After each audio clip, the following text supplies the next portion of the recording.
Tisztelt Hölgyeim és Uraim, kedves vendégeim! Nagy tisztelettel és sok szeretettel köszöntöm Önöket a 7. Magyar Versenyjogi Fórumon. Nagyon köszönöm, hogy itt vannak velünk és elfogadták a meghívásunkat. Egyúttal üdvözlöm azokat is, akik online streamingelben követik a mai eseményünket.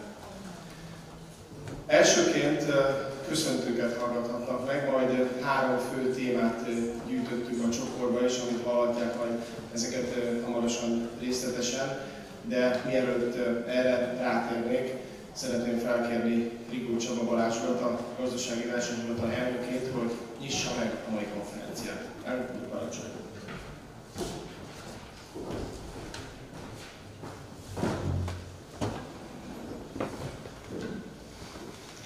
Tisztelt elnök urak, elnök helyettes urak, tisztelt dékán úr, kedves vendégeink! A gazdasági versenyhivatal elnökeként valamennyi munkatársam nevében szeretettel köszöntöm Önöket a Versenyjog jövője címet viselő 7. Magyar Versenyjogi Fórumon a Pázmány Péter Katolikus Egyetem Szent II. János Pál pápa termében, ebben a csodálatos teremben. A mai nap jubileum is egyben, hiszen az országgyűlés 1990. november 20-án, tehát napra pontosan 35 évvel ezelőtt fogadta el az 1990. évi 58. törvényt a tisztességtelen piaci magatartás tilalmáról. A törvény 1991. január 1-én lépett hatályba, és megkezdte működését a Magyar Nemzeti Versenyhatóság a törvényben meghatározott feladatkörrel és eljárásrendekkel. Ebből következik, hogy jövőre is ünnepelni fogunk. Majdnem napra pontosan 2 év telt el azóta, láthatták a videóban is, hogy ebben a formában legutoljára összegyűltünk ugyanitt a versenyjog és versenypolitikai aktualitásait megvitatva. Tavaly azért nem volt versenyjogi fórum, mert bizonyára emlékeznek, hogy a Magyar Uniós elnökség keretében megrendeztük az 50. európai versenynapot Budapesten, a Várkertbazárban. A hagyományokhoz híven ismét azzal a céllal szervezzük meg a konferenciát, a Magyar Versenyjogi Egyesület és a Pázmány Péter Katolikus Egyetem Jogi és Államtudományi Karával együttműködésben, hogy platformot biztosítsunk a hatósági, az ügyvédi és egyetemi köröknek a versenypolitika, mondhatni dinamikus, turbulens változásai közepette és a fejleményeinek a megvitatásához. A munkatársaimmal azt valljuk, hogy valós megoldásokat és tényleges fejlődést csak párbeszéden és közös munkán keresztül, közös gondolkodáson keresztül értünk el. Így kiemelten fontosnak tartjuk a maihoz hasonló szakmai tudásmegosztó rendezvényeket. Ennek szellemében állítottuk össze a mai nap programját is, és hívtuk meg a nemzetközileg elismert előadóinkat. Kiemelt tisztelettel köszöntöm a mai konferenciánkon, és bátran elmondhatom, hogy a Magyar Versenyhatóság régi elkötelezett támogatóját, kedves barátomat, Andreas Mund elnök urat, a Német Szövetségi Kartellhivatal Bundeskartellamt elnökét. Nagy megtiszteltetés számunkra, hogy elfogadta a felkérésünket, mindig nagyon szívesen látjuk itt Budapesten. Mund elnök úr és csapata sok befektetett energiával és a legendásan éles német precizitással szervezi mindig az inspiratív és magas szintű nemzetközi konferenciáit. A következő a 23. berlini IKK konferencia 2026. március 11 és 13-a között lesz. Dear President Mund, dear friend, we are delighted that you accepted our invitation to share your experience with us regarding the latest competition law challenges. We hope you have a wonderful time in Budapest, filled with great experience and interesting discussions.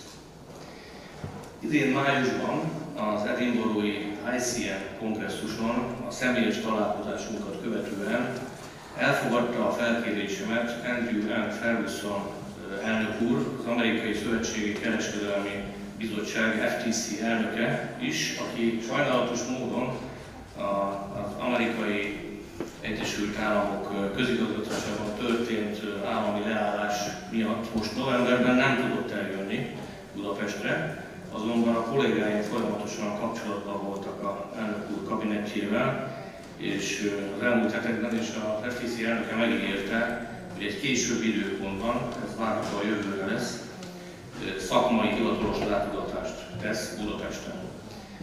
Tisztelt Hölgyeim és Uraim! Hegymegi Barakonyi Zoltán elnök úr, Komáromi László dékán úr, köszöntője után Andrew Ferguson videóüzenetét vetítjük le, amelyben köszönti önöket és a magyar versenyjogi közösséget. A megfelezett kávészünet után mindenki felhívom a figyelmét, hogy igyekezzen 15 percben letudni a dolgait, de nyugodtan behozhatják a kávét is. Vitaindító előadást hallhatunk, új kihívások és digitalizáció címmel András Munt elnök úrtól. Ezt követően 3 panelbeszélgetés, 3 aktuális és érdekfeszítő fő kérdéskörrel következik. Az első fő témakörünk kézenfekvő, a mesterséges intelligencia és digitalizáció hatása a versenyre.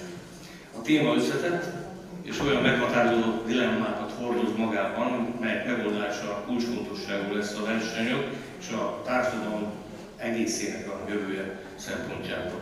Ennek megvitatásában egy nemzetközi panelbeszélgetés lesz a segítségünkre angolul, melyet Keller Anikó ügyvédasszony vezet, moderál.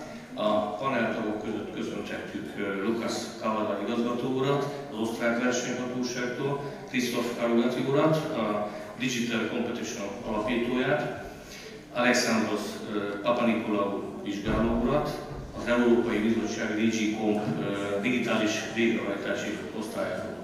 Végül, de nem utolsó sorban, külön majd köszönteni fogom dr. Palkovics László mesterséges intelligenciát felelős kormánybiztos urat, aki elvállalta, hogy részt vesz ugyanebben a panelban, elfogadta a felkérésünket. Az ebéd után a versenyjoggal kapcsolatos magánjogi jogérvényesítés témakörével foglalkozunk majd, melynek keretében bemutatjuk a versenytükör sorozatunk legújabb kötetét, osztunk belőle bőven, mindenki vihet egyet. Egyelőre magyar nyelven készült el. Ez a kötet átfogóan vizsgálja a magánjogi jogérvényesítési kérdéskör egyes vetületeit. Mindez azt is jelenti, hogy a mai konferenciánk egy könyvbemutató rendezvény is egyben. Ezúton is szeretném megköszönni elnök helyettes urak közreműködését és Csirszki Martin kollégám szerkesztését a könyv tekintetében. Köszönöm, András, Laci és Martin. Végül a fogyasztóvédelem iránt érdeklődőket sem hagyjuk útravaló nélkül. A gyermekek és a családok védelme többek között a digitalizáció által kialakult új kihívások közepette fontosabb, mint valaha, mi így érezzük. A megfelelő válaszok megtalálásához hatóságokon átívelő, a teljes szakterületet felölelő diskurzusra és közös erőfeszítésre van szükség, melyhez nagyon jó partnereink vannak. Köszönöm valamennyi moderátornak és paneltagnak, hogy elfogadták a meghívásunkat. Tisztelt Hölgyek és Urak! Meggyőződésünk a GVH-ban, hogy majd néhány évtized múlva úgy fogunk visszaemlékezni a jelenlegi időszakra, mint a versenyjog és a versenypolitika transformációjának az éveire. A digitalizáció, a platformok, a nagy big tech cégek, a mesterséges intelligencia, az adatgyűjtés, a figyelem elragadása, az adathasználat dilemmái, az innováció ösztönzése és a piacszabályozás összeütközései, a gazdasági versenyképesség mind egyenként is fontos olyan terület, ahol nagyon fontos szerepe van a versenypolitika alapítóinak, illetve a versenyhatóságoknak. Köszönöm még egyszer minden előadónak, hogy megtisztelő részvételükkel hozzájárulnak a konferencián szakmai színvonalához, emellett pedig természetesen köszönet illeti a Magyar Versenyjogi Egyesületet is, akik ismételten kiváló és megbecsült partnereink voltak a mai nap megszervezésében. Köszönjük, elnök úr! Köszönöm továbbá az együttműködést a Pázmány Péter Katolikus Egyetemi Jogi és Államtudományi Karának, akik akár csak 2 évvel ezelőtt is, idén is rendelkezésükre bocsátották ezt a csodálatos termet, ezt az impozáns környezetet a konferencia megszervezéséért. Eredményes és szakmai vitákban gazdag konferenciát kívánok. Köszönöm, hogy meghallgattak.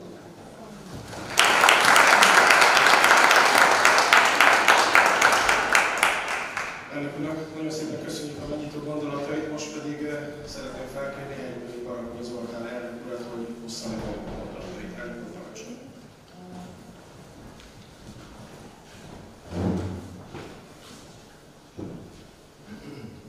Köszönöm szépen, jó reggelt kívánok én is mindenkinek. Tisztelt elnök urak, elnök helyettes urak, tisztelt dékán úr, a Magyar Versenyjogi Egyesület vezetősége és tagjai nevében köszöntöm neked, és hát nagyon szépen köszönöm a Gazdasági Versenyhivatalnak, hogy már 7. alkalommal közös együttműködésben megtarthatjuk ezt annak idején a Magyar Versenyjog zászlós hajójának szánt konferenciát, és most már többedik alkalommal ebbe az együttműködésbe Pásztor Péter Katolikus Egyetem Állami Tudományi is beszállt, és én azt gondolom, hogy ez, ahogy elnök mondta, hogy ebbe az impozáns terembe tarthatjuk, ez csak emeli ennek a rendezvénynek a színvonalát és elismertségét. A cél változatlan. Annak idején, amikor a Gazdasági Versenyhivatallal leültünk és elhatároztuk, hogy Magyarországon a magyar versenyjogi communitynek, közösségnek kell egy ilyen rendezvény, az volt a célunk, hogy teremtsünk egy olyan platformot, ahol a versenyjog iránt érdeklődő és abban dolgozó szakemberek, gyakorlati szakemberek, elméleti szakemberek évente egyszer találkoznak, és megbeszélik a legfrissebb fejleményeket, akár a magyar versenyjogról, az európai versenyjogról. Ezért az idén is, ahogy elnök úr elmondta, kiváló hazai és külföldi szakembereket hívtunk, hiszen és próbáltuk ezt globálissá tenni azáltal, hogy az Egyesült Államokat is mindenképpen szeretnénk volna különösen a jelen időben meghallgatni, ők hogy képzelik a versenyjogot. Hiszen ennek a mai konferenciának a mottója, ami nekem nagyon tetszik, én találtam ki, a Gazdasági Versenyhivatal, a versenyjog jövője. Én szerintem ezt persze mindig el lehet mondani, minden nap és minden évben, hogy mi lesz a versenyjog jövője, de én azt gondolom, hogy ennek most igazán aktualitása van. De én most már, akik ismernek, tudják, hogy elég régóta mozgok ezen a pályán, 35 éve foglalkozom versenyjoggal, még Amerikában kezdtem 90-ben, és ugye GmbH-nál is dolgoztam 90-es évek elején, és ügyvédként 94 óta. Tehát nekem már sokszor kellett gondolkodni a versenyjog jövőjén, de pár évvel ezelőtt többen megkérdőjelezték, hogy mi a jövője a versenyjognak, a versenyjog alkalmas-e, hatékony-e, hogy kezelje azokat a piaci helyzeteket és problémákat, amik kialakultak az elmúlt években. Természetesen, mint minden jónak, a problémának is ugye, azonos okai szoktak lenni általában. Ez a digitalizáció és a digitális piacok térnyerése, illetőleg átállás. És itt nem csak a digitális piacokról beszélek, hanem a digitalizált piacokról. Mert ha megfigyeljük, hogy mi történt, a problémák ugye először nyilván azokon a piacokon jelentkeztek újdonságként, amelyek kialakultak virtuális térként a digitális lehetőség eredményeképpen. De ma már ez nyilvánvalóan nagyon helyesen eljutott a digitális pontra, ez átfordult, forradalom lett belőle, és effektíven most már nem tudunk elképzelni olyan piacot nagyon, meg olyan iparágat, ahol nem lenne digitalizáció, ugye? Legyen ez akár a szállásfoglalástól, akár a tejtermelésig, a tehermegfejéséig, akár a mezőgazdaság, és igazából a problémák is, nyilvánvalóan új problémák jelentkeznek ezáltal ezeken a piacokon is. És tényleg kérdéses az, hogy egyébként a versenyjog ezekre a problémákra tud-e választ adni. Erre megint csak a válasz az, hogy kell a versenyjognak mindenre választ adni. Tehát adott esetben vannak olyan helyzetek, vannak olyan piaci kérdések, amikor más megoldásokra van szükség.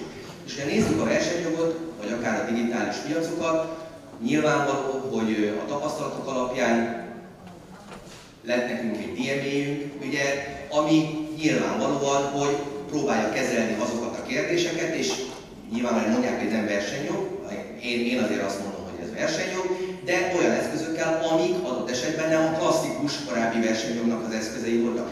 De egyébként a versenyjog is tud szerintem flexibilisen alkalmazkodni. Vegyük például a digitális piacok, ugye a startupoknak nagyon meghatározó szerepük vannak, itt pillanatokon belül tud valaki ötletekkel, valamilyen új szolgáltatással tért nyerni. Erre rájönnek az óriások is nyilvánvaló, és ez nem feltétlenül szolgálja az ő érdekeiket, tehát adott esetben a gyilkos felvásárlások itt a leggyakoribbak voltak, és ugyanúgy a német szabályozás, a magyar szabályozás különböző dolgokat kitalált, hogy a klasszikus fúzió szabályozás, ami nem feltétlenül volt alkalmas ezeknek a kezelésére, alkalmazkodjék, és olyan szabályok alakuljanak ki, amik ezt is be tudják mondani.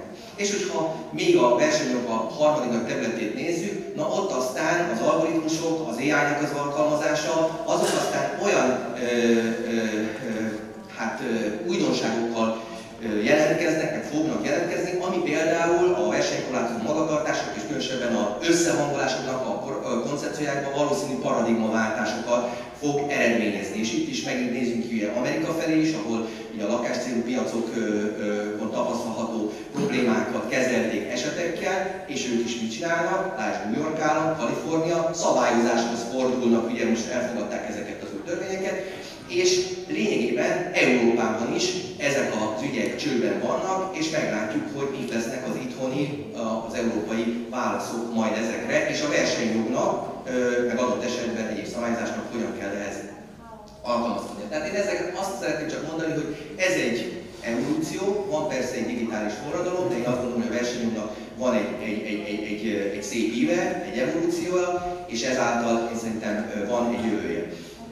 És egyébként, mivel egy fogyasztóvédelemmel is foglalkozunk, hát a technológiáknak aztán ott tényleg van komoly hatása, azt hiszem, hogy elnök úrnak és a magyar versenyhatóságnak ezt nem kell magyarázni, hiszen abszolút azt gondolom, hogy úttörő szerepet vállal sokszor a technológiák fogyasztókra, különösen ugye fiatalkorúakra, sérülékeny fogyasztókra való hatására. Ott is vannak más megoldások, lásd az ausztrál, hiszen mindenki hallotta pár nappal ezelőtt a drasztikus szabályozási megoldást. Ja, hát akkor ne legyen 16 év alatt ugye használni.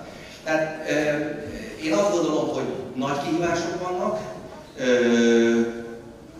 de az jó. Én azt gondolom, hogy ha vannak kihívások, akkor fogunk azt gondolom, hogy ahogy az előbb elnök úrral beszéltünk, without pressure there is no work. Én azt gondolom, hogy ezek az új kihívások elég nagy pressure-t tesznek elnök urakra, és azt gondolom, hogy mindenkire. És remélem, hogy ma ezen a konferencián, úgy, ahogy az elmúlt években is, pont ez a lényeg, ezért vannak a panelbeszélgetések, felmerüljenek olyan ötletek, nyilvánvalóan olyan meglátások, amelyek segíteni fogják itt kis hazánkban is ezeknek a kérdéseknek a kezelését. Személy szerint én is nagyon sajnálom, hogy Ferguson úr nem tudott eljönni személyesen. Én is ott voltam Edinburghban, és azt hiszem, hogy mindannyian hallottuk az ő nem hosszú, de határozott beszédét arról, hogy az Egyesült Államok mit gondol ezekről a kérdésekről, különösen a szabályozási kérdésekről, az európai szabályozásokról, és ezért szerettük volna nagyon meghívni őt, hogy ezt itt is megossza, és mindenki, a magyar közönség is ezt direktbe hallgassa. Remélem, hogy hallani fogunk erről néhány szót az ő előadásában, majd a videóbejátszásban, és hát nagyon-nagyon reméljük, úgyhogy én is kérem elnök urat, hogy hívja őt el.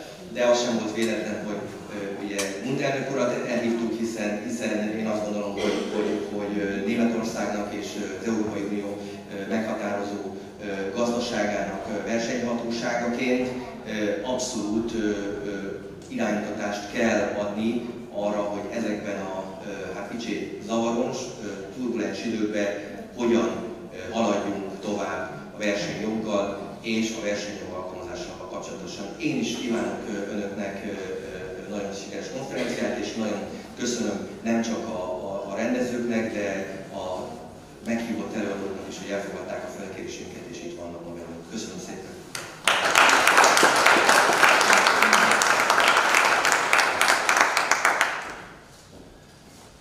elnök úr, őszintén nagyon köszönjük a megnyitó gondolatokat. Ahogy az elhangzott, a Magyar Versenyjogi Fórum már nem először kapott helyt ebben az impozásteremben, a Vázsányi Péter Katolikus Egyetem épületében, és ezért felkérem Komáromi László dékán urat, hogy hozzá meg a gondolatait.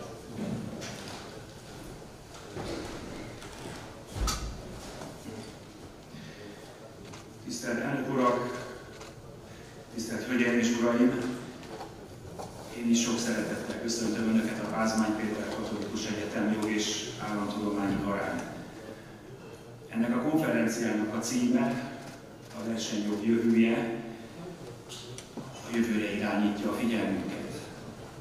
Új kihívásokról, mesterséges intelligenciáról, digitális piacokról lesz szó, és számos olyan kérdésről, amelyek néhány éve vagy évtizede még nem szerepeltek volna egy konferencia programján. Természetszerűleg mindenkit érdekel, hogy mi fog történni a jövőben. Hogyan lehet alakítani a jövőt?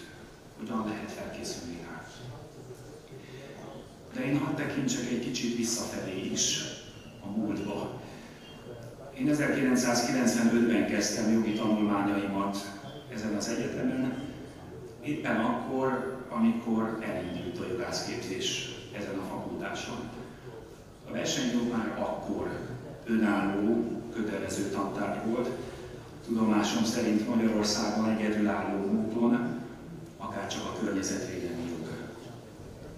Magyarországi 8 jogi fakultása közül most is több olyan van, amelyen nem tanítják, vagy csak választható tárgyként tanítják a versenyjogot, más karokon pedig a fogyasztóvédelemmel vagy a közbeszerzésekkel együtt tanítják. Nálunk az induló jogi kar első vezetői fontosnak tartották, hogy ezzel a területtel minden joghallgató megismerkedhessen. Most is a tantervünk része, és sok hallgatót vonzanak, kapcsolódó, választható tantárgyak is. Versenyjogi kutatóközpontunk is van, éppen jövőre lesz 20 éves. Nem lehet kérdéses, hogy ez most egy olyan dinamikusan fejlődő terület, amely igen rövid időszakonként állít szembe újabb és újabb kihívásokkal. Nem versenyjogászként is értem, és könnyen belátom, hogy a digitális technológia, annak az akár 100 millió fogyasztót érintő új és még újabb termékei, a nagyobb nemzetgazdaságokat is meghaladó méretűvé duzzad tech cégek, és a mögöttük álló tulajdonosok és befektetők tevékenysége mind-mind kérdéseket vetnek föl, és új válaszokat igényelnek politikában, a jogalkotásban és a jogalkalmazásban. Itt a Vázsányi Péter Katolikus Egyetem Jog és Államtudományi Karán sajátos identitásunk alapján az egyház társadalmi tanítását és a folyamatosan gyűlő szaktudást és tapasztalatokat egyaránt figyelembe véve keressük a válaszokat. Már az 1931-ben 11. Pius pápa által kiadott Quadragesimo Anno szociális enciklika hangsúlyozta, hogy erkölcsi elvek nélkül, vagyis társadalmi igazságosság és szeretet nélkül gazdasági szabad verseny egy vak energia és irányát nélkülöző el. Az állami beavatkozás ugyanakkor legyen méltányos, észszerű, hatékony, nem elvéve az egyén szerepét, nem felszámolva a felelősségét. Jól rímel mindez karunk jelmondatával is. Justum equum salutare. Jogos, igazságos és célra vezető megoldásokat keresünk, olyanokat, amelyek oly módon használják a jogeszközeit, hogy azok közelebb visznek a közjoghoz, és célszerűen elvezetnek a javak igazságosabb elosztásához, az emberi méltóság védelméhez. Szívből kívánom, hogy ez a konferencia hozzon a felszínre minél több tapasztalatot, ismeretet és tudást, tárja föl a jelen és a jövő problémáit, és vigyen közelebb azok megoldásához, kapcsolódva a Vázsányi Egyetem jogi karának küldetéséhez is.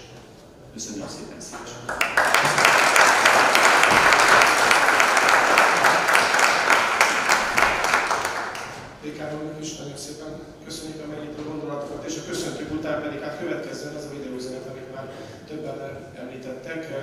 Ágnesson elnök úr küldött egy üzenetet a konferencia résztvevőinek, és meg kéne most csak elszeszünk ezt a videót.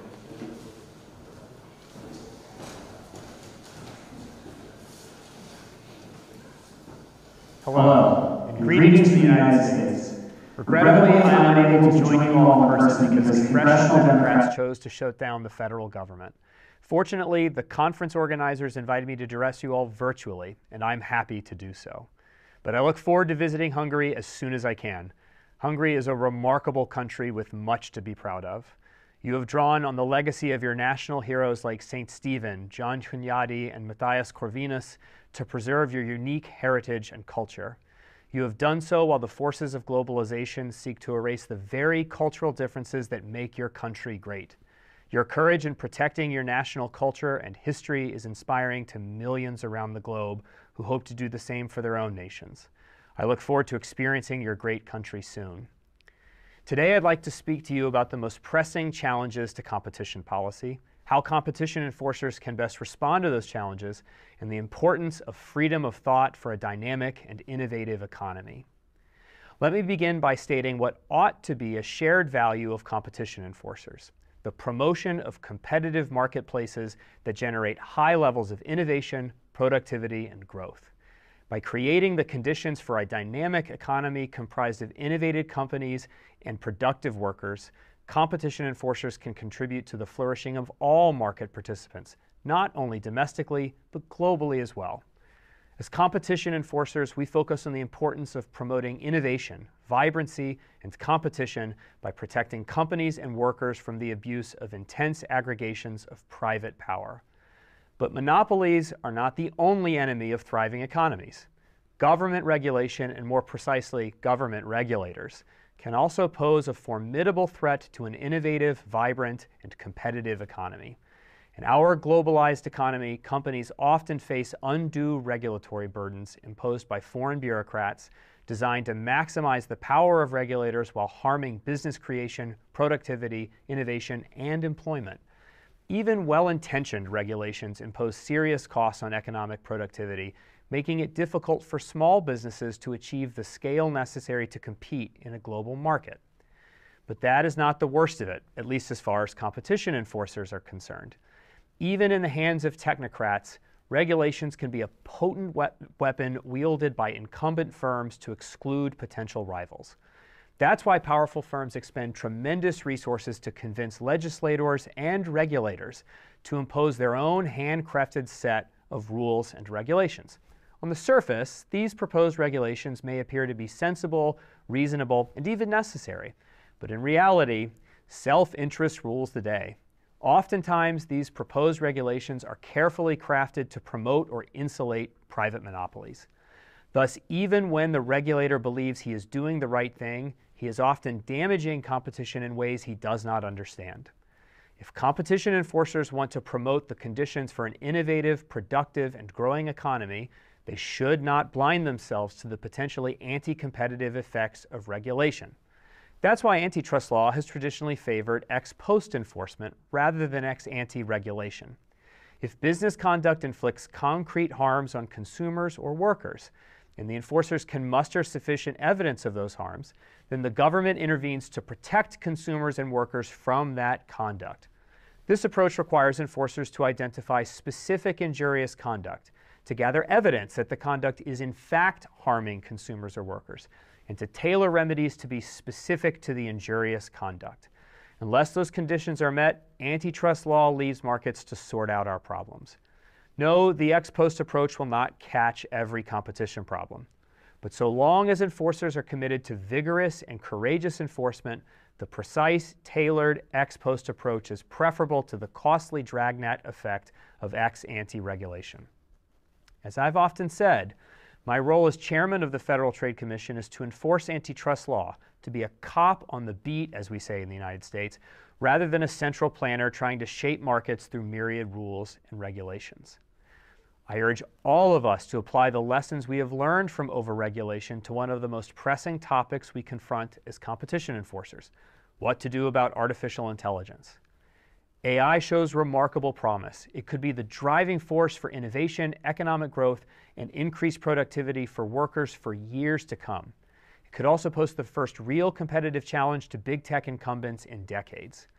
With this nascent technology still in the cradle, I fear that a knee-jerk regulatory response will only squelch innovation, further entrench big tech incumbents, and perhaps even ensure that AI innovators move to jurisdictions that are friendlier to them, but perhaps hostile to our nations and our shared interests.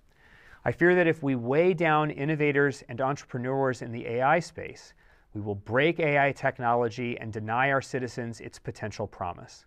Instead, we must proceed with caution.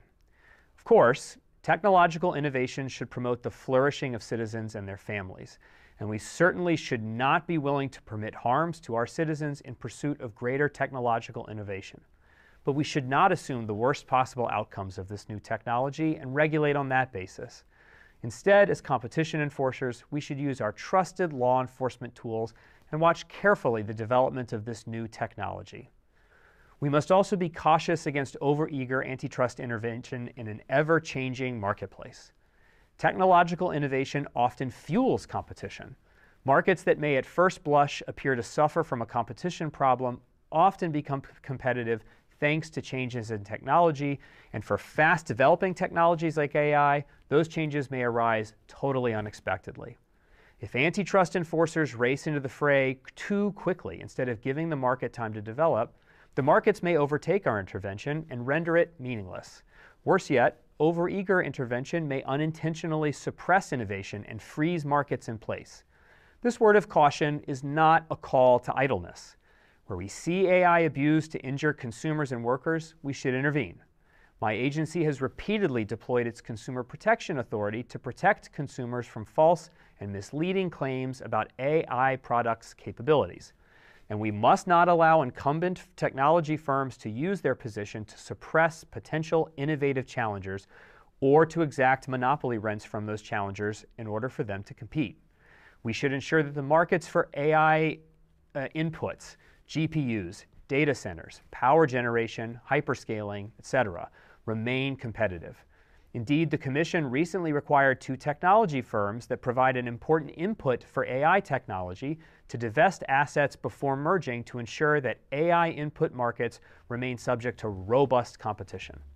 But let's not assume that the worst outcomes are on the way and rush to regulate on that basis. If we work together to promote a regulatory framework that creates wider avenues for investment, technological innovation, and business creation, we can unlock the enormous positive potential of AI for our citizens and for the world writ large. To meet the challenge and promise of the digital revolution, competition enforcers and our respective governments must engage one another in a spirit of cooperation. Now, cooperation cannot take place without certain antecedents. Chief among them is fairness. Along with President Trump, I am deeply concerned about laws that appear to target U.S. firms for far more onerous treatment than domestic firms. When our firms do business overseas, we expect that regulators will follow due process norms and offer equal treatment. Fairness requires that foreign governments not only treat our firms the same as other firms, but also that they treat our firms the way we treat theirs. Cooperation cannot thrive in an atmosphere of discrimination. Under my leadership, the FTC will not tolerate such laws, and our ability to cooperate on antitrust matters will be affected by the mistreatment of U.S. firms abroad. So too, the Trump administration, myself included, strongly object to laws which, although ostensibly aimed at regulating within one's sovereign borders, may compel U.S. firms to reduce the security of American consumer data or to engage in the censorship of Americans' speech. I don't have to remind the participants here how important it is to protect the right to free speech if one wishes to preserve a political order that treats individuals as capable of self-rule rather than the mere objects of some party ideology. Free speech is the mechanism by which bad ideas may be conquered by good ideas, and it prevents governments from imposing bad ideas perpetually on the people they govern. Censorship is not merely the enemy of personal liberty, but also of innovation. Censorship can lead to stagnation not only by suppressing good new ideas, but also by prohibiting individuals from reaffirming ancient, even if presently unfashionable, truths. A system protecting the free exchange of ideas therefore unleashes the creative potential and native genius of our respective peoples. Different societies, of course, will draw the line differently for which speech is permitted and which is not. I respect these cultural and national differences. But in America, we have gone to great pains to protect the right of individuals to express themselves freely. We therefore cannot allow foreign regulators to censor Americans as a byproduct of regulating American companies abroad. As competition policymakers and enforcers, we share a common goal: to protect and promote competitive marketplaces that generate high levels of innovation, productivity, and growth. We do so not only by protecting companies and workers from abuse by private monopolies, but also by exercising regulatory self-restraint, ensuring that our interventions are aimed at preventing the expansion of incumbents' market power, which reduces competition and stifles business creation and innovation. Through a shared commitment to a fairer and more open regulatory regime, we together can forge new ways to unleash the full potential of our respective economies, comprised of businesses both large and small, to the common benefit of each of our respective peoples. Thank you.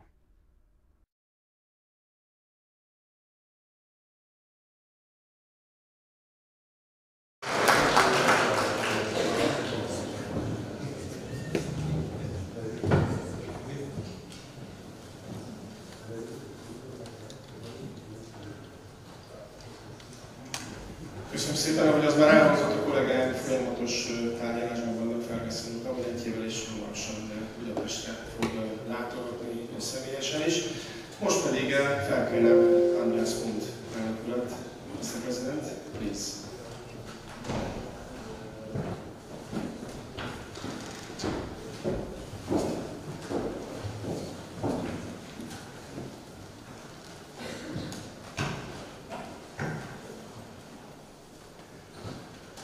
Good morning, everybody. Dear President Rigo, dear Chava, dear Mr. Hengvegi Barakuni Zoltan, I hope I put that right. Dear Mr. Dean, it's a pleasure to be here this morning. It's a pity that Andrew Ferguson is not here in person. It would have been a great pleasure to give some direct answers to this speech. I estimate him very much personally, but well, I will come back to this. First of all, I would very much like to thank Shaba for inviting me today. It proves the long-standing relationship between the Bundeskartellamt in Bonn and the GmbH. I think I've known all your predecessors, including Versenyjogi, who's with us today, including Zoltan Notch, who started my career, indeed, at the Bundeskartellamt, because he had invited me to give some lecture on banking and competition here in Budapest when I was a young case handler at the Bundeskartellamt. And he took a picture of me and the audience, and that was sent to our former president, Ulf Böge. And Mr. Böge looked at the picture and said, "You are my future head of international." And this is how it got started. So in a way, my career got started exactly here in Budapest. And I'm very happy, Shaba, that we have continued this long-standing cooperation. In multilateral fora, you are a member of the steering group of the ICN, a long-standing member of the steering group. We cooperated a lot in the ICN. We hosted the ICN annual conference, unfortunately virtually. We should think about another conference, but that's another point. So that is excellent how we cooperate, the two agencies, and I'm very happy to be here today. I decided to talk on two topics today. These are the key topics that are driving me and that are worrying me for the time being. The first one is the danger that I see of the politicization of competition law, and the second one are digital markets, exactly what is happening with AI, and the question if AI is pouring oil into the competitive fire on digital markets, which I firmly believe, but I will come to this as well. First, on politicization. The blocs are drifting apart. There's China, there's the US, there's BRICS with the Global South. In the middle of all of this is Europe. And we do not live in the year 2000 anymore. We live in the year 2025. And sometimes it helps to look back a little bit. And when we look back at the year 2000, for me, that was the beginning of the golden age of global cooperation. That was the time when we had lots of like-minded, independent agencies, independent agency heads who took their fate of cooperation into their own hands after the failure of the WTO Cancun process. And what did we do? We founded the ICN, the International Competition Network. If you want a self-help group of competition agencies around the world to promote international cooperation. That was the time when we expanded our work at the OECD, again, independent agencies, independent aids of agencies. We felt a bit like central bankers. Who cares about politics? We do our own thing. We do what we believe is right, promoting competition. The slogan of the ICN by that time was, the ICN is about competition, competition all the time. So what did that mean? We do not want to let politics in. We want to keep that out of the ICN. We want to keep that out of our daily work. Competition was seen as a value of its own, the core of any successful economy in the world, and politics were not our business. So today, politics is sneaking in from three sides. One is ourselves. That's the first point. I just heard with some astonishment when a leading figure of a BRICS competition authority said that BRICS wants to become the leader of competition enforcement in the world. To me, this is a new tone, to put it mildly. Because for me, our cooperation was never about, we are leading, we are the ones, we do it better than you do it. It's not about that. It's about how do we best do our business together. Small agencies, huge agencies, well-resourced agencies, not so well-resourced agencies. It was about helping each other to get better. It was never about, I'm the leader, I'm going forward, I show you where to go. I think that is a new tone, and we should be very careful about that. Second, I must come back to Andrew Ferguson, of course. This drifting apart of the big blocks in the world has an influence on our work as well. I think it is the first time that one country asks another country, the US, the EU, to be careful how you regulate competition, whatever, in your own territory. The EU is ours. And I agree fully with Andrew Ferguson that we have too much bureaucracy in Europe, coming from Europe, by the way, mainly from Brussels. We have too much regulation. We have too much of all of this. But this is not the business of the United States. That is our business. And I'm far from giving advice to anybody in the world, except within the ECN, how to do their work better. This is really striking me. And it is not true that we regulate, especially US companies. We have the DMA, and who is subject to the DMA? US companies. But why? Because they are the most powerful and dominant companies in the world. And by the way, we have not only submitted US companies to the DMA, we have also submitted TikTok to the DMA. So, would we allow China to give us some advice how we regulate TikTok in the EU? I don't think so. We have initiated proceedings, just like Java, against Temu in Germany. Would we accept any advice from China how we have to deal with Temu? I don't think so. So I would say everyone should keep to its business. The US to their business and leave us alone in Europe with giving advice how we regulate our legal order in Europe. That is our business, and we will do that in a way we believe it is necessary. That should not make us blind for the fact, as I said, that we have an overwhelming bureaucracy in Europe. And here I fully agree again with Andrew Ferguson, and we need to do a lot about this. In our capitals, probably here in Budapest, in Berlin, but mainly in Brussels. I will come back to this in the very end. And last but not least, third, I see the danger that policy is injected in our daily work.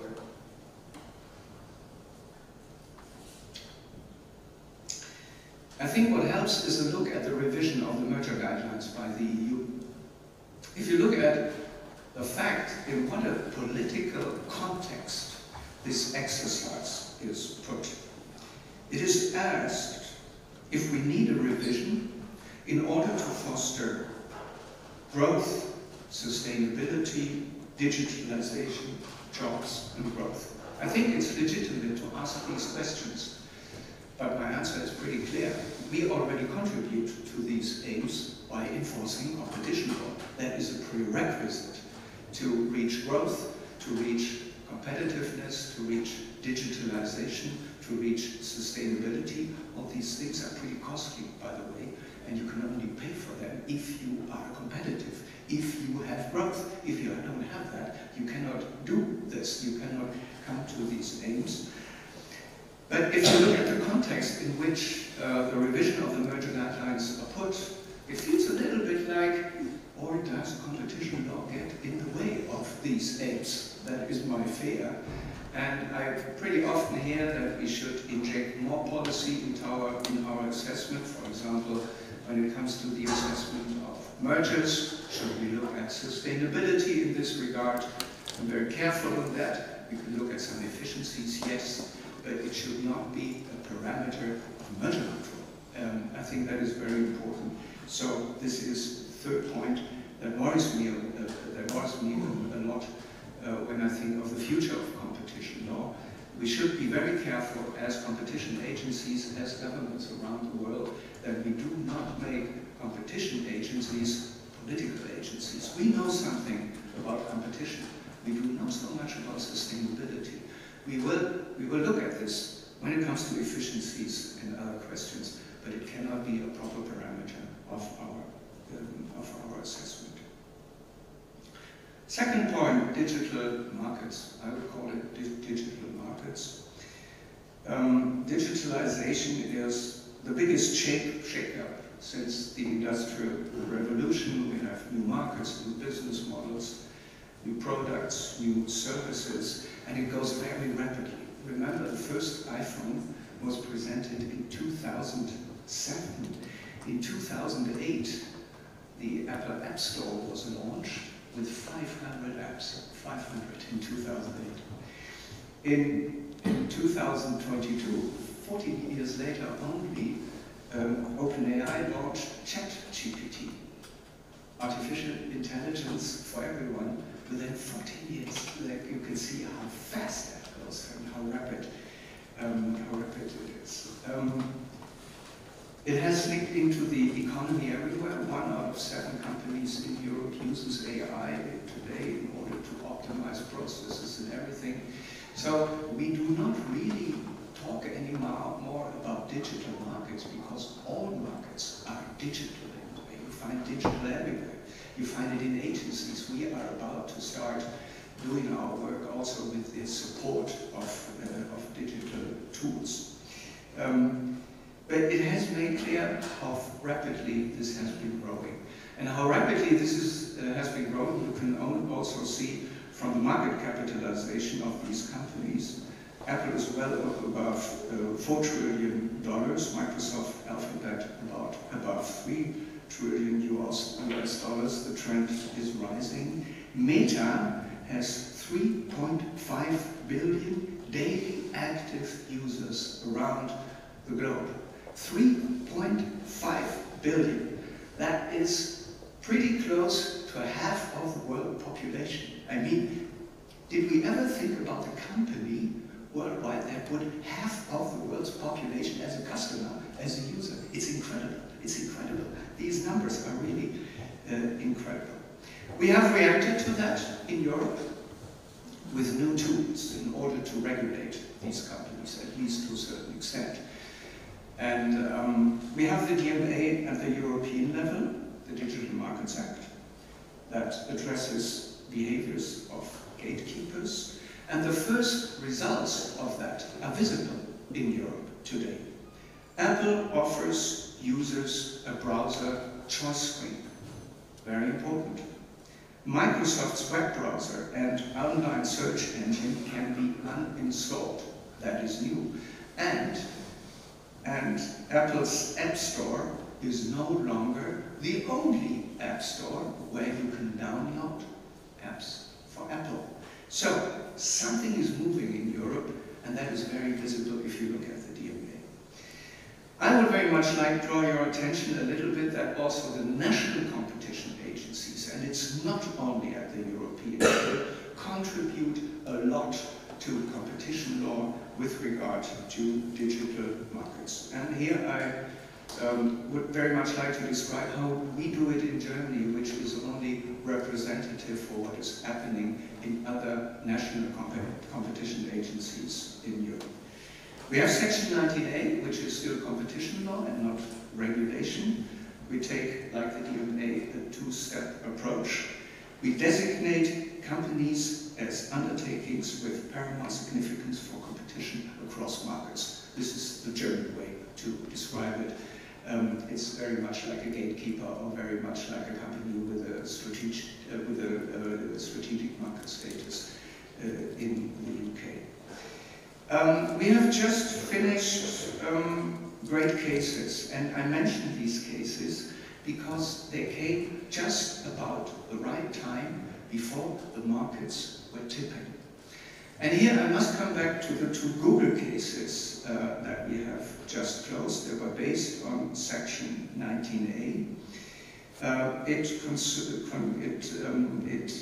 was about the Google automotive services. Google has offered its services for entertainment in vehicles only as a bundle.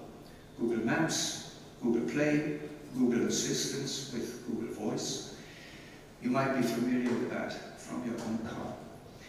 And due to Google's strategy to bundle these services, it was impossible for European map providers to implement their product in vehicles that were using Google's infotainment system. They had no chance to enter the market. They had no chance to expand. So we took the decision that Google had to offer these services separately. We have decided that Google had to remove all default settings.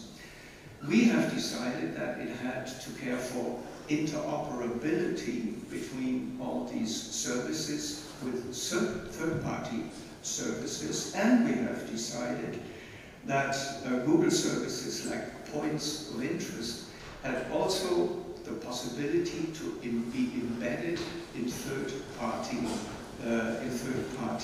maps. So everyone has a better choice today. Vehicle producers, map providers, European providers of digital services. And this was about the time when this market started to tip. So I think we were there just in time. Another great example is the ongoing Apple ATTF case. What does this mean? Through the Apple App Store, Apple has extensive access to user data for advertising. The Apple ATTF makes it very difficult for competing app developers to gain the same access to the data that they could get through their apps. If they ask the user to provide consent to gain access to their data, there are more clicks than it was an Apple app. It's a different wording. It encourages you very much to provide access to data when it's an Apple app. It is daunting when it is access for a third-party app. Do you really want to do that? Are you sure? It's the wording. So there's a different consent screen with a different design, a different number of clicks, and a different wording. We think this is not in line with Section 19A. We do this case together with France, Italy, Poland, and Romania. The French LEIC has already imposed a fine of 150,000 million for this behavior, and we are now in a negotiation process, in a process with Apple, how we end this behavior and how we bring this to a good end. We have always cases going on in the agency with regard to Amazon. Amazon is extremely strong in Germany.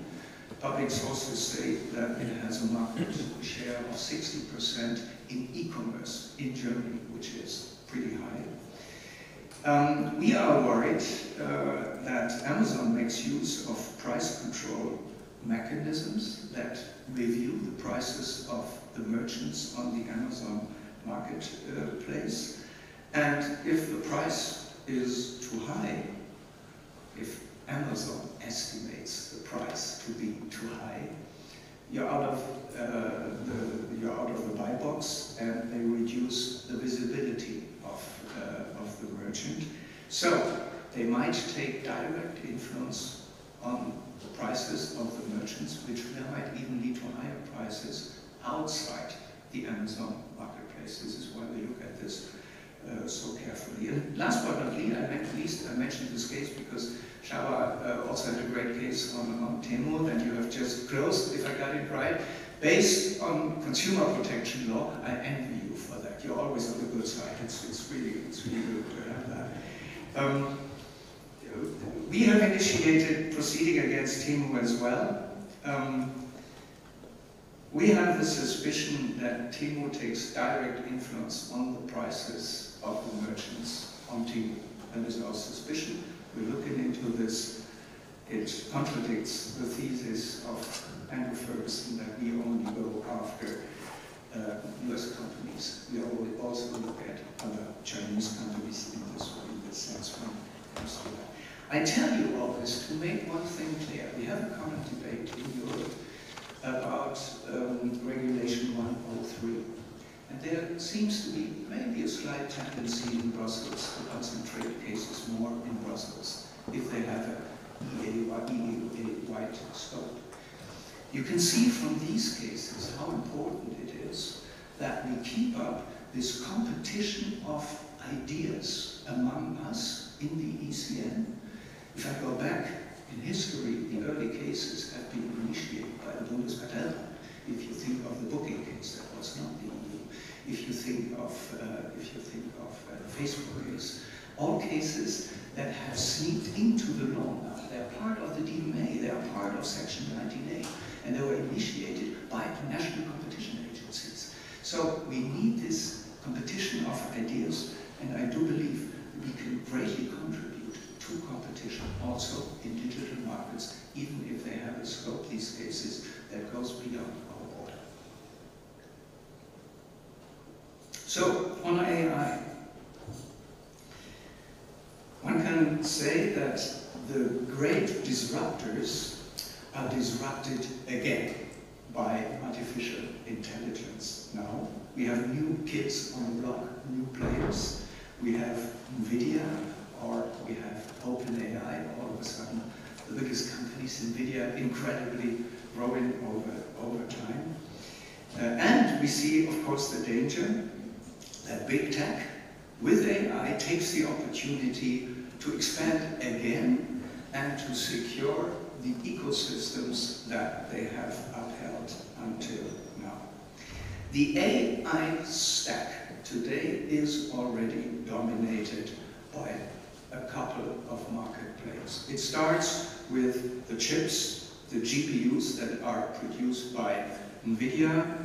Without GPUs, no AI. Without NVIDIA, no GPUs. What comes on top is that NVIDIA offers with CUDA a software that is the only one that is 100% compatible with the GPUs of NVIDIA. So a small ecosystem in itself. The next bottleneck in the AI stack are cloud services. Cloud is basically the infrastructure for AI. You cannot train the large language models with these masses of data without cloud, without the infrastructure.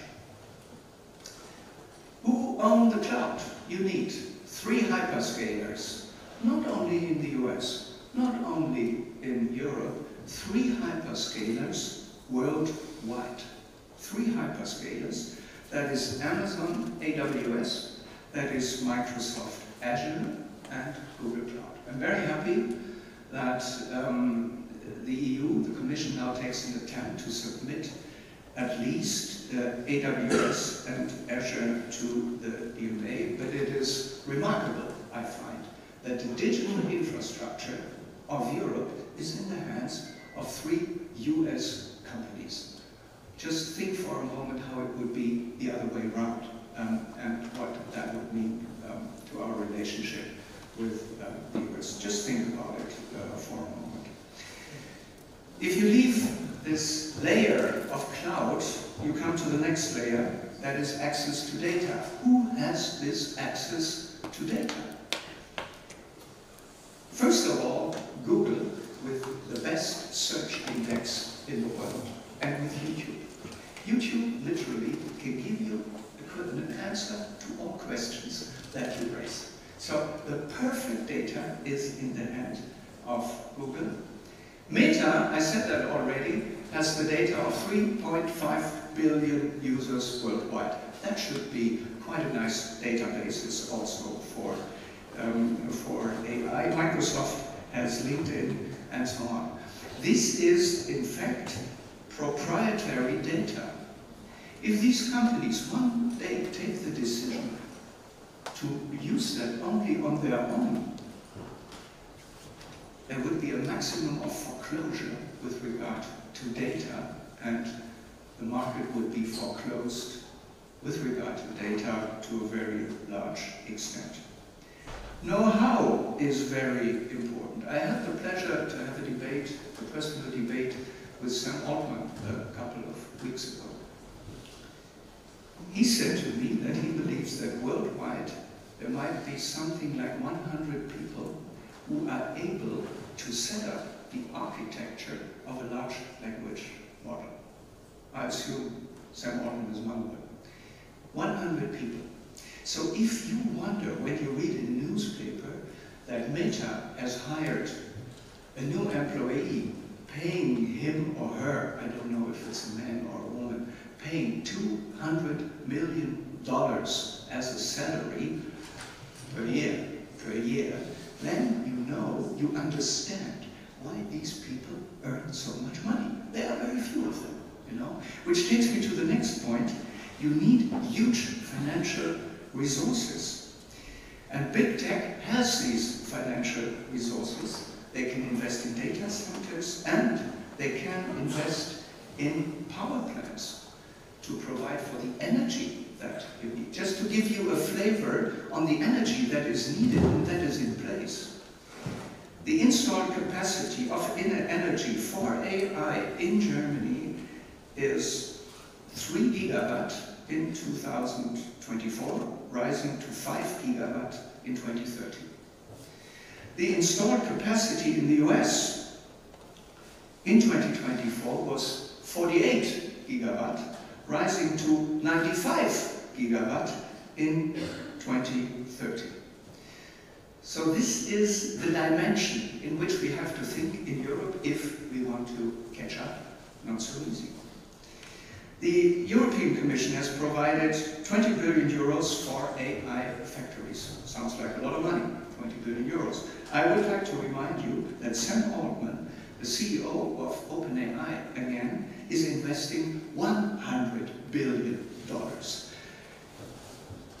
20 million for the EU, 20 billion for the whole EU by the Commission, 100 by one man, one company in the United States. These are the figures, the numbers with which we have to catch up. It's not so easy. I could go on with these competitive disadvantages that we have for the time being, the risks of lock-in effects. Once in a cloud, you never get out of there. Imagine a car manufacturer that is making use of a cloud. I think it's impossible ever to switch that cloud, because you cannot do that while the cars are driving, and the cars are always driving. So there are tremendous lock-in effects also, as a matter of fact, but also by other means, very difficult. So, how to go forward? The good news is the technology may be new, but I think the issues we have to deal with as competition agencies are quite familiar. The theories of harm that we talk about, we know them very well from our traditional digital cases in the past. Plus, we have proper tools in our toolbox. The DMA might not have had AI in mind, but it will be applicable with regard to DMA. Competition law is also at hand. I mentioned the 19A cases in the Bundeskartellamt, but of course there are many more in other competition agencies in Europe. The second point that we need to do in Europe, we have to fix our economic framework in Europe.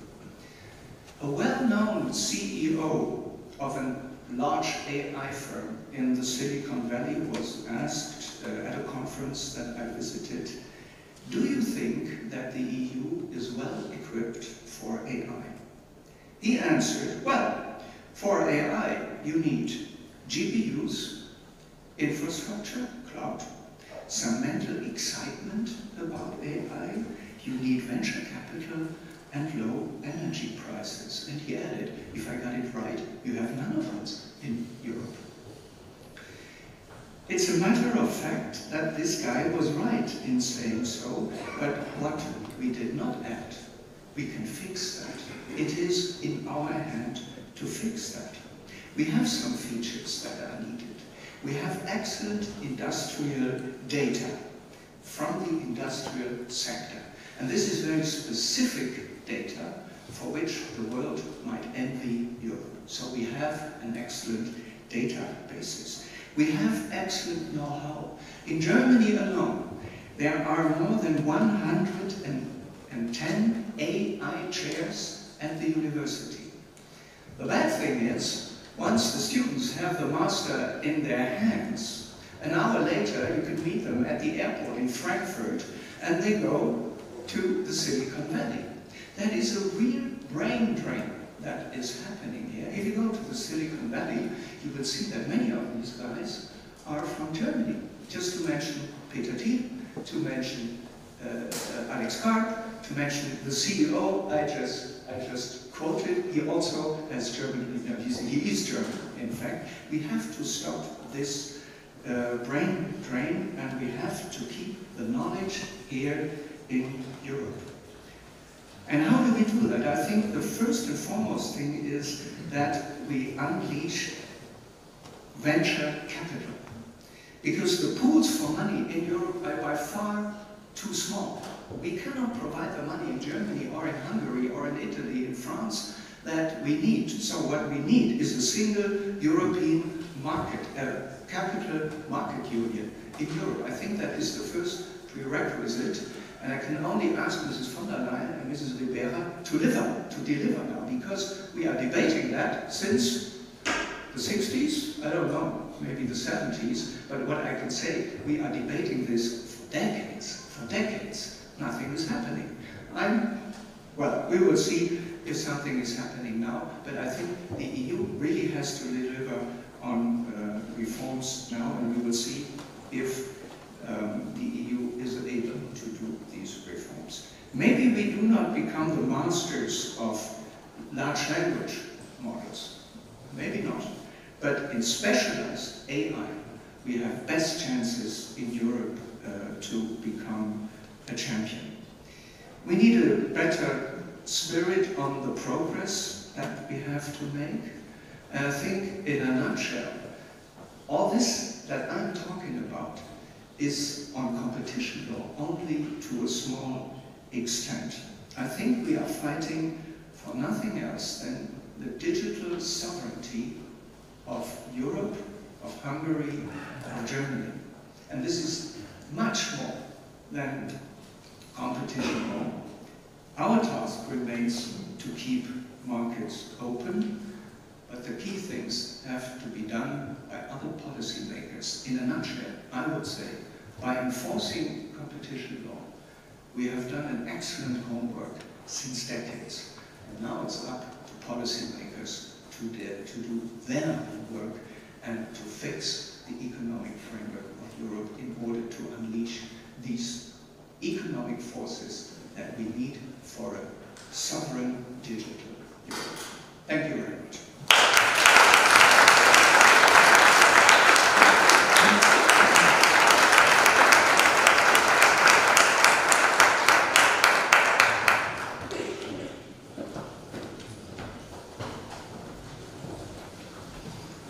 Mr. President, thank you very much, and thank you very much again for accepting our invitation. It's a real pleasure for us. Thank you very much. Itt van velünk már Palkovics László kormánybiztos úr, nagy tisztelettel köszöntjük itt a teremben, és most egy kávészünetet tartunk, utána neki is fontos szerepe lesz majd a következő panelbeszélgetésben. Egész pontosan egy 15 perces kávészünetet, 15-20 perces kávészünetet fogunk tartani, és utána folytatjuk a konferenciát a beszélgetéssel. Köszönöm szépen!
Tisztelt Hölgyeim és Uraim, kedves vendégeink! Kérem őket, hogy foglalják el a helyüket. Folytatjuk a 7. Magyar Versenyjogi Fórum programját. Az első szekcióban a mesterséges intelligenciáról azt hiszem, hogy mindenki egyet szól. Talán nem is látszik, hogy milyen fontos és aktuális témáról van szó. És az első panelbeszélgetést ennek a témának szenteljük, mesterséges intelligencia és a digitális piacok címmel. A panel moderátora Keller Anikó, Szecskei ügyvédőirodó ügyvédje.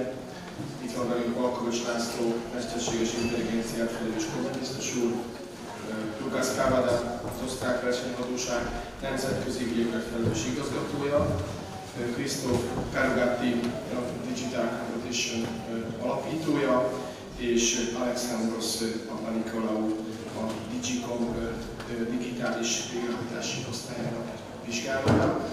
A panelbeszélgetés jelenleg angol, ezért hogy szükséges, akkor a fordító készülékeket vegyék magukhoz, és át is adom a szöveget.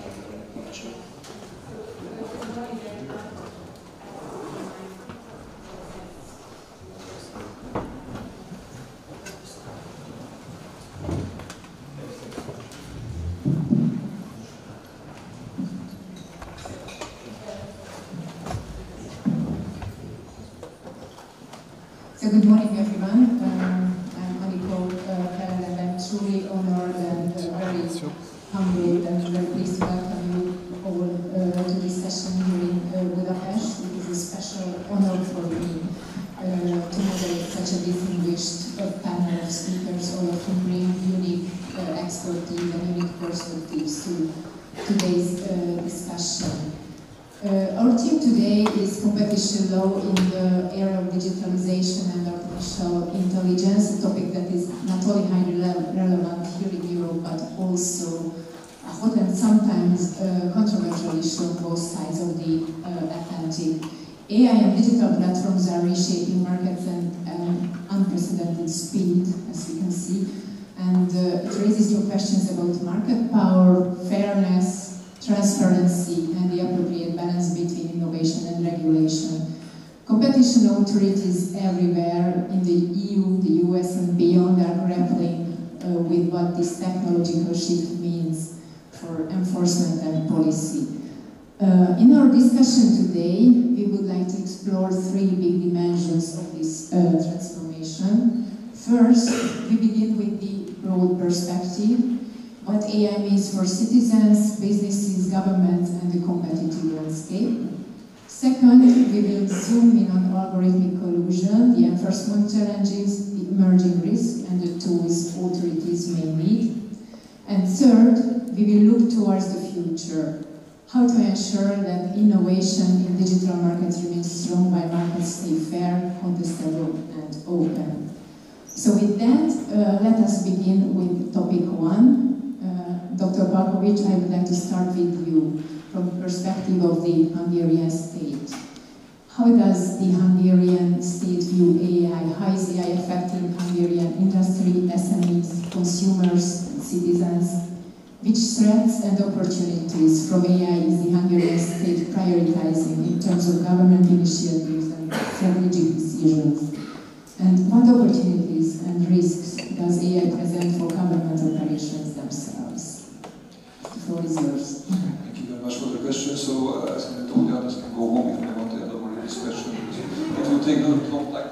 Thank you very much for the invitation. I was a bit worried at the beginning because, frankly speaking, about competition law, I don't know too much. But the previous presentation was not about competition law as I was anticipating, but about artificial intelligence. I will talk about artificial intelligence as well. Hungary, as a state, has quite high ambitions regarding the artificial intelligence. In 2020, Hungary was one of the first 6 countries in the European Union. We elaborated the strategy. We started the deployment of the strategy. Now we got another inertia with the fact that we introduced this new horizontal function within the government. This government commission responsible for the coordination of artificial intelligence. The first task was to renew the strategy for 2020, which we did a lot, but the time is running, and also the development of artificial intelligence related issues these are really exponentially growing. Basically, the strategy reflects the need of the Hungarian society as such. We have two basic pillars. The one pillar is the so-called foundation pillars. This means all the activities what the state and the community has to do together. We have things with implementation of the AI legal framework, then taking care of the data economy, also the computation infrastructure. We need to deal with education. We need to deal with basic foundation things. In the center of the strategy, we have three major groups, three major clusters of the targets. One of them is the AI for societies, everything which is related to our society are collected in here. We defined many targets concerning the education, concerning defense, concerning health care systems. These are all related to this. The second major group is the technology. Hungary is a high-tech country. If you look at the structure of the Hungarian industry, 70% of our production is related to or belonging to the high-tech categories, which is actually on the same level like Germany. That's why we say that the technological advancements, they will impact in a positive manner the Hungarian industry and the Hungarian technology. So that's why we define different targets, starting with autonomous vehicles. How are we going to be even more competitive than we are today? What can we derive out of that?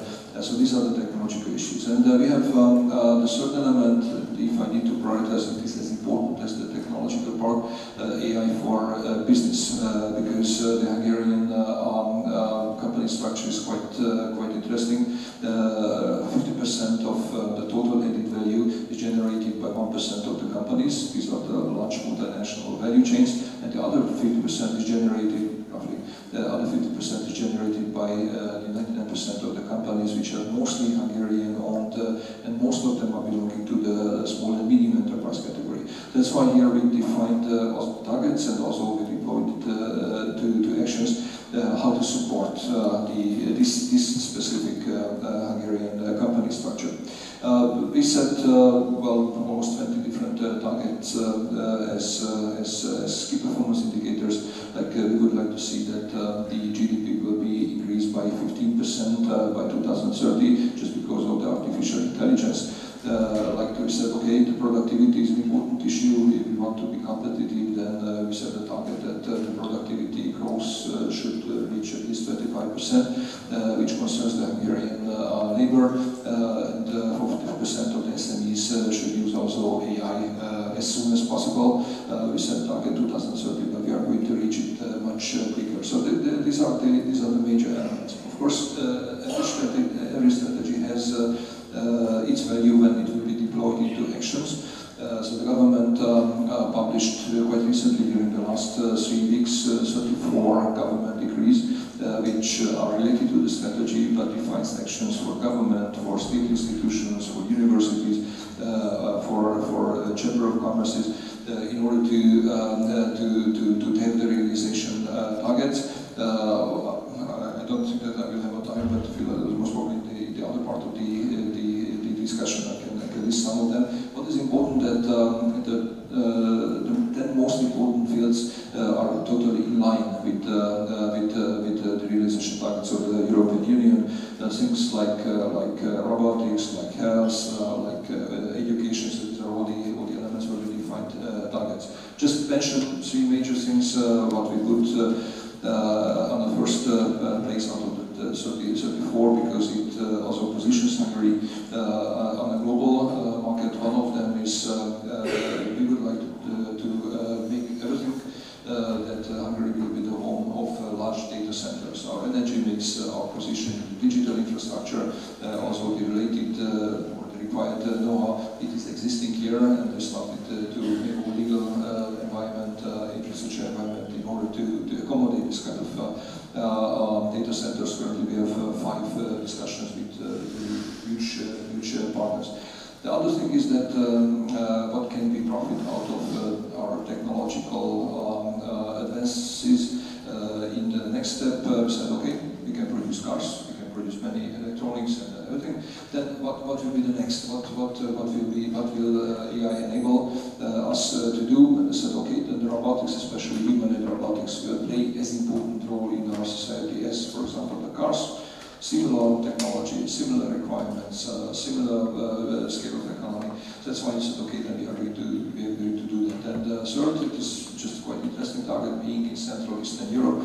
We also defined a target that we would like to learn out of the past data. Hungary has 1,000 years of state-like operation with all the documentation. Hungarian National Archive is having 300 kilometer documents, so just paper-based documents. Out of that, you can first of all understand what happened in the past, but more importantly, how to use this data for future predictions. We have many examples. Of course, during this period, the AI Act implementation is a requirement.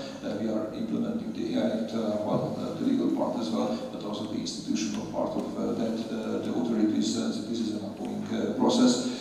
Here, again, the most important thing is that how can we define an authority structure which makes Hungary competitive, and that's a major idea, but of course within the EU framework. So, sure.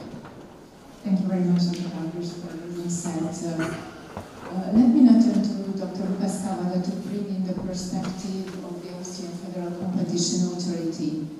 Lukas, from the viewpoint of an NCA, which is very active in international cooperation, how does the Austrian authority see the impact of AI on Austrian businesses and consumers? And in the international fora you participating, in the OECD, the ECM, ICM, how prominent has AI become? What concerns and opportunities are most often discussed and foreseen? And of course, please feel free at any point to react to each other's contributions. Thank you very much. Please allow me to start thanking President Rico and GBH for inviting me to this distinguished event. It's both an honor and privilege to be with you today, especially in this very historical building. Well, to come to your question, how do we see in Austria AI? I would say we actually see it both as an opportunity and a risk. It's certainly an opportunity for us as authority to benefit from these latest developments. And actually, we put a significant amount of resources and manpower to look for tailored solutions that work best for our authority, because we believe it will also change our internal work quite significantly. Why do we look for a tailor-made solution? And I think this is also the link to my next statement. It basically relates to the value chain. And as President Mund rightly said in his keynote, we see there's some issues that don't allow us to really integrate the solutions that are out on the market for our demands. Because obviously we need some safeguards as competition authorities as well, since we also have critical data, business secrets, and so on and so forth. When it comes to enforcement, I think it's fair to say that we actually see AI as a matter of concern, or AI markets or ecosystems, if you wish. Why is that so? I mean, what we basically observe is relatively high barriers to entry, an increasing level of market power, and also an issue when it comes to access to data. So this, I think, sounds probably familiar to some of us. We observe that in other digital ecosystems as well. And I think it's a very decisive moment for competition authorities to not miss the tipping point of markets. So we need to be really mindful about that. Having said that, we actually set key priorities that we take into consideration when thinking about AI and markets around AI. First, what is an important principle for us is access to data. For us, it's key that the data is provided without unnecessary restrictions to third-party use. A second important aspect that is certainly a priority for us is flexibility in the sense that switching between multiple generative AI models should be possible. And lastly, but certainly not the least one is fair treatment, so no anti-competitive behavior such as self-reference, time and bundling.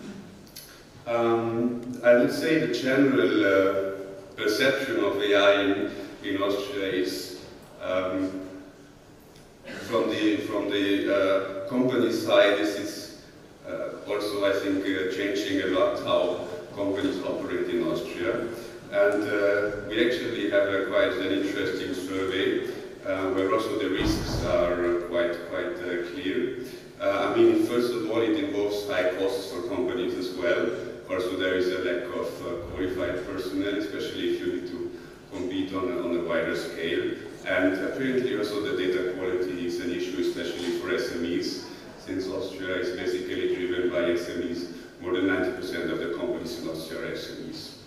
And on a different note, but equally important, I think also Austrian companies fear a little bit the technological dependency on certain technologies. So I think we are pointing into the right direction as a competition authority. Since you mentioned international fora, I think it's really on the agenda everywhere, and I think for very good reasons. So I did some research, and at the OECD level we discussed the AI-related topics in the last 2 years, I think up to 5 different roundtables were dedicated to this topic, and I can really highly recommend to read those papers because they were really very well prepared. And we were actually also lucky enough to host it in the beginning of the year an ECA conference in Vienna on AI-related issues. ECA is EU 27 plus EFTA and the United Kingdom. And to end on a positive note, I was actually very impressed to see that we have a really impressive know-how on AI, and I think we are well advised to try to explore synergies and make the best use of it as competition authorities. Thank you, Lucas.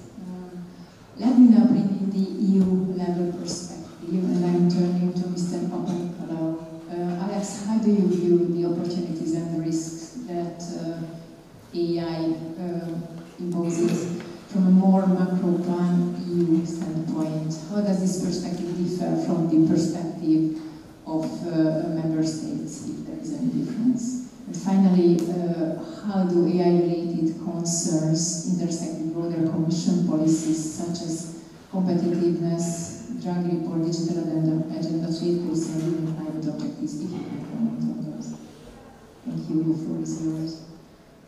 Thank you. Excuse me. Thank you very much. I think that I'll start with the question about the macro pan-EU perspective. I think Dr. Wundt, before he had to leave, was very effective at outlining the stakes for Europe and explaining, where we have advantages and disadvantages. I don't think I'm going to try to improve on that. And he also quite starkly outlined the difference in the numbers in terms of investments that we have to try to catch up with. And certainly we're not there yet.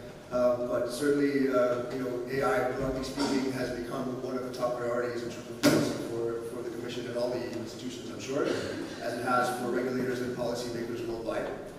And since obviously we see that developments in AI markets are capable of having very significant impacts on our societies and our economies, both for good and potentially for ill, we definitely see that we need a coherent Europe-wide AI strategy to try to sort of take advantage of the benefits while minimizing the harms. So the Commission has launched a number of innovations and mechanisms to try to affect this.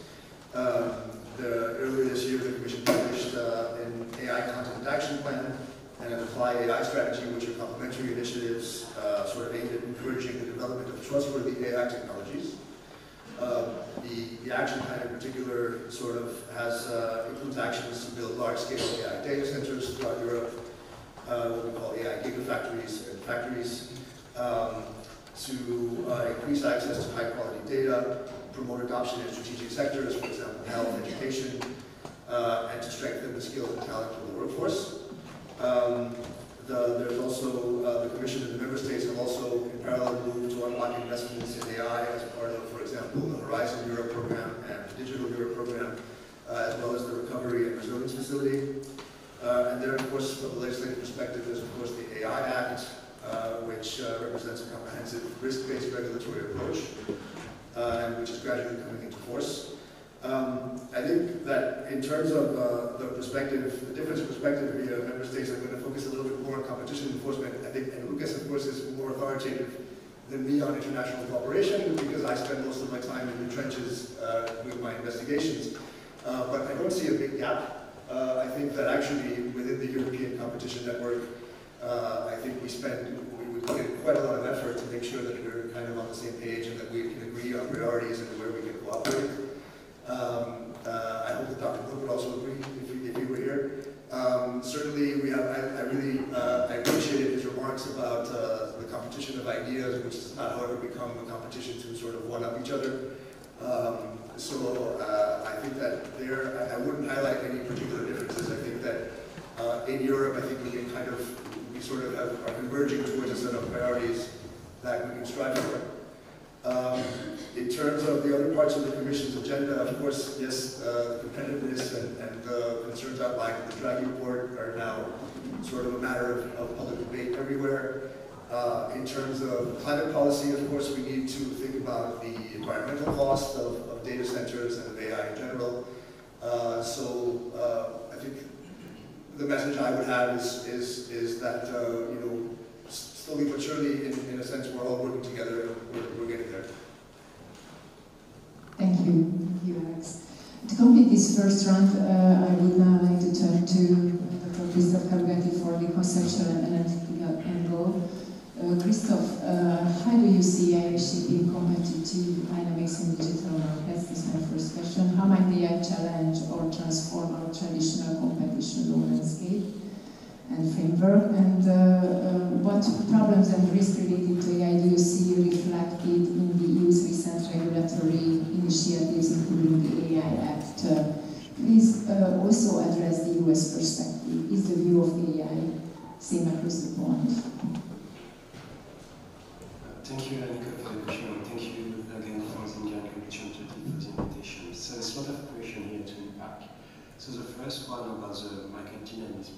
So from what I'm saying, so I'm studying this market for almost 2.5 years since ChatGPT became public, and what I'm saying is, let's say, rapid adoption of AI in all economic sectors, so not only the digital one, but also sectors like competition authorities, for example, adopting AI.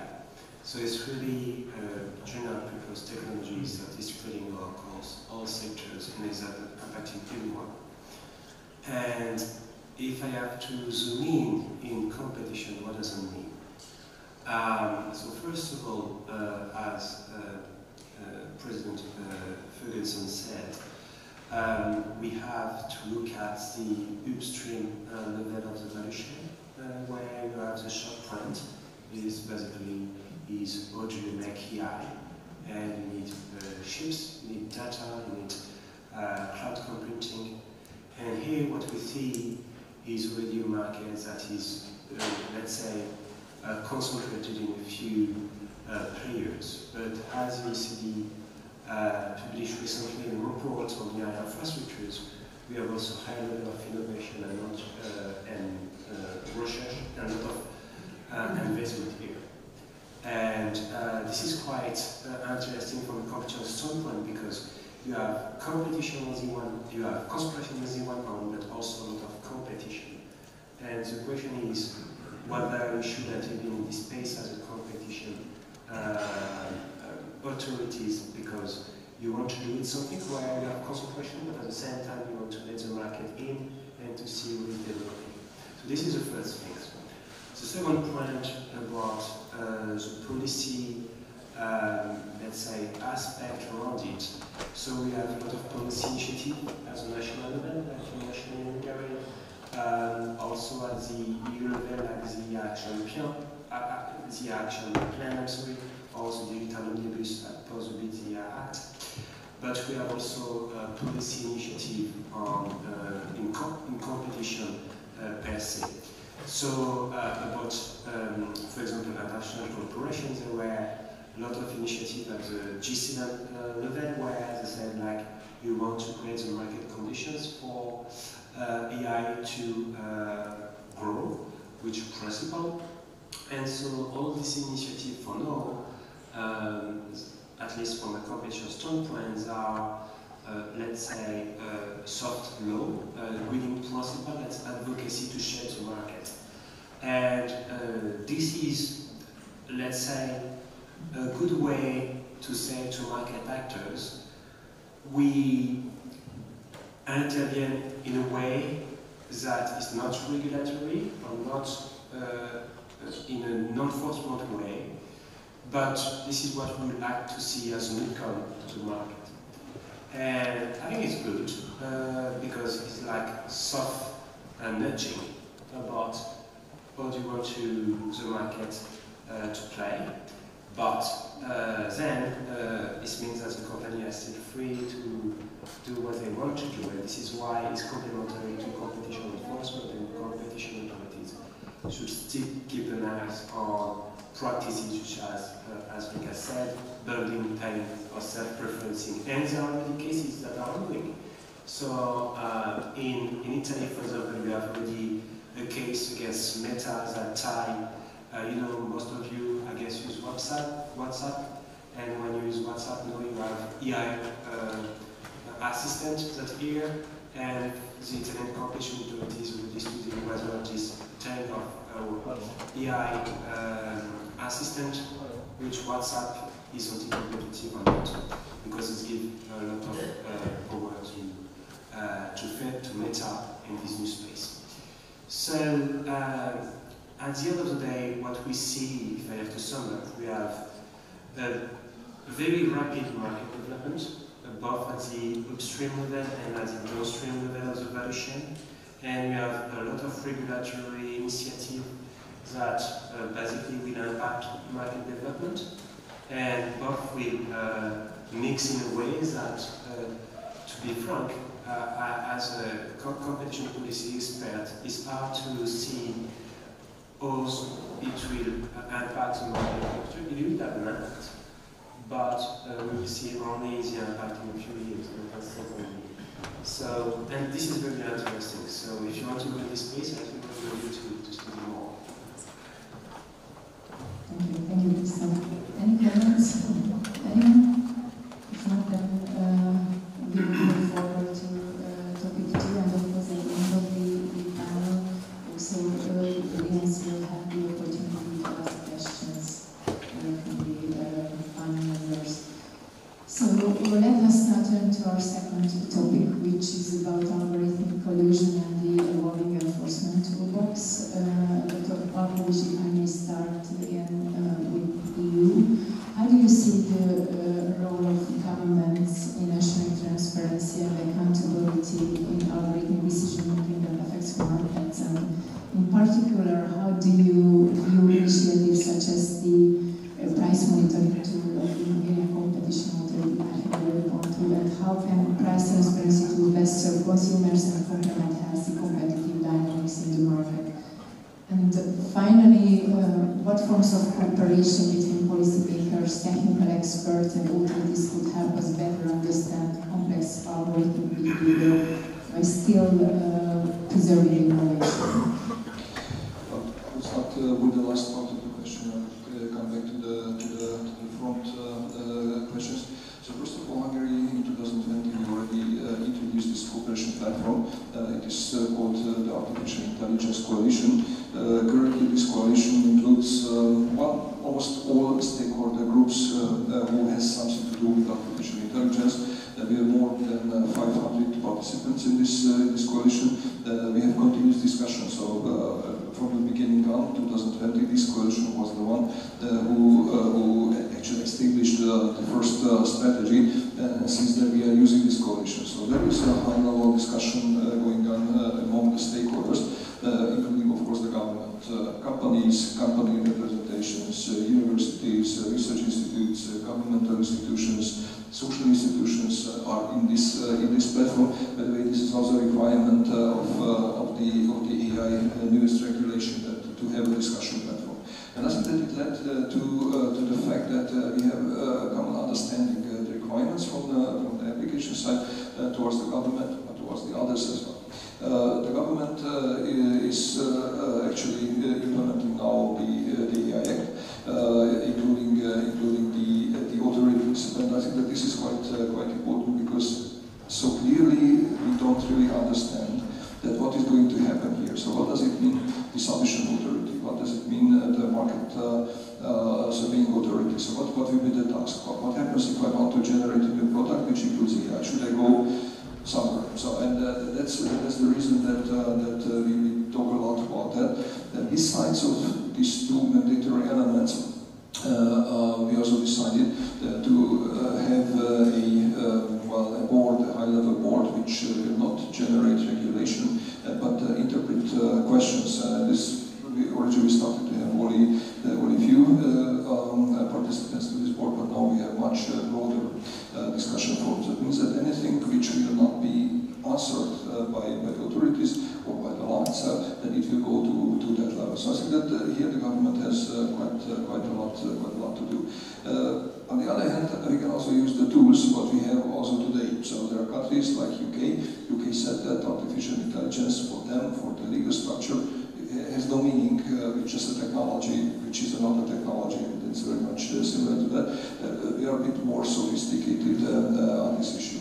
Of course, the question how will that motivate the stakeholders, especially those who are going to produce solutions and tailor-made solutions, especially now. We don't talk about the big value chains like all the big companies, but we talk about the local companies. For them, it's very important that the government is going to provide the tool and provide this type of transparency and this type of clarity. If you look, come back, just shortly to the European competitiveness. The previous presentation, it was formulated very well. I have to say the same. So, what do you need in order to generate solutions or products or services with artificial intelligence? You need to have data. You need to have computational power. You need to have financial and legal environment. But mostly, what you need to have willingness. You need to have the talent. You need to want that I'm going to use artificial intelligence. Currently, I would say that, well, just put a little bit the current status about the clarity on the side. But still, I think that we need to force those who want to generate AI-based solutions. I think that's why the government has an important role. We also made up a trust fund for this. Basically delegating money to that. We also applied to the AI antenna/AI factory. We also won that. So there are many things what the government needs to do in order to promote this. And I think that also these tools, these tools are not new. These are already existing tools. We simply just need to use them with a certain interpretation. I think that this is the task for the government. Thank you very much. Dr. Kavada, turning to you, from an NCA perspective, of course, how difficult is it in practice to detect algorithmic collusion, coordination? What kinds of analytical capabilities and technical skills do authorities need to develop for these cases? And also, do you believe the current Austrian and EU regulatory framework is sufficient to address the algorithmic collusion-related issues? Is there a need for reforms?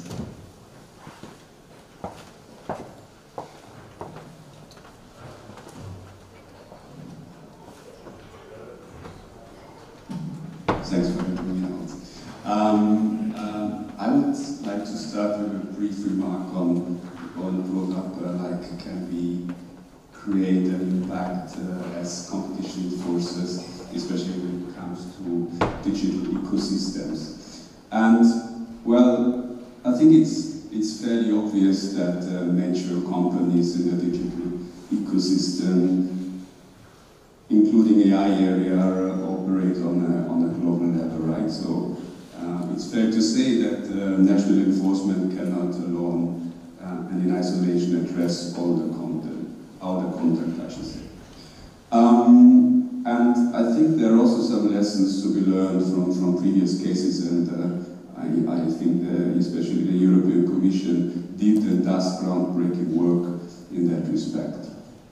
And I think we probably all agree that we have a priority ensuring fairness, transparency and contestability of markets and ecosystems. And well, is there room for enforcement of national competition authorities? I would say yes, and I want to provide you with one example that worked quite well for us. And I think it's also a good example of how to join forces in that respect. We actually had, together with our German colleagues from the Bundeskartellamt, back in 2019, a case on abuse of dominance against Amazon Marketplace. So allegedly they were favoring their own products on the marketplace to the detriment of rivals. So this case, to make a long story short, ended with commitments by Amazon Marketplace, which basically led to the conclusion that they will change the terms and conditions and ensuring a level playing field on their marketplace. And quite interesting is the fact that they changed the terms and policy across the internal market, because it probably doesn't make much sense to only change it in one or the other jurisdiction. So I think we definitely can have an impact, and we can also make a difference, especially if we join forces. On your question about algorithmic collusion, well, it remains challenging, I would say, because we not only have to prove parallel outcomes, but also underlining in the collusive mechanism. So I think we see a certain change of direction to some extent, because I think the legal uncertainty remains to some extent, but I think what was actually quite helpful was that maybe Alessandros will also make a reference to that. In the 23 horizontal guidelines by the Commission, we have an explicit reference to that, and basically saying that firms remain liable for pricing decisions implemented through algorithms. So I think this is already quite a helpful reference for competition authorities. And what is also key, in my opinion, is that since it's rather difficult to detect, I think competition authorities are rather well advised to really gain knowledge about certain markets. And we have some tools in our box that help us to understand markets better, and this is mainly market studies. So we actually have this opportunity to understand markets better, and once you have a better feeling how markets function, I think it's also easier to understand and detect potential anti-competitive harm. Your last question about whether our toolbox fits for purpose, I think we should try at least, right? So I think we have a lot of instruments that we can use, and we should make use of it actually. But I also see there could be some potential enforcement gap. I'm thinking, for instance, about merger control. So we in Austria actually have a so-called transaction-based value, which helps us to get jurisdiction over mergers that traditionally don't have high turnovers, but more a significant transaction value. We have actually received quite recently some judgments from Supreme Courts, both in Germany and Austria, which basically challenge the local nexus. So we will see how this will affect practice, and if we should end up with the conclusion that this transaction-based value doesn't work so well anymore, especially in the area of the digital sector, where you don't necessarily have a big revenue, right? I understood the other day that OpenAI doesn't generate so much revenue at the time, but it's still a rather valuable company, if I understood well. So if you end up with a conclusion that merger control is not working the way it was actually designed, we might consider alternatives, calling powers, just to name a few. Thank you. Alex, from your viewpoint, is algorithm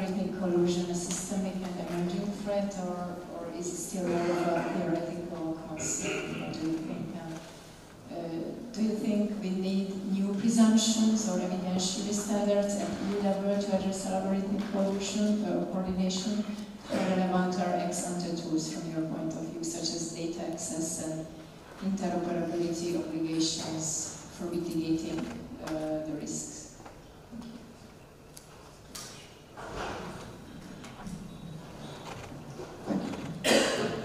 So I've been working in competition enforcement long enough to remember when algorithm collusion was the thing being discussed at the conferences, considered to be on the cutting edge of technology. And then something happened called ChatGPT, which hit the market in 2022, I remember the date, or 23, and completely overshadowed it. So now nobody seems to talk about it much anymore. But I think that it is still worth talking about. I think that at least among us regulators, even though there's still a relative lack of case law, it's still a concern. We still think it's a concern.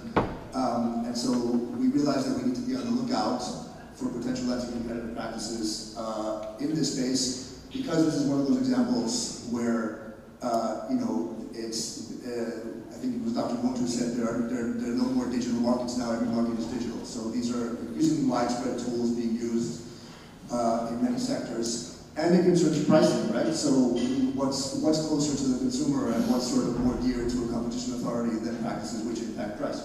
So as Lucas mentioned, there's still a lack of case law. To some extent, all the cases are starting to trickle in, but at the Commission, we did address this sort of like in the abstract in 2023 in the revised guidelines on horizontal cooperation agreements. And particularly linked with the exchange of anti-competitive information. And there we, aside from giving a few examples, hypothetical examples, there were two principles that were outlined. The first of these is that if a pricing practice is illegal when implemented offline, there is a high probability that it's also illegal when it's implemented via an algorithm. And the second is that firms who are involved in anti-competitive pricing practices cannot avoid liability on the ground that their prices were determined by an algorithm, not by a human, just like an employee or an outside consultant working under a firm's direction or control, the algorithm remains under the firm's control.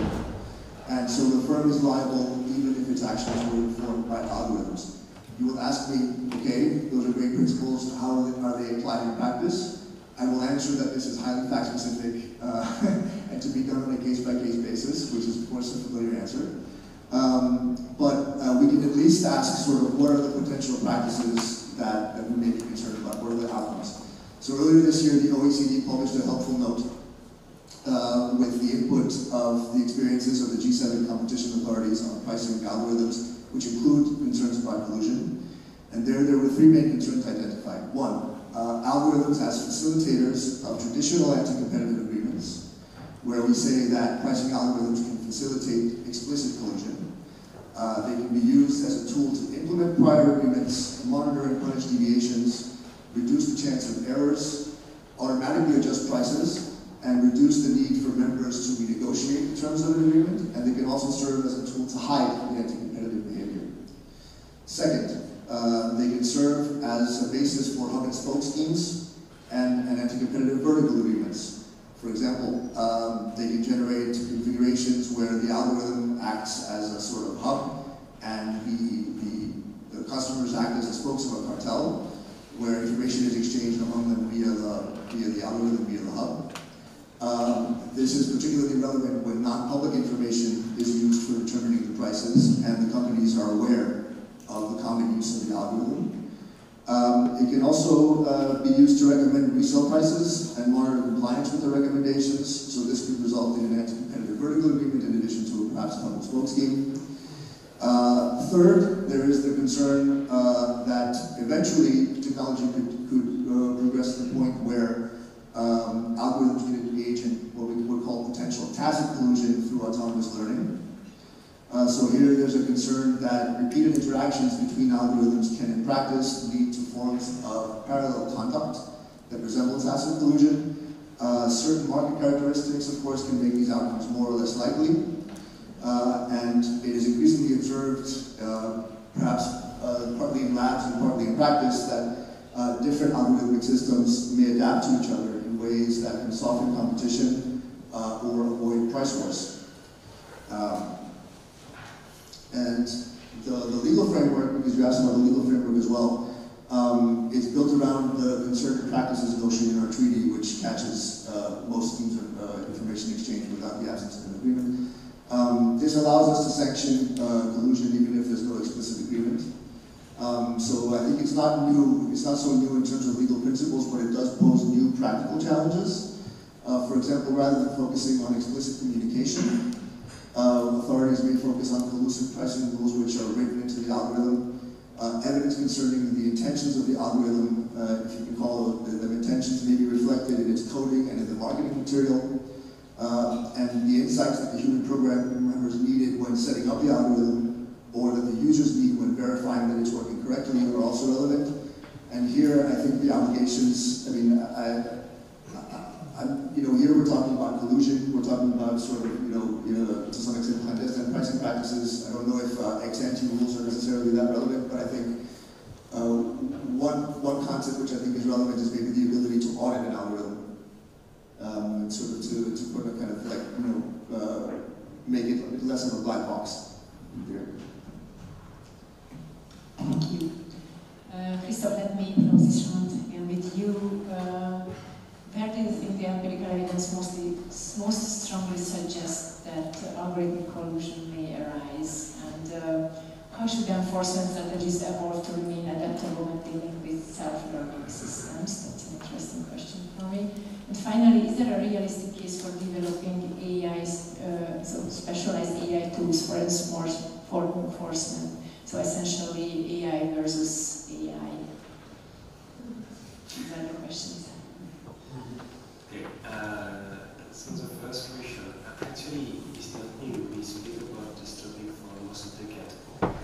And actually, which the rise of AI like this topic is not again the matter, but basically the economic and legal literature is a move because there's nothing to add more. Actually, an AI is just also an algorithm, and so what we know from algorithmic in the past is also valid with AI. What is different is the proliferation and the diffusion of AI. So it means that we may see in the future more, let's say, practices, not necessarily collusion, but also abuse of dominance practices with AI. So it can be an algorithmic collusion, but it can be also exploitations. So today, when I would tell you an example. So today, when you use the web, you basically use it as a human. So you do your own research and you do your own homework. Let's say tomorrow it will not be any more humans; it will be agentic AI. And this drove a shift. So we change from human-based interaction to agent-based interactions, where it would be an algorithm that will take decision for you and that will perform tasks for you. And here it completely change because an algorithm can basically play on the supply and demand of a given research and play on the supply and demand of a price, for example. So we can see potential issue in relation to algorithmic collusion, implicit collusion, for example, which is not necessarily legal, but we can see. We can see also a case where we have the agents that know you better than you are. So, for example, we already know in the past that Tesco, because of what you are doing in a supermarket, predict whether you are pregnant or not, before you know that you are pregnant. And so here, which agentic AI, you will have to give a lot of data for the AI to perform the task. And so it will know you better than you are. And so here there may be issue of personalized pricing or personalized product, that you recommend product that you think is best for you, but you will have not anymore these windows of choice or these windows of comparing price, for example, of yourself. On the second question, which is a bit challenging, I have to admit, because I didn't understand what the question. So whether is there a chance that specialized tools will be built for competition or enforcement AI tools?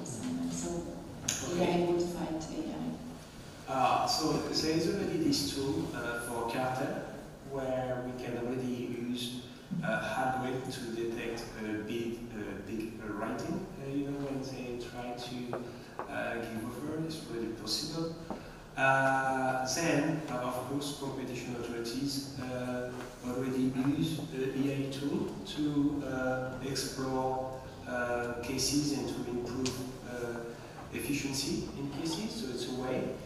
But then, whether you can use, let's say, an agentic AI to fight an agent on the web, probably tomorrow there will be this kind of tool that at least will be able to detect the market condition and to influence the market condition and to send an alarm to competition authorities. There is a risk of collusion, but again, this is just a technology. The question is whether the law can adapt to the technology and whether it can adapt, whether it should adapt. The simple question is, if you see an AI that is an agentic AI, for example, that is able to, let's say, follow the price of the competitors or of another agent, and that is influencing the demand and the supply, is it illegal? If you look at the point, this is called parallelism, and it's not illegal. It's a gray zone where you need normally an attention of mind to do it. And here, basically, I know that the Canadian Competition Authority tried to bring this case against Real Beach in Canada, and one of the key issues was missing is the intention of collusion. If you don't have this intention of collusion, what do you bring a case? So you can have the best tool on you, the best AI tool. You can ask some admin to design a tool for you. But if the law doesn't change, here you will be stuck anyway. So, yeah, no matter to.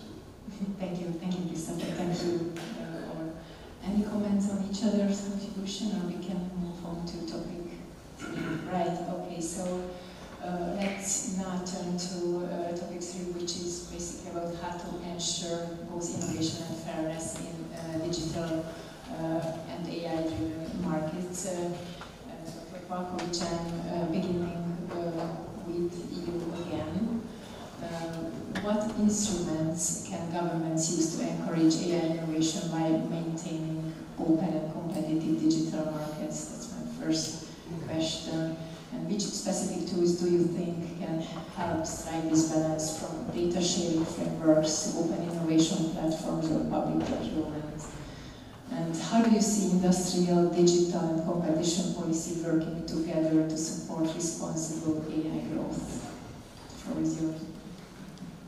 Thank you very much. I mentioned that in our strategy we have 2 pillars. The first pillar is the foundation pillars. Out of that, one important point to promote research and development activities within the Hungarian ecosystem. That's what we started immediately in 2020. We established a new innovation ecosystem with financing and also with new ways of cooperation.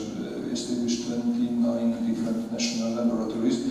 At least now we have roughly 5 years results, and half of them either using AI as a tool to achieve the new results in health, in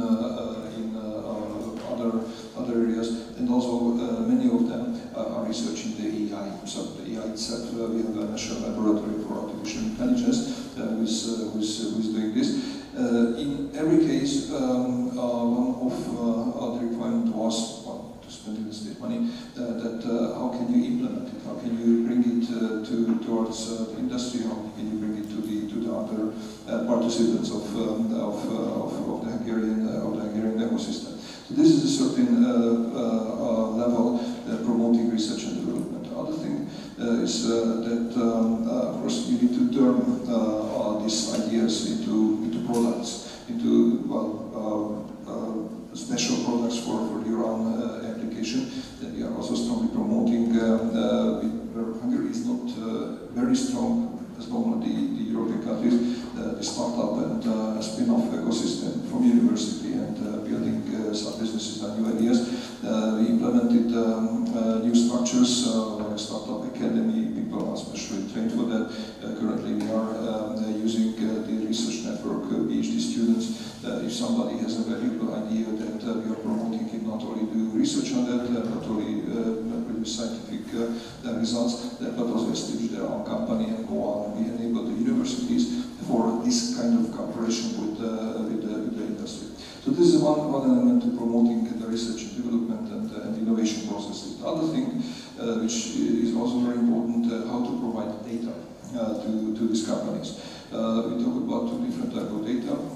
In one of them we have pretty good progress. These are the community data. So how to turn the community data into something what the stakeholders can use.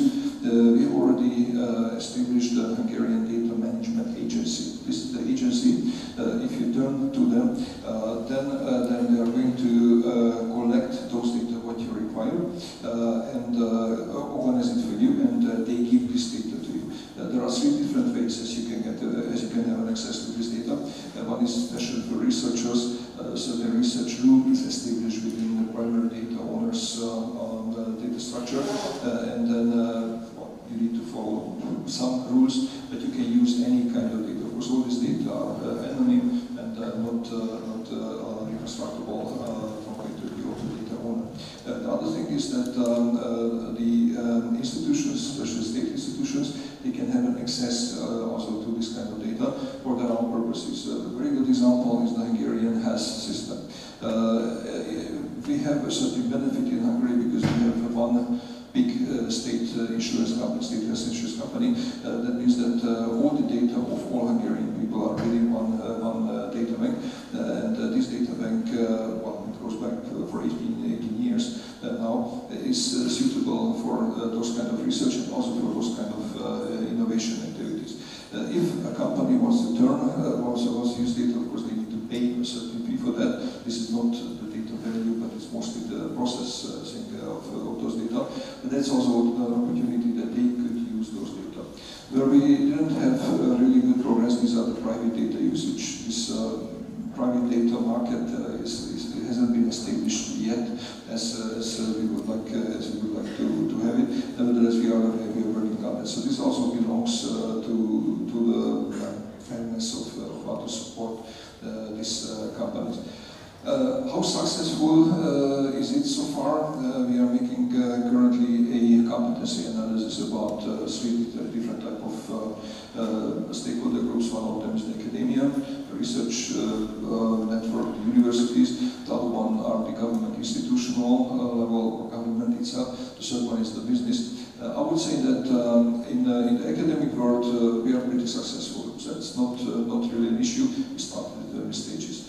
The Hungarian government and also some institutions, for example, the Hungarian competition office, we are using artificial intelligence solutions in order to either support our activities or processes or support the environment. Giving you two examples belongs also to that.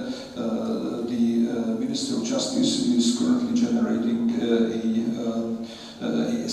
legal assistant, simply putting the complete Hungarian legal environment into a reg application, including also all the decisions. And then you as a citizen or companies can turn into that, and it's a sort of chat function. You can ask questions and it is going to give you an answer.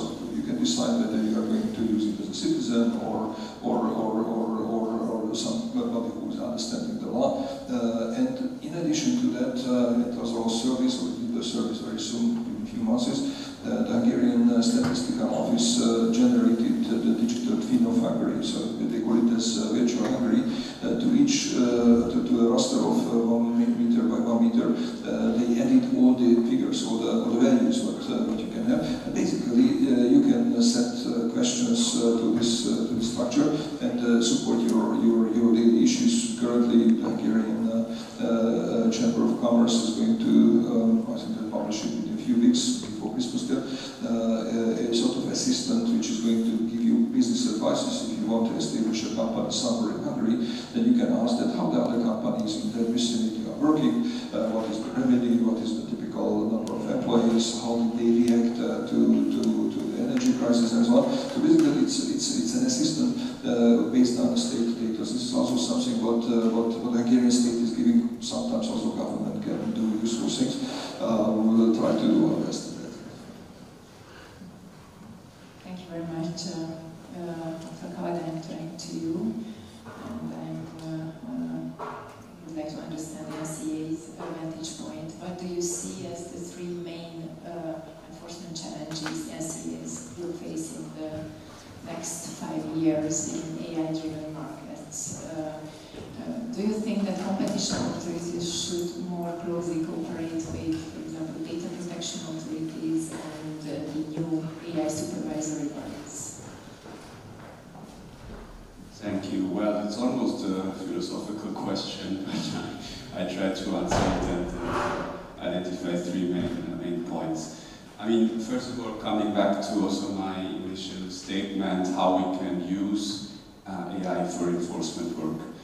And I'm basically thinking of e-discovery in that respect.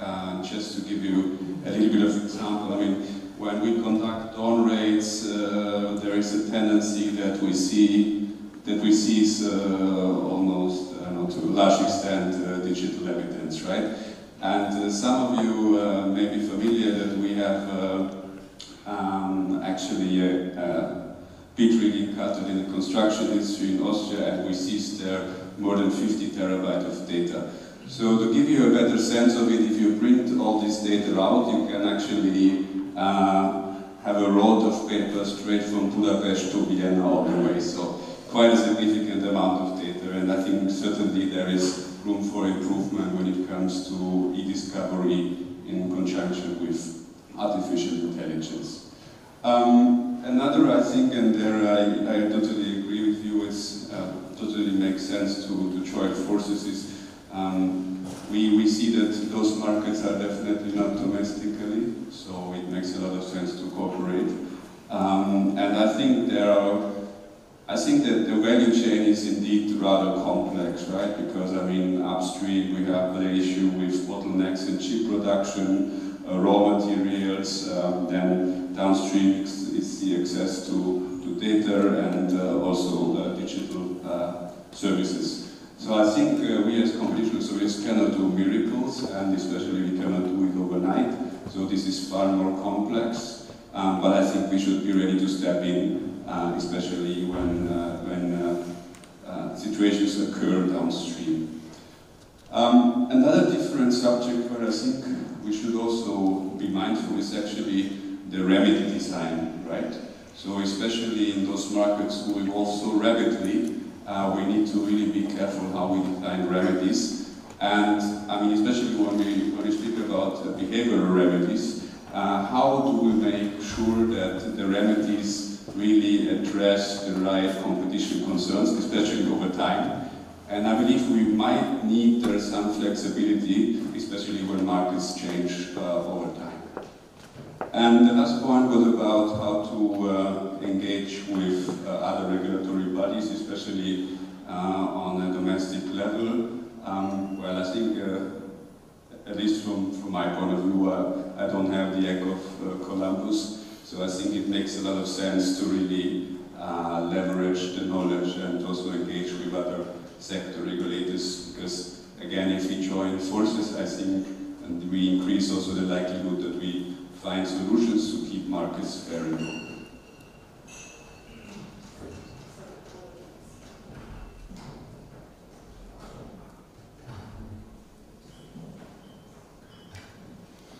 Thank you very much, Lucas. Alex, a question for you is, what should DigiCom's priorities be in the next 5 to 10 years to stay ahead of the AI curve? What do you think?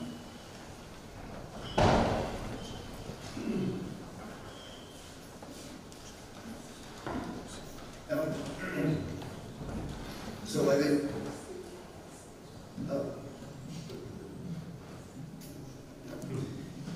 is this working here? So, indeed, I mean, I think that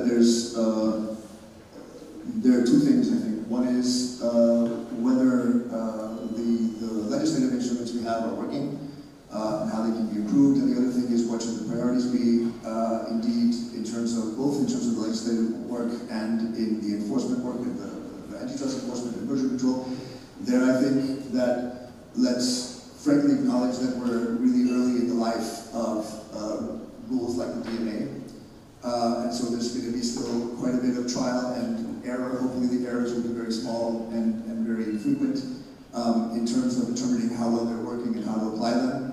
I think that, so DMA is relevant for AI in a couple of different ways. One is that if a player who's active in AI offers a core platform service, they're a gatekeeper, and so the obligations might kick into aspects of the AI offering as well. And the second is that functionalities which are powered by AI are integrated or embedded in existing core platform services, and therefore they're also covered. So there we have to sort of keep a close eye on how different services develop and how the ecosystem develops, because services that currently might not fall under the DMA may do so if the offering changes. And of course, the DMA is not there to prevent innovation. It's there to ensure that not only the gatekeepers get a chance to innovate. I think there's been a repeated pattern of tech companies claiming that Europeans will miss out on big innovations because of the need to comply with the DMA. I think so. When people stopped liking Twitter, Meta launched Threads, and first kept it everywhere, launched everywhere except for Europe. But a few months later, we had Threads. Most recently, I think there's the Apple Buds, which provide live translation. That was another claim that was made a few months ago, I think. Lo and behold, I think in the next, by the end of the year, we're going to have them in Europe as well. So, I think that there's a lot of hyperbole and a lot of sort of lobbying done to undermine the DMA, which is not really based on the interest of Europeans. And then for situations that are not covered by the DMA, of course we still have traditional antitrust and merger enforcement, and there the rules are flexible enough to adapt to a lot of situations. And the Commission published a policy brief last year, which was based on a public consultation, as well as discussions with a lot of NCAs, including the Hungarian, which is mentioned by name in the brief. And I think that document sort of provides a good starting point for seeing where our priorities for the next few years are likely to lie. With, of course, the caveat that these products change, and so we may have to sort of pivot as well. So some of the key findings of the brief have already been touched on in this panel. For example, that there are a few different aspects that represent barriers to entry or potential barriers to entry. That's access to compute, chips, engineering talent, capital, and access to data. And I think Lucas mentioned also that the strategies that companies may use are somewhat familiar for close competitors in this space. So the products and the markets are new, but the strategies are similar. It's time and bundling, access restrictions, exclusivity, self-preferencing, and the like. So these are the sort of theories of harm that we have experience dealing with. In terms of mergers, there is a potential risk. We're still looking at the ideas of killer acquisitions and most recently acqui-hires. So this idea that a big platform will just simply hire most of the employees of a startup and integrate it either to prevent it from becoming a competitor or just to sort of concentrate, envelop more and more services into itself. There, of course, we have to grapple with the Illumina judgment of the court. So we're looking at ways to continue to sort of look at transactions which may present problems, but which may not be caught by the EU turnover thresholds, which are quite high, and of course these sometimes involve startups which have even no turnover at the moment. So right now we're looking into a lot of potential concerns. A lot of these focus on partnerships between large incumbents and startups, where the startup depends on a larger incumbent for access to capacity or distribution channels, and the exchange has imposed on it an exclusivity obligation.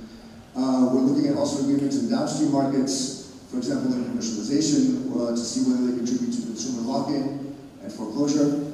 We're also looking at recent mergers, such as NVIDIA's acquisition of Non.AI, which we did clear, and Broadcom's acquisition of VMware, to make sure that they don't result in market foreclosure and that interoperability is ensured.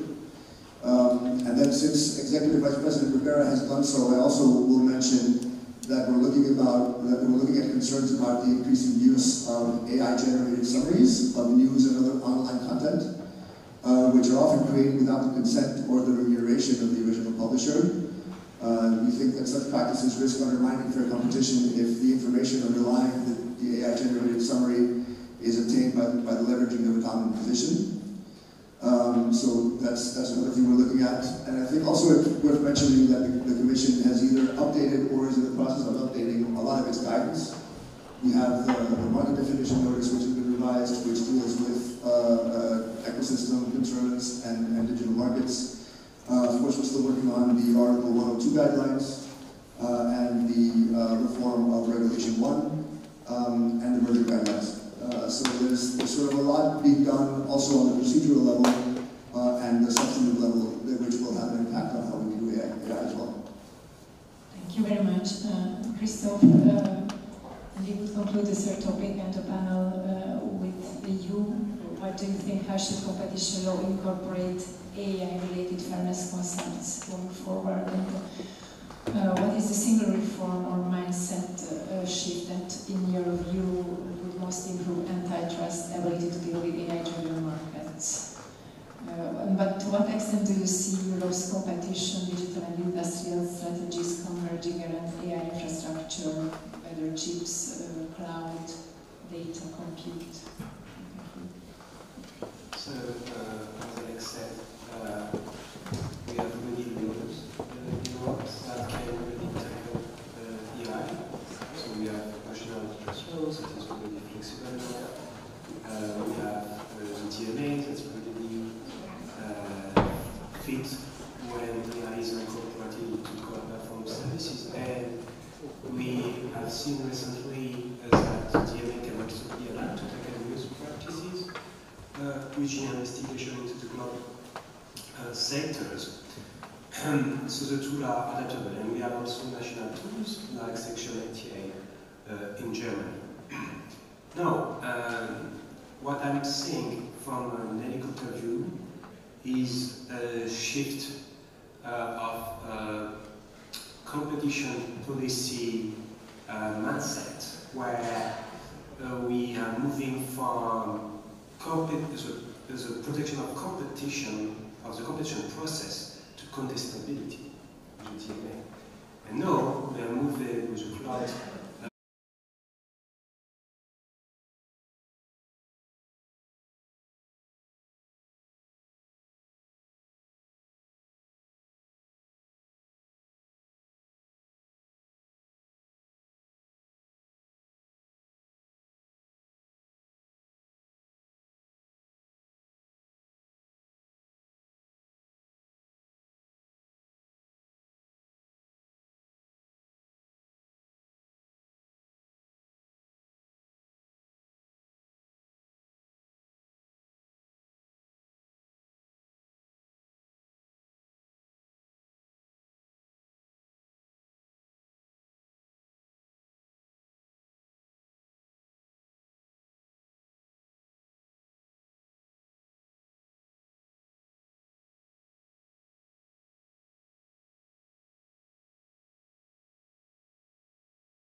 Hölgyeim és Uraim, kedves vendégeink, a könyvbemutató rendezvényt már beharangoztam önöknek, de előtte természetesen még egy előadást hallgathatnak meg, amely egyébként szorosan kapcsolódik a könyv bemutató témájához is. Szeretném megkérni, hogy felálljon a pulpitusra Horogai Miklós, a Szecskai művészeti és tartja az előadását. Miklós, parancsolj!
Szubjektív szempont is, ugye én ezekben az ügyekben sokakkal egyetemben jogi képviseletet látok el. Ugye az elmúlt 8 évem egy igen jelentős része ennek a két témának szentelődött. Viszont pont ezért szeretném a megértésüket kérni, hogy én nem fogom az itt elhangzó ítéleteket különösebben kommentálni, vagy kritikailag értékelni, mert azt gondolom, hogy az ügyben eljáró jogi képviselőként ez nem volna helyes. Kísérletet teszek a slideshow-nak a tovább görgítésére, csak ez azért jelenleg úgy néz ki, hogy némi technikai akadályba ütközik esetleg. Jó, akkor egér működik. Köszönöm szépen. Azt gondolom, hogy vágjunk is bele, joghatóság lesz az első témánk. Ha már nem fogom minősíteni az ítéleteket, akkor azt azért tudom önöknek ígérni, hogy az uniós és a magyar gyakorlatból felhozom, hogy honnan indultunk és hova jutottunk el. Joghatóságnál a kiinduló pontunkat a Brüsszel I rendelet adja, ami, és itt mindent csak ilyen nagyon vázlatosan és lényegre törően fogok mondani, hiszen fél órával csak így fogok beférni. A kiinduló pontunk, hogy a joghatóságot az alperes székhelye határozza meg, tehát adott esetben egy versenyjogi jogsértést elkövető vállalkozás a saját tagállamában perelhető, de vannak olyan különös joghatósági okok, ami alapján más tagállamban is perelhető, és ilyen ok a rendelet 7. cikk második bekezdésében foglalt káresemény helye. Mit jelent a káresemény helye az uniós bírósági gyakorlatban? Egyrészt a kárt okozó esemény helyét jelenti, ezzel most nem fogunk részletesebben foglalkozni. Másrészt jelenti a kár bekövetkeztének a helyét, és a magyar ügyekben és az uniós ítéletek többségében is ez volt a fő vizsgálandó kérdés, hogy hol következik be a kár. Amikor a kár helyéről beszélünk, akkor az uniós bírósági gyakorlat szerint ez az uniós jog fényében értelmezendő fogalom, nem a nemzeti polgári jog alapján, és itt az uniós gyakorlat két fő értelmezési szempontot követ. Az egyik szempont, ezt úgy fogalmazta meg az uniós bíróság, hogy a közelség elve. Tehát az a bíróság rendelkezik joghatósággal a kárhelye alapján, ami különösen szoros kapcsolatban van a káreseménnyel, ő van a legalkalmasabb helyzetben arra, hogy a bizonyítást lefolytassa, az eljárást lefolytassa. A másik pedig a kiszámíthatóság, tehát a károkozó vagy az alperes számíthasson arra, hogy mely tagállamban fogják őt beperelni, ami nem a saját tagállama. Ebből pedig egy nagyon fontos felismerés adódik, és ez a felismerés úgy szól, hogy nem minden kár alapoz meg joghatóságot. Vannak olyan károk, amik egyszerűen nem adnak kellően szoros kapcsolatot az adott bírósághoz, és ami minket ebből a szempontból, versenyjogi szempontból érdekelni fog, az a közvetett, károsult közvetett kára, ami nem alapoz meg joghatóságot a bírói gyakorlat szerint. Na most, ha már rátérünk arra, hogy ez mit jelent a versenyjogi kártérítési ügyekre nézve, akkor az első ítélet, ami az eszünkbe juthat, ez a Cartel Damages Claims, vagy ahogy Magyarországon mondani szoktuk, CDC ügy, ami, amikor megindultak a magyarországi első perek, akkor ez volt az esetjog, ezért mindenki erre hivatkozott. A CDC ügyben a kartelezők közvetlen szerződő partnerei érvényesítettek kárigényt, engedményezés útján egy erre szakosodott szervezeten keresztül. A káruk pedig az volt, hogy a kartel miatt saját állítások szerint túl sokat fizettek a megvett áruért. Az uniós bíróság szerint ez a típusú kár ebben a konkrét tényállásban a felperes székhelyén, vagy a károsult székhelyén következik be. Lépünk egyet tovább. Következő ügy, az pedig a Flylal ügy, ami egy teljesen más megközelítést tartalmazott, de a tényállás is teljesen más volt, mint a CDC ügy szerinti klasszikus kartel felállás. Itt én nem akarom ezt nagyon részletesen elmondani, mert bonyolult a tényállás. A lényeg az az, hogy volt egy érintett repülőtér, a Bénusi repülőtér, és az egyik repülőtársaság kiszorító árazást alkalmazott a másikkal szemben. Erre a repülőtérre bejött is az onnan kimenő nyárság tekintetében, és a kiszorított vállalkozás arra hivatkozásra érvényesített kárigényt, hogy ő neki elmaradt forgalma van, amiatt, hogy őt kiszorították.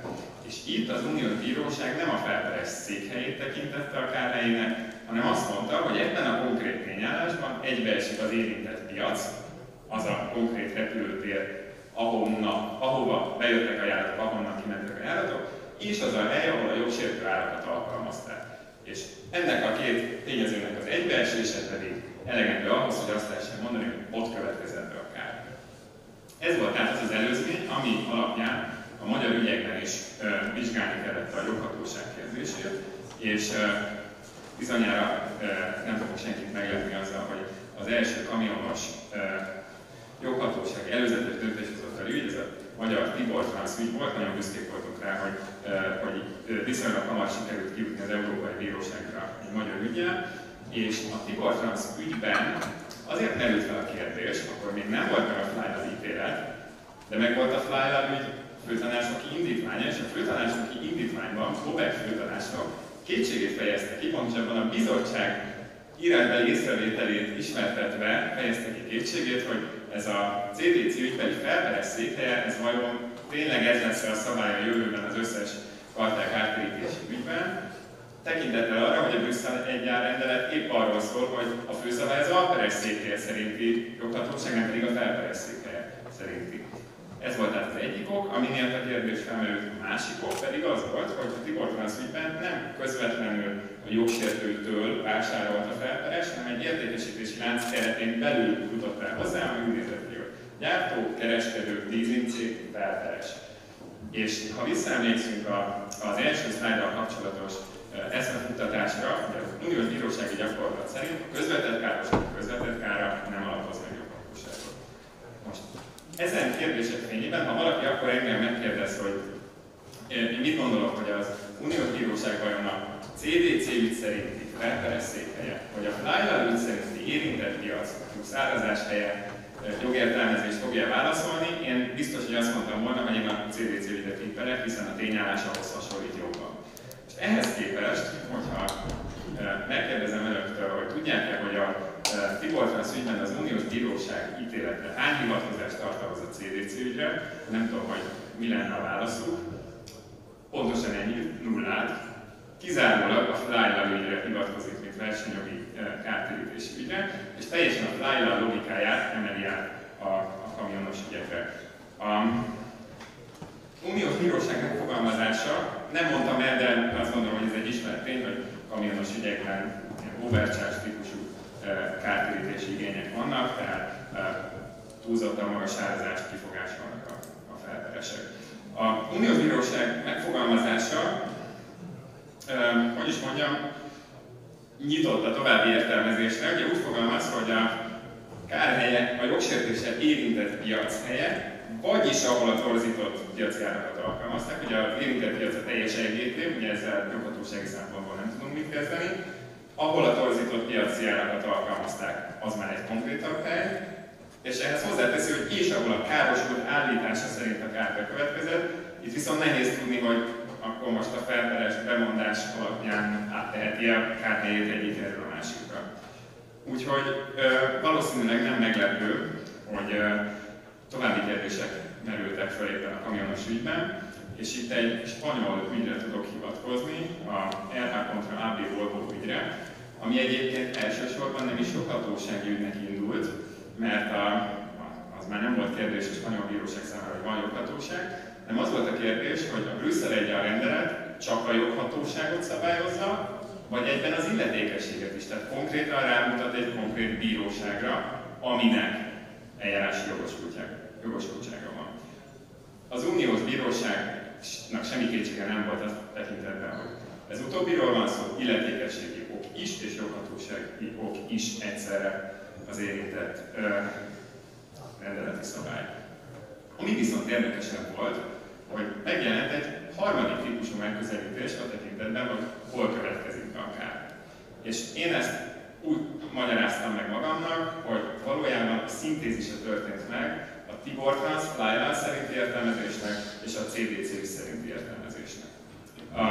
Egyébként az, hogy a Tibor Trans ügy további értelmezést igényel, azt nem én mondtam, hanem a AB Volvo ügyben a főtanácsnak indítványa is úgy fogalmaz, hogy ez további pontosításra szorul az a megfogalmazás, amit az előző szlájdon láthattunk. No, mi ez a differenciált megközelítés? A uniós bíróság számomra abszolút előre nem látható módon, bár lehet, hogy más előre látta, a főtanácsnak biztos nem látta előre, de én sem láttam előre. Azt szerint különböztet, hogy a felperesnek egy helyen vásárolt, vagy több helyen vásárolt. Ha egy helyen vásárolt, akkor a beszerzés helyét tekintik a kárhelyének, tehát ahol a konkrét beszerzés történt, az érintett piacon. Ha több bíróság illetékességi területén szerzett be, akkor viszont a székhelyét. És így került egy rendszerbe a két különböző megközelítés. Ha valakit ez a téma jobban érdekel, ez utána illetékességi problémákat is generál, erre van közzétett magyar kúriai ítélet, ahol is adott esetben érdemes egyébként elmélyülni. Nem lenne azonban teljes itt a bemutatás, hogyha nem szólnék néhány szót a másik híres magyar kamionos joghatósági ügyről, a MOL ügyről, aminek a kiinduló pontja az lényegében egy, most a lehető legpozitívabban mondom, egy gondolatkísérlet. A gondolatkísérlet az onnan indul, hogy, és ezt ebben a körben nem gondolom, hogy különösebben magyaráznom kellene, hogy a versenyjogi normák címzettjei a vállalkozások, nem a polgári jogilag elkülönült jogállamiságú entitások, hanem gazdasági egység, és azt se kell ebben a körben részletesen magyarázni, hogy ez hogy szivárgott át a versenyjogi kártérítési felelősségre, hogy a versenyjogi kártérítési felelősség alanyai is ezek a gazdasági egységek, vállalkozások, ahogy azt az uniós bíróság a Szkálszka és a Szumár ügyekben részletesen kifejtette.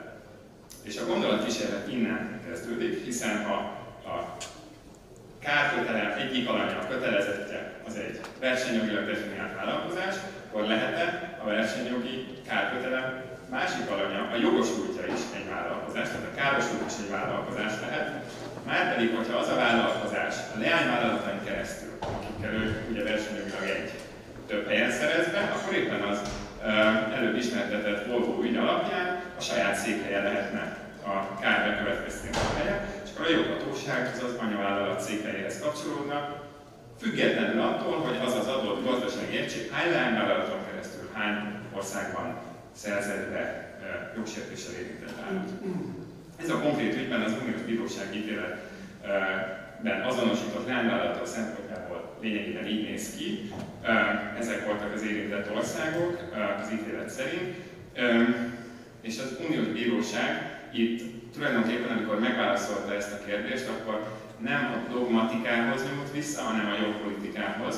Tehát nem azt nézte, hogy most akkor ez a vállalkozás fogalom, ez feltétlenül minden versenyjogi kártérítés szerződéssel kapcsolatos kérdésre kiterjed-e vagy nem, hanem az alapokig nyújt vissza, hogy mi a Brüsszel I rendelet 7. cikk 2. bekezdésének a célja, mik a fő értelmezési szempontok.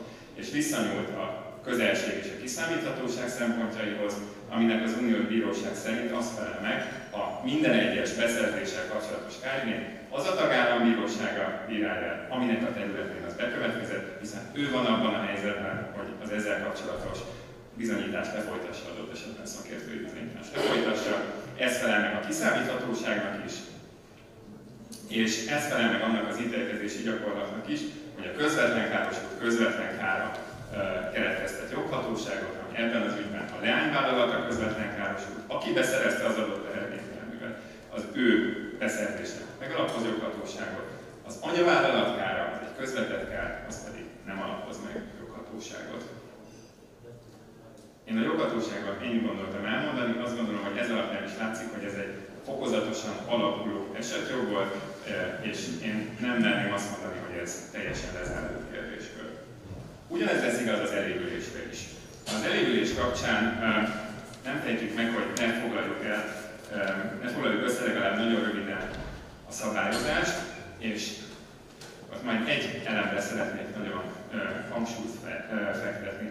A uniós szabályozásban mindannyian pontosan tudjuk, hogy a kártérítési irányelvben vannak elévülési szabályok, azt is tudjuk, hogy ezeket a TPVT-be átültették.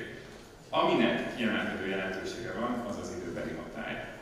A irányelv maga nem konkretizálja, hogy melyik rendelkezésnek milyen időbeli hatálya van, csak annyit mond, hogy az anyagi jogi szabályokat nem lehet visszamenőlegesen alkalmazni.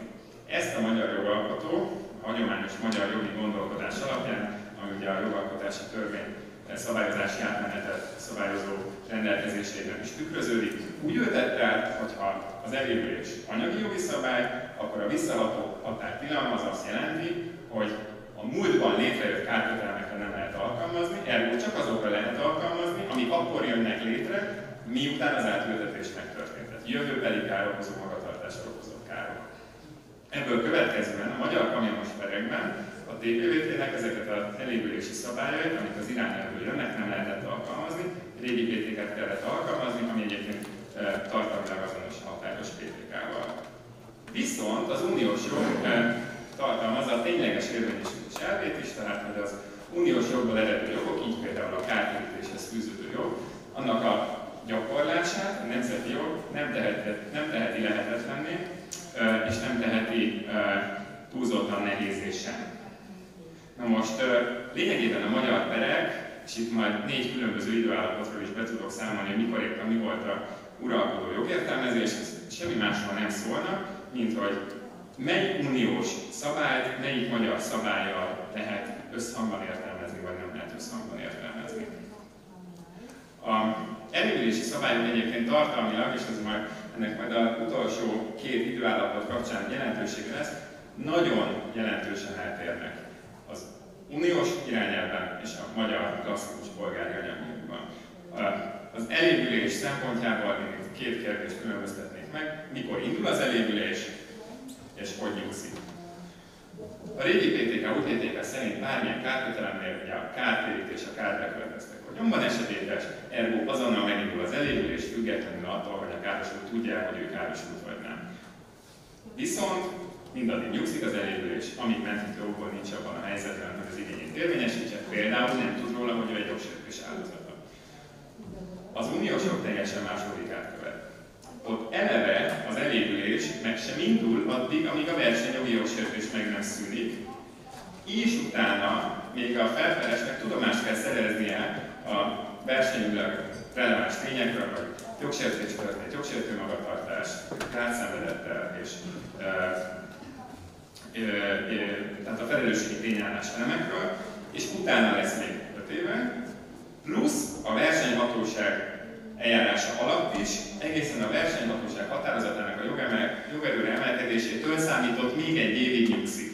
Tehát ez egy jóval hosszabb, teljesen más struktúrált elévülés, mint ami a magyar jogban szerepel. Most a kamionos ügyben meg kell nézni az idővonalat ahhoz, hogy értsük, hogy milyen eltérő értelmezések voltak, és melyiknek mi volt az uniós jogi háttere. Maga a jogsértés 14 évig tartott, 97 és 2011 között, a károk ebben az időszakban merültek föl. jogsértés vége az klasszikus módon egybeesett a versenyfelügyeleti eljárás megindulásával, és az eljárásnak 2016. július 19-én volt vége, amikor a bizottság meghozta a határozatát, de rögtön nem tette közzé, hanem egy sajtóközleményt tett arról közzé, hogy neki van egy határozata. És magát a határozatot a bizottság honlapján angol nyelven egy PDF fájlként 3-4 évvel később, 2017 áprilisában tették közzé, és egyúttal a hivatalos lapon egy rövid hivatalos összefoglalót az összes hivatalos nyelven közzétettek. És a magyar perekben lényegében az volt a kérdés, hogy most mikor szűnt meg az igényérvényesítési akadály, mikortól volt még egy éven károsultaknak perelni. Az első időállapot az lényegében ezt azért fonetikusan nem szoktuk ejteni, Cogeco ügy dominanciájával jellemezhető. A Cogeco ügyben lényegében, ha egy mondatban kell összefoglalni, azt mondta ki az uniós bíróság, hogy a nemzeti elévülési szabályok is lehetnek olyan rövidek és olyan kedvezőtlenek károsulti szempontból, hogy azok a tényleges érvényesülés elvét sértik. Ezekben az időállapotban a magyar bíróságok azt mondták, hogy jó, akkor megnézzük, hogy mikor lehet azt mondani, hogy a tényleges érvényesülés elvének sérelme nélkül is a károsultak már az igényérvényesítési helyzetben voltak, és megkezdődött az egy év. Azt kell tudni, hogy a károsultak egy része a sajtóközlemény tekintette ilyennek, és onnantól egy éven belül perel, a másik részük pedig csak a határozat összefoglaló közzétételét tekintette ilyennek, és onnantól egy éven belül perel. És aki az utóbbi értelmezést fogadta el, és azt szerint perelt, annak az előbbi értelmezés értelemszerűen azt jelentette, hogy az ő követelése elévül. Márpedig az első ítélőtáblai ítéletek ezt az értelmezést fogadták el. Ezen változást a Volvo és DAF ügyben hozott uniós bírósági ítélet hozott, ami egy spanyol ügy volt, és két érdekessége is volt ebből. Itt és most csak az egyiket fogom elmondani. A spanyol elévülési szabály az nagyon hasonló volt a mi nyugvási szabályunkhoz. Tehát ott is a kártérítés lényeges felelősségi tényállásairól való tudomásszerzéstől indult egy határidő, és ezért az uniós bíróság a tényleges érvényesülés elve keretében vizsgálta, hogy a konkrét kamionos ügyben mikor lehet azt mondani, hogy ez teljesült, és az uniós bíróság arra jutott, szemben a magyar bíróságokkal, hogy ez bizony csak a határozat összefoglalójának a hivatalos lapban való közzététele főszabályként, de bizonyítható, hogy ennél korábban volt a felperési tudomás. Amint megjelent ez az ügy, értelemszerűen ezt lekövette a magyar bírói gyakorlat is. Itt most én két kúriai döntést is meghivatkoztam a szlájdon, az egyik az BH-ként is közzétételre került. Zárójeles megjegyzés, ha valakit az illetékességi probléma is érdekel, az is ebben a BH-ban lesz benne. Úgyhogy ezt két okból is érdemes elolvasni. Igen ám, de a Volvo DAF-ügynek volt egy nagyon érdekes másik érdemi mondani valója is, amiből az derült ki, hogy az uniós bíróságnak más elképzelése van a visszaható hatály tilalmáról, mint ami a magyar jogalkotónak volt. Ugye, emlékeznek, hogy mind beszéltünk a TPV-t átültető szabályok időbeli hatájáról. Az uniós bíróság azt mondta, hogy nem ez a helyes megközelítés, hanem az, hogy az irányelvi elévülési szabályok mindazon ügyben alkalmazandók, ahol az irányelv átültetési határidejekor még folyt az elévülés, még nem járt le. És akkor ugye ebből következett, hogy ha ez így van, akkor a magyar TPVT az nem biztos, hogy helyesen ültette át az irányelvi szabályokat, amiből következően, és ez lesz a következő időállapot szerinti jogértelmezés, a kúria kísérletet tett arra, egy másik kamionos ügyben, hogy az irányelvvel összhangban értelmezze a régi PTK elévülési szabályait, tehát nem a tényleges érvényesülés elvének tartunk már, hanem az irányelv konform értelmezésnél, és ehhez inspirációt a Heuréka ítéletből nyert. Most a Heuréka ítélet tulajdonképpen megismétli azt, amit a Volvo DAF ítélet is mondott, de ez valahogy úgy jött ki, hogy a Heuréka ítélet volt az apropója annak, hogy ezt az irányelv konform értelmezést kúria megtette. És itt a régi PTK elévülés nyugvási szabályát, ami úgy szól, hogy akadály megszűnése az az elévülés nyugvásának a vége, és onnan van egy év, azt az irányelvvel összhangban úgy értelmezte, hogy bizottsági határozat jogerőre emelkedése plusz egy év, ez a nyugvási vége, és onnan van még egyszer plusz egy év, régi PTK 326.2. Ezért nyíresült el úgy ez a jogértelmezés, hogy ez az 1 plusz 1 év. Tehát határozat plusz egy év addig nyugvás, még egy plusz év az a türelmi idő, és addig lehet perelni. De ez nem az utolsó időállapot. A következő ugyanis egy jogegységi panasz volt ez ellen a döntés ellen, ami sikeresnek bizonyult, ahol a Kúria jogegységi panasz tanácsa lényegében azt vizsgálta, hogy az előbbi ügyben született határozat, a 2-vel ezelőtti ügyben született határozatoktól indokoltan térte el jogkérdésben vagy nem.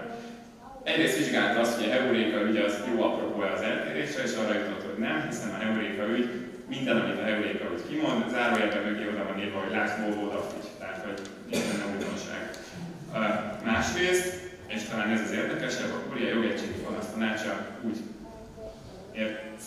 értékelte, hogy a régi PTK elévülés nyugvási szabálya nem bírja el azt az értelmezést a szöveg, amit a Kúriának ez a értelmezése beleolvasol, tehát egy contra legem jogértelmezésről van szó, márpedig az irányelv konform értelmezésnek a határát jelenti, hogy ez a contra legem értelmezésen nem mehet túl, vagy azt már nem érheti el. És még ez sem az utolsó időállapot, hiszen van nekünk egy új előzetes döntéshozatali ügyünk. Megnéztem, idén szeptemberben tették közzé a hivatalos labban a kérdéseket, de számomra ismeretlen okból ez a végletekig anonimizálva van, tehát semmi nem derül ki belőle, hogy milyen ügy. Úgyhogy én ezt most nem is mondhatom el önöknek, hogy ez milyen ügy, de azt gondolom, hogy majd az ítéletből ki fog derülni. Az viszont ismert, hogy ezt egy elsőfokú bíróság kezdeményezte, és lényegében 2 kérdést tett fel az uniós bíróságnak, 3-ként törve, de a lényegi kérdés az 2-ös volt. Egyrészt az, amit a Kúria jogegységi panasz tanácsa megállapított, az az értelmezés, hogy összhangban van-e az uniós joggal. Másik kérdés, összhangban van-e az uniós joggal az, hogy egy magyar elsőfokú bírót köti a Kúria jogegységi panasz tanácsa, adott esetben az uniós jog értelmezése kapcsán is úgy, hogy az az elsőfokú bíró nem ért egyet a jogegységi panasz tanácsnak a uniós jogi jogértelmezésével. Ehhez csak kontextusként mondom, hogy a jogegységi panasz döntés tartalmazott a bíróságokra kötelező jogértelmezést, de ez a jogértelmezés nem az uniós jogra vonatkozott, hanem a régi VTK 326. szakasz második bekezdésére, amit a Kúria az uniós jog fényében értelmezett így, a contra legem értelmezés tilalmára is tekintettel. Ez tehát a kérdés, hogy innen hova fogunk eljutni, de az már egy következő előadás tárgya lesz. Ha még 1 percig velem maradnak, akkor én 3 tanulságot szeretnék megosztani, és ez egyben az elmúlt 8 évemben leszűrhető 3 legfontosabb tanulság, mármint ami nem az életem elmúlt 8 évében, hanem szakmai tevékenység, az egy másik előadás lenne. Az első az, hogy amikor uniós jogot alkalmazunk magyar bíróságok előtt, most az sablonszerű lenne, ha azt mondanám, hogy ez mindig kihívásokkal terhel, de ugye ezekben az ügyekben láttuk, hogy mennyit változik, akár ugyanazon normának a normatartalma is, most ha legyünk megengedőek, fokozatosan bomlik ki, de hogy ezeket le kell követni a magyar perekben, és arra nem volt már időm, hogy elmondja, hogy minden egyes előzetes döntéshozatali ügynél felmerül a kérdés, hogy fel kell függeszteni az összes magyar pert arra tekintettel 1,5-2 évre. A másik pont az az uniós joggal összhangban történő értelmezése a nemzeti jognak, ami, mint látható, egy nagy bizonytalanságot visz a rendszerbe, és mindig vitatható, hogy meddig vagyunk benne a normatartalomban, és mikor lépjük át a tiltott contra legem értelmezés határát. A harmadik, és én számomra ez a legizgalmasabb kérdés, az az, hogy az egyébként egy masszív belső logikával rendelkező jogák, legyen az a joghatósági szabályozás, legyen az az elévülés, legyen az a kártérítés bármelyik témája, mennyire kell, hogy meghajoljon a versenyjog sajátos szempontrendszere előtt. Láthattuk a joghatóságnál, hogy az érintett piac fogalma az betüremkedett a joghatósági szabályba. A gazdasági egység fogalma nem türemkedett a joghatósági szabályba. Az elévülésnél láttuk, hogy a versenyjogi jogérvényesítés sajátos szempontjai igenis betüremkedtek az elévülési szabályba, de azért kérdés, hogy meddig lehet elmenni ezek érvényesítésében. És ez egyébként majd a per többi érdemi kérdésénél is fel fog merülni, és azt gondolom, hogy ezekről majd a panelbeszélgetés során fogunk részletesen hallani. Megköszönöm a figyelmüket!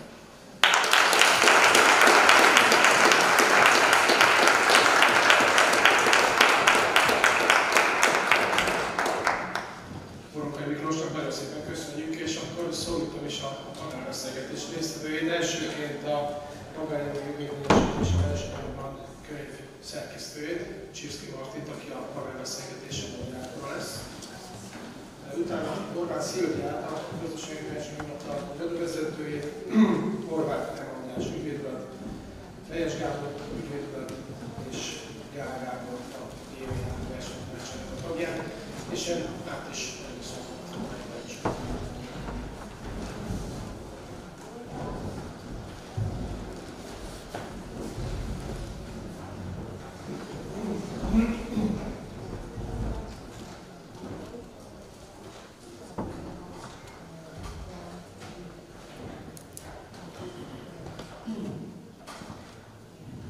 Üdvözlök mindenkit mai remek rendezvényen. Köszönöm a panelbeszélgetés résztvevőinek is, hogy elfogadták a meghívásunkat. Öröm az örömben, hogy ez a panelbeszélgetés pont abban az időpontban kezdődik, amikor így a hallgatóság ebéd utáni vércukorszintje az kezd emelkedni, és nagyjából majd tetőzik a panelbeszélgetés közepén, és a végére meg pont Gála az időpontokon már jobban tudunk figyelni. Úgyhogy még írjam ügyvédulatban, a jogos ügyvédulat, vagy ebből még pont nem kapott, az utánunk következők meg már nem kapnak ebből az állapotból, de remélhetőleg így is fogunk tudni hasznos információkat mondani ezen témakör tekintetében. Miklós előadását nehéz lesz felnyúlni, mert nagyon élvezhető volt még azoknak is, akik főleg közjogi szempontot, inkább hatósági jogalkalmazással foglalkoznak. Azt így előjáróban el kell mondani, hogy a JVH számára magánjogi jogérvényesítés az marginálisabb a mindennapi életünkben. Így én szerkesztőként személy szerint próbáltam úgy felfogni ezt az egész folyamatot, hogy egy tanulási folyamatként tekintsek az egészre, és nagyon érdekes és hasznos információkat tudtam meg, mi alatt a könyvszerkesztésével foglalkoztam.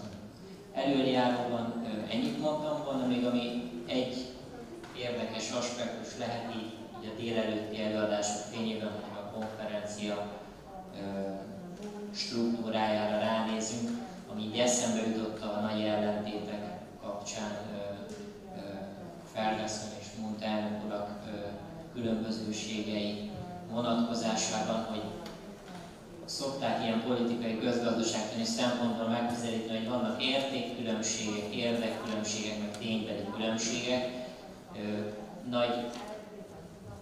Nagy szerencsénkre ez a panelbeszélgetés inkább maximum ténybeli különbségekre fog rávilágítani, amit többlet bizonyítékokkal egyébként felül lehet írni, ellenben az értékkülönbségek, amik megnyilvánultak mondjuk az első két beszélgetés során, azok kvázi felülírhatatlanak abból a szempontból, hogy nem lehet őket tárgyalással, kompromisszumokkal áthidalni, így ezért meddőnek. Térjünk is át lényegében arra, amiért itt vagyunk. Első körben mindenkit szeretnék megkérni arra, hogy a könyv vonatkozásában a saját fejezetét egy 5-6 percben mutassa be. Első körben Fejes Gábor ügyvédurat szeretném megkérni, aki tulajdonképpen amellett érvel, hogy a kartel kártérítési anyagi jog az egyfajta sajátos zárvány, és nagyon érdekes dogmatikai elemzései vannak, amikre bízom rá, hogy a következő 5 percben Nagyon köszönöm a lehetőséget, köszönöm, hogy a panel tagja lehetek. És mielőtt ezeket a dogmatikai felvetéseket ismertetném, nem tudok ellenállni, hogy szalutáljam a GVH-nak a kezdeményezését, hogy ez a könyv megszülessen, és azt sem tudom megállni, hogy visszanézzek, hogy ennek a könyvnek hány, és mikor, és hány előzménye volt. És az első innen indult, és csak az innen jutott eszembe, hogy az első ilyen gyűjteményes kötet, többek itt vannak azok közül, akik akkor Hegymegi Marakonyi elnök úr, Szilágyi Pali, többek, elnézést, ha most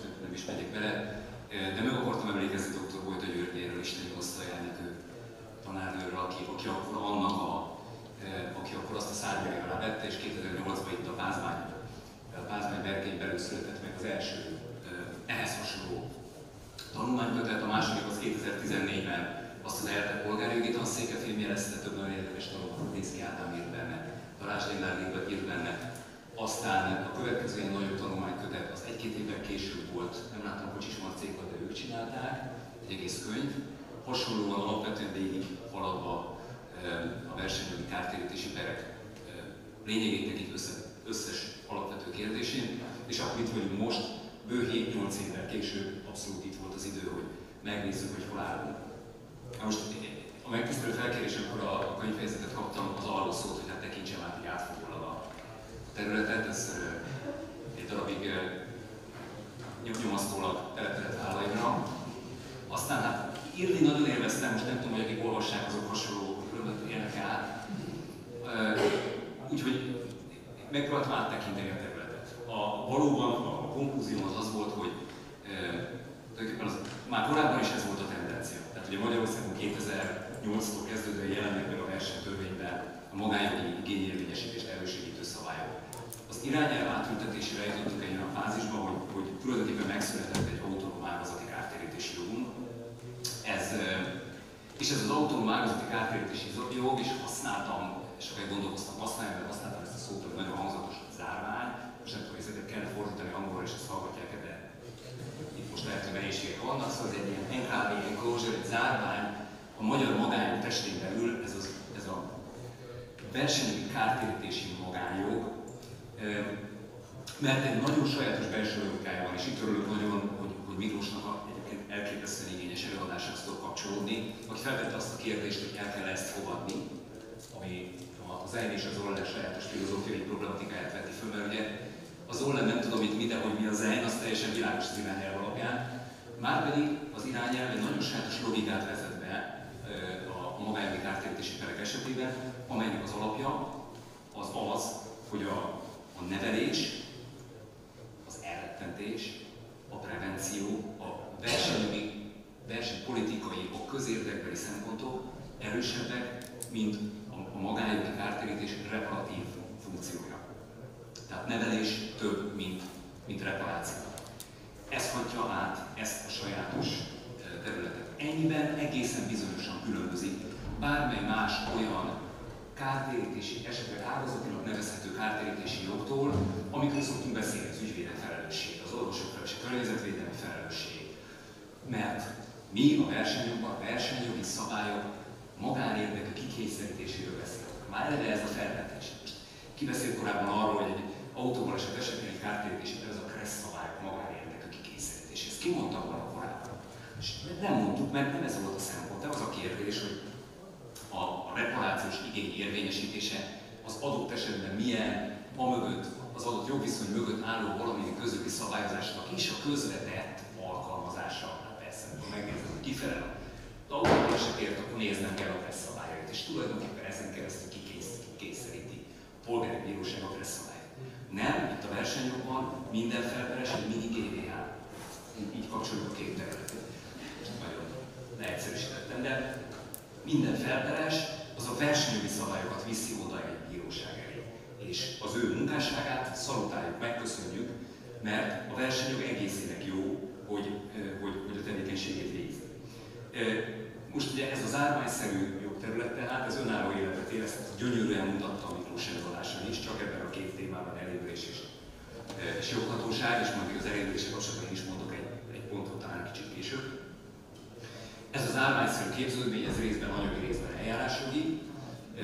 Büszkék lehetünk rá tulajdonképpen át egy paragrafusban benne van a TPVT 88 paragrafus. Ilyen egyszerű, abban benne van. Most ugye, aki közelből megnézi, ez a 88 per A-tól, most attól függ, hogy értelmezzük, az néhányak szerint az U, a per U és per V paragrafusok, azok már nem ez a rész, de ha most elengedem magam, akkor A-tól végig, TPVT 88 per A paragrafustól végig terjed ez az árvány. Tehát gyakorlatilag ez egy törvény, ennyiben is zárvány. Egy anyagi jogi és eljárási szabály csokrát tartalmazó törvény a törvényben. Ilyen értelemben is értem ezt az árványt. Szóval az én konklúzióm az volt, hogy ez egy alapvetően önálló életet élő jogterület a magájogon belül, kapcsolódik a magájoghoz, de legalább ugyanennyire a versenyjoghoz is, és ez talán részben válasz Miklós kiváló felvetésére is. Köszönjük szépen, Gábor! Most fordulnék Szilvihez. Azt vicces megjegyezni, hogy egyébként, hogy Gábor mondta ezt a TPVT-t, hogy vannak itt a paragrafusok számozva, utána betűvel, hogy mi már beszéltük Szilvivel egyszer régen, hogy milyen jó lenne, amúgy ezt újra kéne kodifikálni az egészet, mert mondjuk annyi novelláris módosítás volt, nyilván ez egy nagyobb falat. Szilvihez fordulva én azt szeretném kérni tőled, hogy a párhuzamos hatáskörgyakorlás szabályozásának fő állomásait mutasd meg, mit értesz ez alatt, és ez hogyan alakult az elmúlt időszakban.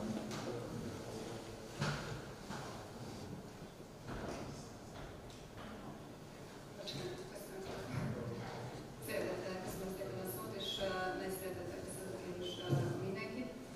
Mi, ahogy említetted, a GVH-nak magánjogi jogérvényesítés tekintetében viszont marginális szerep jut, és ez a marginális szerep manifestálódik gyakorlatilag az amicus curiae tevékenységben. Mi a tanulmányunkban az amicus curiae tevékenységnek a történetét, illetve tapasztalatait dolgoztuk fel. Gyakorlatilag az Európai Bizottság amicus észrevételei, azok megtalálhatók a bizottságnak a honlapján. Ezeknek a túlnyomódottségét feldolgoztuk, illetve az elmúlt 20 évben nagyjából 80 amicus megkeresés érkezett a GVH-hoz, és ezeknek a tapasztalatait elemeztük. Visszatérve a kérdésedre, hogy mi a párhuzamos hatáskörgyakorlás, ez alatt azt értem, hogy amikor van egy versenyjogi vagy egy fogyasztóvédelmi jogi jogsértés, akkor a felek az ebből fakadó igényeiket ugye magánúton, bíróság előtt peres eljárásban érvényesíthetik egyrésztről, másrésztről azonban a jogszabályok lehetővé teszik azt, hogy a hatóság, a versenyhatóság fellépjen és közigazgatási hatósági eljárás keretében ezt a magatartást szankcionálja. Mi a jogalkotónak a szerepe ebben?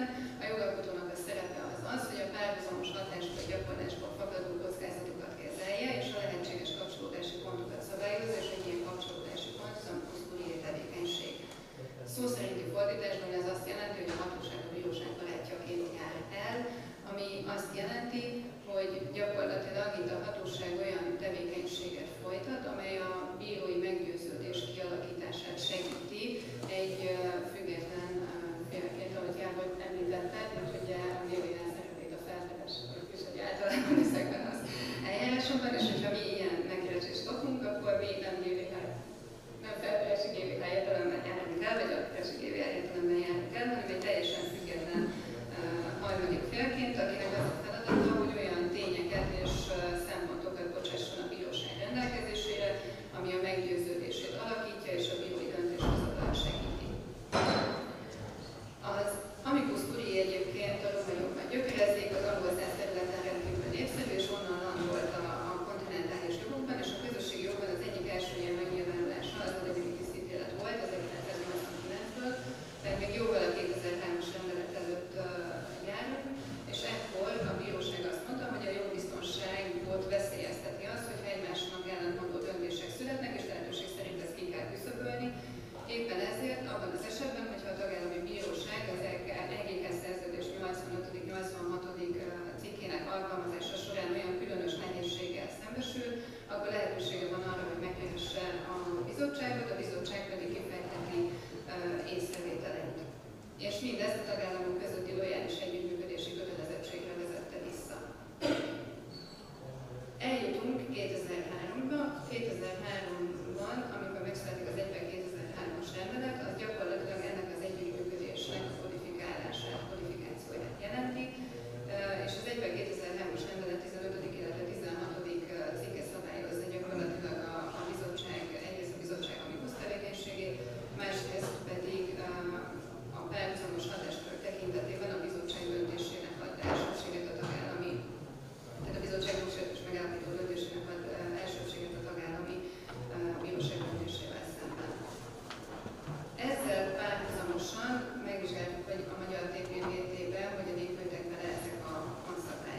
illetve a Magyar Versenyhatóságnak és a bizottságnak is lehetősége van arra, hogy az ilyen perekben észrevételeket fogalmazzon meg.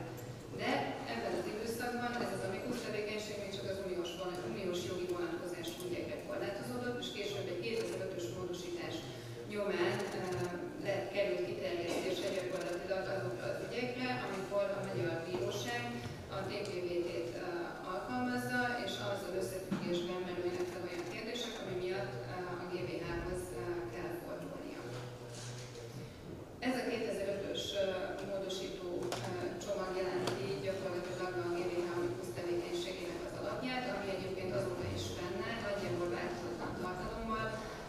A fókuszok azok eltolódtak, egyrészt a 2008-as fogyasztóvédelmi szabályozásra tekintettel, ott ugye a TPVT hatálya is átalakult, illetve a későbbiekben egy kúriai elvi döntés nyomán került sor az amicus tevékenységre vonatkozó szabályok pontosítására, de ezekről majd a későbbiekben még beszélni fogok, és egy újabb kiegészítést jelentettek a kártérítés irányelv átültetése következtében beépülő szabályok, de az az alapvető struktúra, ami gyakorlatilag mai napig meghatározza a GVH amicus tevékenységét, az 2005-ben épült.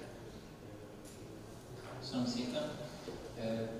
Gábor és egy másik versenytanácsnok, aki írt egy szintén rendkívül értékes fejezetet, Kőhalmi Attila versenytanácstagú, szerzővárosunkból most Gábor van jelen, és őt szeretném megkérni, hogy az uniós kartályok és semmiségről beszéljen a joggyakorlatról, és köszönöm szépen, Martin. Ez lett volna nekem is egyébként az első megjegyzésem, hogy a Kőhalmi Attila szerzőtársammal nyújtott a versenyjogi semmiségről szóló fejezetet, tehát ő dolgozta fel a magyar joggyakorlatot, tehát az érdem ebben a tekintetben az övé. Másodszor csatlakoznék ahhoz a gondolatot is, hogy Martin most is hangoztatott az előbb, hogy itt a GVH-nak a tevékenység és a versenytanács tevékenysége főleg az nagyon egy partvonalról szól. Nézzük csak a magánjogi jogérvényesítést, hiszen erre egyáltalán nincsen rálátásunk, tehát az ügyvéd kollégáink is nagyon nagyobb tapasztalata van ezen a téren, így hát szükségszerűen a fejezetünk csak a vonatkozó jogszabályok, bírósági ítéletek, jogirodalom áttekintését követő légi felvétel, vagy az alapján légi felvétel.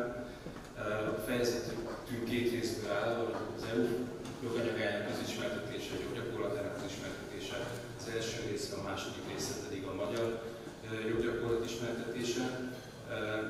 Az EU joggal kezdtük a fejezetet, és azt gondolom, hogy itt érdemes itt is először erről beszélni. Egyrészt azért, mert az EU jog inspirálta a magyar joggal és a semmiségű intézmények beemelését, másrészt a magyar bíróságok is kötelesek ezt alkalmazni, illetőleg azért is, mert így egyébként történetileg is látszik az, hogy a magánjogi jogérvényesítés első eszköze a kártérítési igényérvényesítési eszköz megjelenését megelőzően már létező semmiségi igényérvényesítési eszköz volt, hiszen ez már a 1957-es római szerződésben benne volt, a 85. cikk második bekezdése, ami kimondta, hogy a 80. cikk első bekezdésébe ütköző a versenytilalomba ütköző megállapodásokat és társulási döntések azok automatikusan semmisek. Tehát ez már azóta védekezési eszközként lehetséges volt erre hivatkozni. Mindokolta ennek a római szerződésben való beemelését, és mi ennek a normának a tartalma. Igazából erre a római szerződés ezt az egy mondatot tartalmazza, indoklása nincsen tekintetben, tehát hogy igazából erre csak a korabeli bírósági ítéletekből lehet következtetni, amikből az látszik, hogy a bíróság azt mondta, hogy ez egy önálló közösségi jogi norma, aminek az a célja, hogy elősegítse a versenyjogi rendelkezések betartatásának az elősegítését, és az, hogy a tagállami jogokat felülírja a sokféleség tekintetében, tehát itt is megfigyelő, hogy egyébként ez a betüremkedés, nem egyébként, mert többen is említettek, a magánjog és a versenyjog között. Ami a tartalmát illeti, az is szintén a bírósági gyakorlatban alakult ki, mégpedig előzetes döntéshozatali eljárások során, hiszen ez a magánjogi jogérvényesítés tagállami szinten zajlott akkor is, és ezek a kérdések, amik ott fölmerültek, előzetes döntéshozatal során kerültek a Európai Bíróság elé. Ezek tipikusan egyébként vertikális forgalmazási jogviszonyból, szerződésekből származó kérdések voltak, tehát gyártó és egy forgalmazó kötött egy szerződést, és abban volt egy kikötés, keletkezett közöttük valami jogvita, fizetési jogvita, és valamelyik fél, típusan a forgalmazó arra hivatkozott, hogy például a kizárólagossági kikötés az az európai joggal ütközik, vagy az európai versenyjoggal ütközik, és ezért semmis, és ezért tőle ezt nem lehet követelni, ezt a fizetést. Például, ami ezért is nevezték egyébként, ezért ragadt rá a Eurodefense ragadványnév a joggyakorlatban, tehát ez egy védekezési eszköz, ez egy pajzs volt, egy kifogás volt a magánjogban. Ami a tartalmát illeti, tehát arra vonatkozóan fejezetünk részletesen leírja, hogy milyen kritériumokat dolgozott ki az Európai Bíróság ezen előzetes döntéshozatali eljárásokban. Csak felsorolásszerűen utalnék rá, tehát a fő megállapításokra, hogy mi az alapvető tartalma ennek a normának. Egyrészt a bíróság kimondta, hogy ez közvetlen hatályú, és a tagállami bíróságok ezt kötelesek alkalmazni, adott esetben félre is kötelesek tenni a nemzeti jogot, hogyha azzal ellentétes automatikus, ami azt jelenti, hogy nincs szükség alkalmazásához a bizottságnak, vagy a tagállami versenyhatóságnak a döntésére, de hogyha van egy versenyhatósági döntés, akkor azt prima facie bizonyítékként a bíróság köteles figyelembe venni.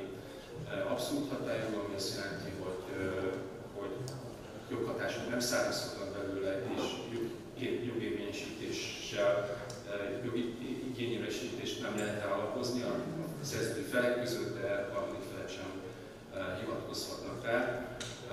Visszaható hatályú és főszabály szerint részleges érvénytelenséghez vezet, hogyha a szerződés többi része elválasztható tőle, akkor ezekre a részekre nem vonatkozik az érvénytelenség, hanem azokat a nemzeti jog alapján kell megítélni. Tehát ezek a fő sarokpontok, amiket kimondott az Európai Bíróság, itt most meg is állni, és a következőkben a magyar joggyakorlatról beszélek, csak részletesen.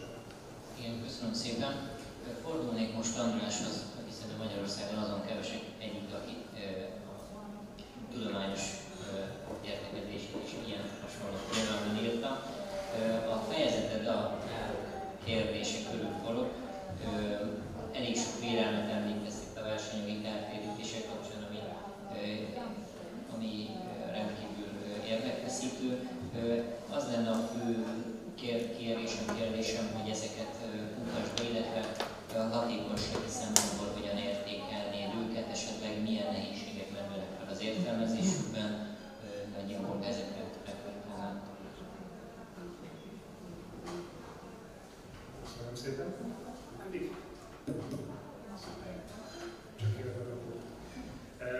Köszönöm még egyszer a lehetőséget, hogy a kötetben is írhattam egy tanulmányt, illetve most a beszélgetésen részt vettek.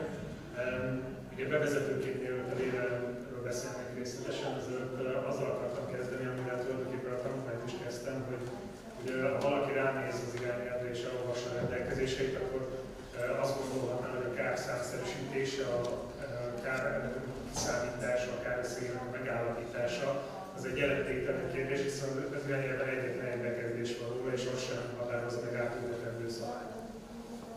Ugyanakkor, ha körbenézzük, hogy milyen egyéb dolgok vannak a kárszámítással kapcsolatban, akkor pont az ellenkezőt látjuk, hogy az irányelv szabályok átültetni mindenki, de az irányelv környékén lévő szabályokból több van olyan kárszámítással foglalkozik, mint bármelyik másik téma. Ugye egyrészt ott vannak a bizottságnak közleményei, a kár számszerűsítéséről, illetve a kár továbbhárításának a számszerűsítéséről, illetve ott vannak a polgárjogi szabályok is, amik a kontinentális jogrendszerű államokban bizonyára jobban vannak, mint nálunk, amik ugye a kárbeséssel foglalkoznak, az általános kártérítéssel, vagy az általános kártérítés és nálunk a BTK-ban és a PP-ben.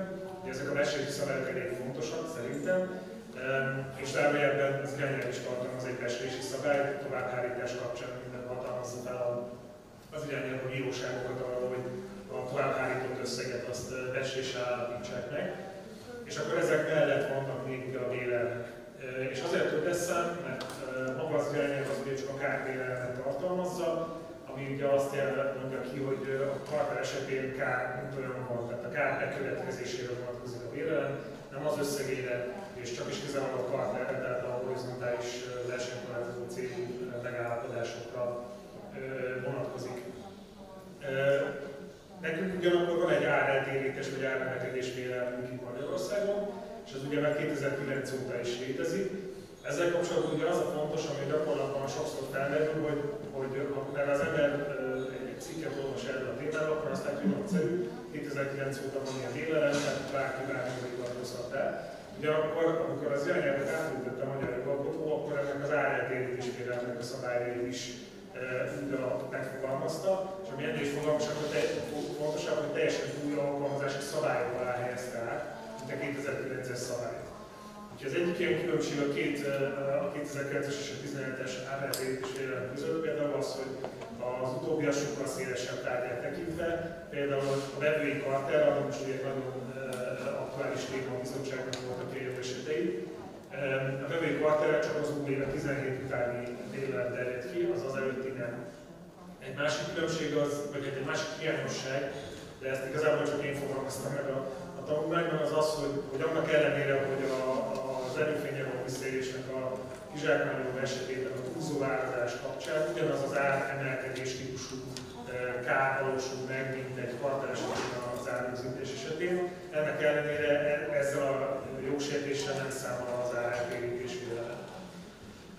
És akkor az alkalmazási szabályban említettem, hogy nem teljesen egyértelmű, hogy ezért van egy folytonosság a 2009-es és a 2017-es szabály között. Azt is fontos megemlíteni az árnövekedés vélelem kapcsán, hogy nem csak nálunk van ilyen, ugye az irányelvet értékelő 10 éves évfordulóra értékelő bizottsági tanulmányban is szerepel, hogy Romániában is van ilyen 2020 óta, ugye 20% az áreltérítés vélelem, illetve Lettországban is van ilyen vélelem, 10% 2017 óta ugyanúgy, mint nálunk az irányelv átültetése. Érdekesség, hogy Lettországban egyébként a vélelemre egyidejűleg elfogadott a lett versenyhatóság egy közleményt is, ami megint csak a kárszámításról szól, ez ugye egy kárhozamosság bizottsági közleménye. És az a közlemény például azt mondja, hogy ez vélelem, benne van a jogszabályban, de ez csak egy ilyen B-terv bíróság számára. Tehát csak akkor kell elővennie, amikor nem tudja kiszámítani a kártérítés összegét a bíróság, ami ugye koncepcionálisan eltér attól, mint amit egy vélelemről gondolunk, amit a gyakorlatban látunk, hogy a keresetre hivatkoznak rá felperesek, amelyet hogy bizonyítással próbálkoznak, nem pedig ez egy B-terv, ami egy kutatóbíróságnak, hogy mennyit kellene megállapítani, hogyha nem megállapítható az összeget. És akkor végül, amiről még szerintem érdemes beszélni az árnövekedésvel kapcsán, az a gyakorlati működése ennek a vélelemnek. Mert azt láttuk, és ugye a tanulmányban részletesen nem mutatom, hogy erre a vélelemre hivatkoztak az irányelv átültetése előtt és után is kártérítési keresetekben, ugyanakkor ilyen vélelem alapján még egyetlen egyben sem ítéltek meg kárösszeget. Ugye az egyetlen egy nyilvánosan elérhető ítélet az egyetlen egy megítélt kárösszegről az egyébként pont általános kártérítés volt, és abban nem is próbálkoztak a vélelemről a vonatkozással. Úgyhogy gyakorlatban azt látjuk, hogy annyira azért nem hatékony ennek egyelőre az alkalmazása az árnövekedési vélelemnek. Ugye a lisztkarterben bár nem ez alapján dőlt el végül az ügy, de tulajdonképpen a bíróság által kirendelt szakértő megdöntötte ezt a vélemet és megállapította, hogy nem volt 10% mértékű áremelkedés. A bukásautókarterben meg az kifejezetten pont azon bukott el, hogy a két félnek a magánszakértői véleménye az teljesen más álláspontot foglalt el az árnövekedés mértékek tekintetében, és ebből azt a verziót fogadta el a bíróság az alpereset, amíg azt mondta, hogy nem volt 10%-ot elérő árnövekedés, ami nem csak azt jelentette, hogy vélelem dölt meg, de azt is, hogy megdölt a felperesi magánszakértői vélemény is, tehát nincsen kár összeg, ami bizonyítható lenne. Úgyhogy bármennyire is előremutató ez a szabály, de megint csak pontosan megemlékezni, hogy egyelőre 3 uniós tagállamon van ilyen, de például az Egyesült Királyságban is, amikor az IMCC-t elfogadták, akkor a konzultációs folyamaton felvetették azt, hogy kellene esetleg az Egyesült Királyságban is ilyen árnövekedés, illetve jelenleg Németországban is a 12. versenytörvényjogának a tárgyalásával komolyan foglalkozik azzal a német jogalkotó, hogy Németországban is bevezessen egy ilyen árnövekedés kérelmet. Szóval maga a rendelkezés az egyre népszerűbb lesz, de a gyakorlatban ugye nem látjuk egyelőre még azt, hogy hatékonyan tudnák alkalmazni a bíróságot. Köszönöm szépen a kimerítő választ. Gáborhoz fordulnék, hogy pár gondolatban reflektáljon az András által elmondottakra, akár az áreltérítés, vagy továbbhárítás, hogyan látjuk. Köszönöm szépen. Egyrészt tényleg akkor egy Andrásnak a kitűnő összefoglalója az egy gondolat. Én a mostani áreltérítés vélelmet egyébként a vevői oldalon is alkalmazandónak vélném, alkalmazhatónak tartom, és úgy várnám, hogy mikor vetődik föl például először egy non-poaching kartelügyébe, tehát hogy esetleg szakszervezeti jogászok vannak, és akkor a kérdés egy ilyen non-poaching kapcsán, hogy mennyivel nem emelkedtek a munkabérek, mennyit vett ki a non-poach kartel a munkavállalók zsebéből, arra is alkalmazható lenne szerintem az ár eltérítési vélelem, hát csak annyit kellene belátnunk, hogy a munkabér ár, hogy a munkaerő ár az a munkabér, és akkor erre hatott ki. És ha szabad, én úgy csatlakoznék az András által mondottakhoz, ami egoista szempont is, mert erről írtam, hogy felvetném azt a kérdést, hogy célszerűen indokolt-e a nehézségeken esetleg részben szerződéses kikötésekkel segíteni. És akkor itt most elnézést kérem bekapcsolni az öveket, mert most egy picit jön egy nagyon rövid, ilyen hardcore polgárjogi dogmatika. Tehát ugye azt mondja a versenytörvény 88/4D paragrafusa, hogy aki másnak versenyjogi jogsértéssel kárt okoz, és eddig teljesen ugyanaz, mint ami az irányelv, de aztán folytatja. Vessző, a szerződésen kívül okozott károkért való felelősség általános szabályok szerint köteles az ebből eredő kárt megtéríteni. Nem csak azt mondja a magyar jogalkotó, hogy aki másnak versenyjogi jogsértéssel kárt okoz, az köteles megtéríteni, zárójelződése redundáns lenne, mert persze, hogy köteles, de kombinálja rögvest itt az elején a deliktuális igényel. Na most régi PTK nem lenne akkor a jelentősége, 318. paragrafus átutalta, mindegy, ez tényleg már nagyon hardcore, mindegy, 318. paragrafus úgy hívtuk a hialtó, amelyik a kontraktuális kártérítési felelősséget összekötött a deliktuális kártérítés, ugyanazok voltak a szabályok, mindegy, melyik alapján nagyjából. Új PTK-től teljesen eltér, 6. könyv 142. paragrafusa szerint a szerződésszegésért fennálló felelősség valami mentesülés sokkal nehezebb, alapvetően a károk köre szélesebb tud lenni, mert hát a felek egymásnak ígéreteket adtak, belekalkulálhatták, hogy egymásnak károkat okozhatnak szerződésszegéssel.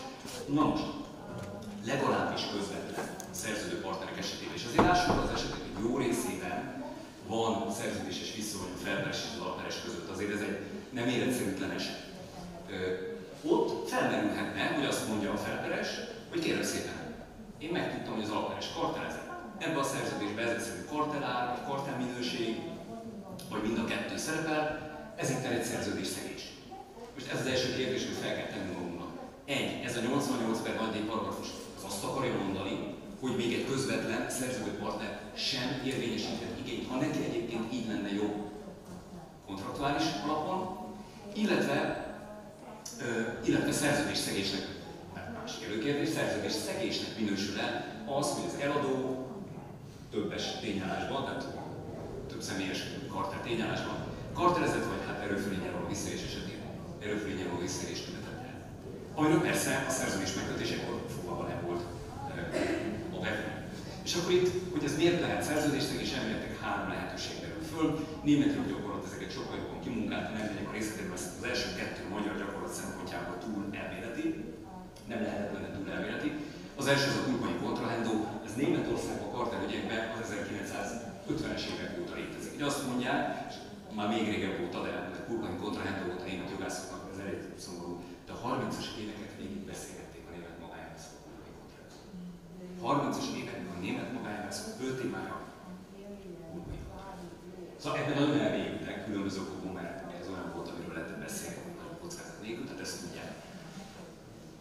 kartelezek, nem mondom meg a másik félnek, mert hát hogy mondanám. Na, a németek mondják ezt kurbai kontrolládó, mert egy fontos információt hallgattam. Jó. És akkor PTK is azt mondja, hogy kurbai kontrolládót valaki elkövetett, arra a szerződés szabályra irányadott, tehát kurbai kontrolládó miatt szerződésszegéssel okozott kártérítési felelősségben alkalmazva. Kettes lehetőség az úgynevezett Schutzpflichtnek a felvetése a magyar jogban. Erről írnak magájogászok, de ez is német jogból jön, azt mondja a német jog, hogy az, akivel szerződést kötött, az explicit tartalmon túl őt védelem kell.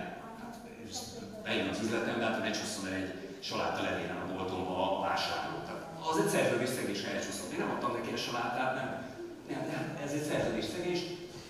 Integritás interesse, az ő integritását védelem kell, most van gazdasági integritás védelem is. Tehát ha én szerződök vele és előtte karteleztem, akkor lehet mondani, hogy ezt a tulajdonképpen szerződésben implicit Schutzpflichtet szektem meg. Megint nagyon elméleti. Lenne a harmadik lehetőség, és erre egyébként megint csak tőlünk nyugatabbra sok példa van, és Magyarországon kevésbé látom, mint azon például meg vagyok döbbenve. A szemnek nagyon volt, hogy írt erről valahol, hogy nem értékes, hogy miért nincs.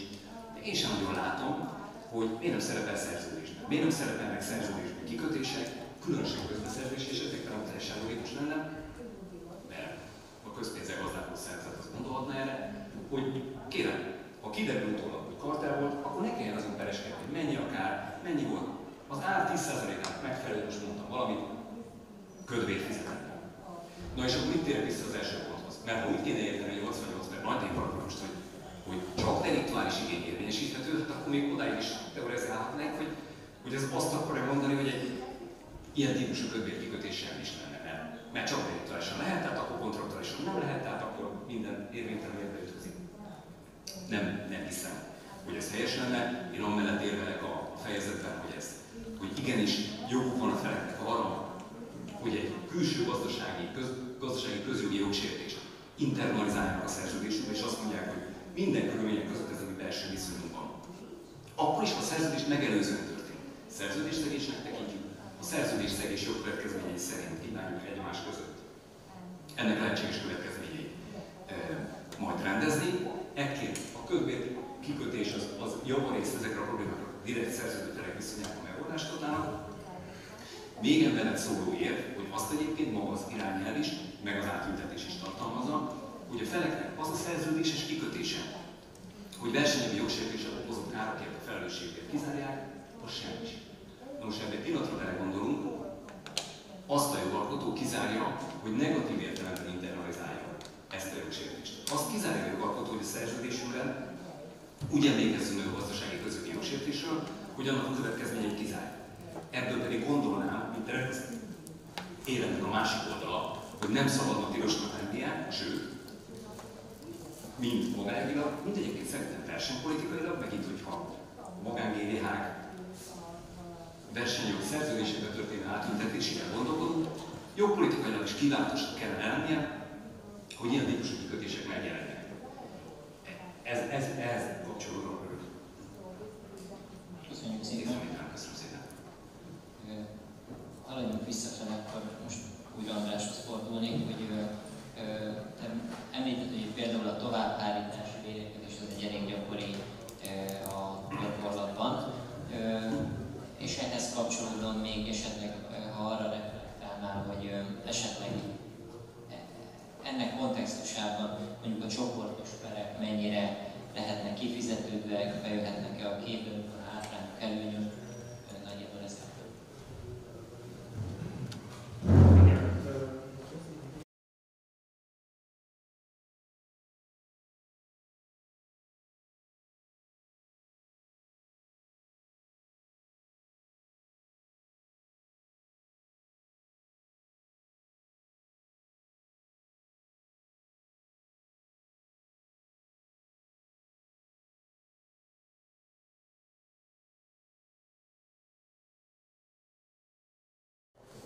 Hogy a versenybűnöző szerződések a PTK alapján nem semmisek, mert az a versenytörvény más következményeket fűz, tehát teljesen utasító álláspont volt. Ez változott meg 1996-ban a TPVT megalkotásakor, amiben belekerült az, hogy a versenykorlátozó megállapodások tekintetében azokat a jogkövetkezményeket, amiket a TPVT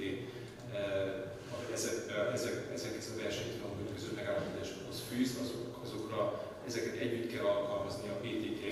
Európában a jogszabályba ütköző szerződésekre előíró következményekkel. Ezt a jogalkotói részben a EGK szervezete az Európai Közösségi Szerződésre való hivatkozásra indokolt, a részben pedig azzal, hogy egy közérdekű hivatkozással azt mondta, hogy a állam nem nyújthat segélykezet az ilyen kartellmegállapodások érvényesüléséhez.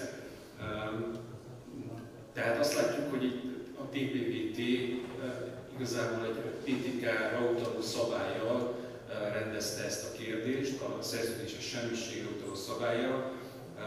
Ez azonban azzal a következményen is jár, hogy ezt a semmiséget a PTK fogalmi rendszerében kell elhelyezni, és ott az alapján kell értelmezni, és ebből jönnek olyan sajátosságok, amiket szerettem volna megemlíteni.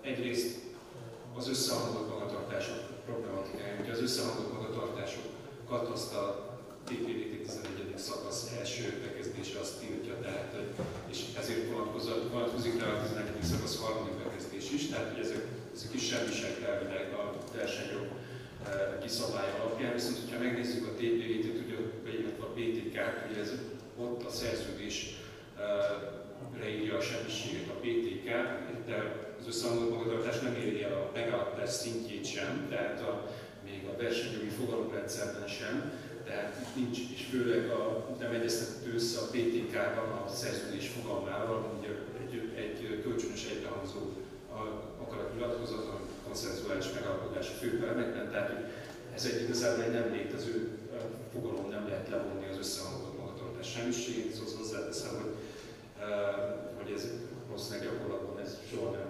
felmerülő kérdés, tehát ennek nagy gyakorlati jelentősége nincsen. De viszont a következő kérdést, amit itt meg akartam említeni, annak már lehet gyakorlati következménye, ugyanis hasonló probléma merül fel a vállalatok társulásának döntései esetében. Ugyanis ezeknek ez sem egy olyan vállalati társulási döntés sem feltethető meg egyben egy szerződéses egybehangzó, kölcsönös egybehangzó akaratnyilatkozatnak. Tehát kérdéses az, hogy lehetne annak a semmiségét megállapítani a TPVT-PTK szabályok alapján. Tudomásom szerint ez sem merül fel bírósági esetben, de ez viszont olyan a probléma szerintem, ami fölmerülhet. Erre vonatkozóan egyébként, nem erre vonatkozóan, de Dalás Dénát írt egy könyvet a kartelljogi semmiségről, egy jó könyvet, és abban az szerepel erre vonatkozóan, hogy a PTK-ban megoldásképpen, hogy a PTK-ba kerüljön beillesztésre a kötelem keletkeztető tények közé a vállalati döntés és az által szerződéses semmiségre ezt erre hivatkozással lehetne alkalmazni. A harmadik hasonló problematika, amit a TPVT-PTK közötti feszültséget illusztrálja, ugye ez az, hogy a versenytilalomba ütköző szerződő megállapodások, azoknak a tilalmazottsága időben változhat. Ami azt jelenti, hogy például a megállapodás kötőfelek, a kartellmegállapodás esetén például egymástól nem függetlenek lehetnek, tehát meg egy vállalatcsoportba kerülhetnek adott esetben, ami nem tilalmazottat teszi a magatartást, vagy egy vertikális megállapodásban a felek piaci részesedése változhat, ami azt jelenti, hogy például a csoportmentesség alá eshetnek, vagy abból kikerülhetnek, ami szintén azt jelenti, hogy időben változhat, hogy mikor tilalmazott egy időben tilalmazott lehet a megállapodás, más időben viszont azt nem tilalmazott a versenyjogi szabályok alapján. A PTK viszont azt mondja, hogy a jogszabályba ütközés semmiségét azt a szerződés megkötéskori állapot szerint kell megítélni, tehát nem ad megoldási lehetőséget ennek kezelésére, egyszerűen nem kezeli ezt a helyzetet, hogy a versenyjogi megállapodások tilalmazottsága, jogszabályi tilalmazottsága időben változhat. Úgyhogy erre vonatkozóan is felmerült ez már a jogirodalomban, erre vonatkozóan is például voltak olyan szerző, fejes kolléga, például aki erre vonatkozóan lehetetlenülés intézményét javasolta igénybe venni a polgári jogban, más szerző például Dalás Dénát azt mondja, hogy a TPVT-be kellene beilleszteni olyan szabályt, ami azt mondja, hogy jogszabályait a versenyjogi versenyjogi nemzetközi szerződések sajátosságainak figyelembevételével kell alkalmazni. Úgyhogy dióhéjban szerettem volna elmondani, még a következőkben még a gyakorlatról fogok beszélni bírósági. Köszönjük szépen. Szilvihez visszatérve azért elég sokféle, sok irányú kérdést kapunk ezekben az amicus curiae jogsértésre vonatkozóan, károkra vonatkozóan, hogy az lenne hozzád a kérdésem, hogy azt mondod a könyvfejezetben, hogy egy jóval óvatosabb megközelítés jellemzi a gazdasági versenyhivatalt, mint a bizottságot, és jóval kevésbé üdöntő jellegű állásfoglalásokat tesz, hogy ezt ha egy kicsit kibontanád, illetve reflektálnál arra, hogy esetleg szükséges lenne elváltoztatni. Igen, köszönöm szépen. Lehet, hogy ezzel már az első körben kellett volna kezdenem, de mindenképpen szeretném mindezni, hogy ezt a fejezetet nem egyedül írtam, hanem az szerződésemben a professzor elnök helyettes úrral vizsgáltuk meg az uniós amicus, illetve a hazai amicus gyakorlatot, úgyhogy én szépen köszönöm ezt a közös munkát. Említetted, András, hogy egy olyan jogintézményről beszélsz, ami működik is, meg nem is. Igazából az amicus válaszokat megvizsgálva kicsit ugyanez az érzésünk volt, legalábbis magyar oldalról. Az uniós bizottság, amikor amicusként jár el, akkor általában az uniós jog hatékony érvényesülése érdekében lép fel. Ez a válaszaiban nagyon szépen nyomon követhető. Beavatkozik akkor, hogyha például egy tagállami szabályozás eltér az uniós szabályozástól, vagy beavatkozik akkor, hogyha maga a tagállami bíróság próbál eltérni az uniós ítélkezési gyakorlattól. Ilyenkor minden esetben próbálja a bíróságot az uniós jog, illetve az uniós ítélkezési gyakorlat irányába terelni. Vannak olyan ügyek, ahol a bizottság óvatos kritikával illeti a tagállamot, amikor mondjuk az uniós jogban meghatározottnál szigorú szempontrendszer érvényesítésére törekszik. Nagyon sok esetben a bizottság kezdeményezi a tagállami bíróságnál, hogy előzetes döntéshozatali eljárást kezdeményezzen, és vagy a tagállami bíróságok ezzel az esetek többségében élnek is. Látunk olyan amicus észrevételt, amikor a bizottság nem közvetlenül versenyjogi érintettségű eljárásban avatkozott be, és ennek az volt az indoka, hogy egyébként ezekben a közvetett érintettséget mutató ügyekben is szükségesnek tartotta a versenyjogi elvek védelmét, és erre felhívni a figyelmet, és ennek érdekében fellépni. Egyébként a 2004 óta tartó időszakban összesen 2 olyan ügy volt, amikor a bizottság magyar érdekeltségű ügyben lépett fel amicusként. Ezek elég régi ügyek egyébként, ezek közül az első az a 2010-es kontaktláncsa kartelügy, a másik pedig a 2012-es bankszövetség ellen indult kartelügy volt. És a kontaktláncsa kartelügyben a fővárosi törvényszék előtti eljárásban fogalmazott meg a John Deere ítéletre alapított észrevételeket, amelyeket egyébként akkor a fővárosi törvényszéken is fogadott, és annak figyelembe vételével a GVH érvelését, értékelését is elfogadta. Ugyanakkor később a kúria alkotmányossági elvek mentén kicsit úgy tűnik, mintha ennek a John Deere ítéletnek a hatályát szűkítette volna.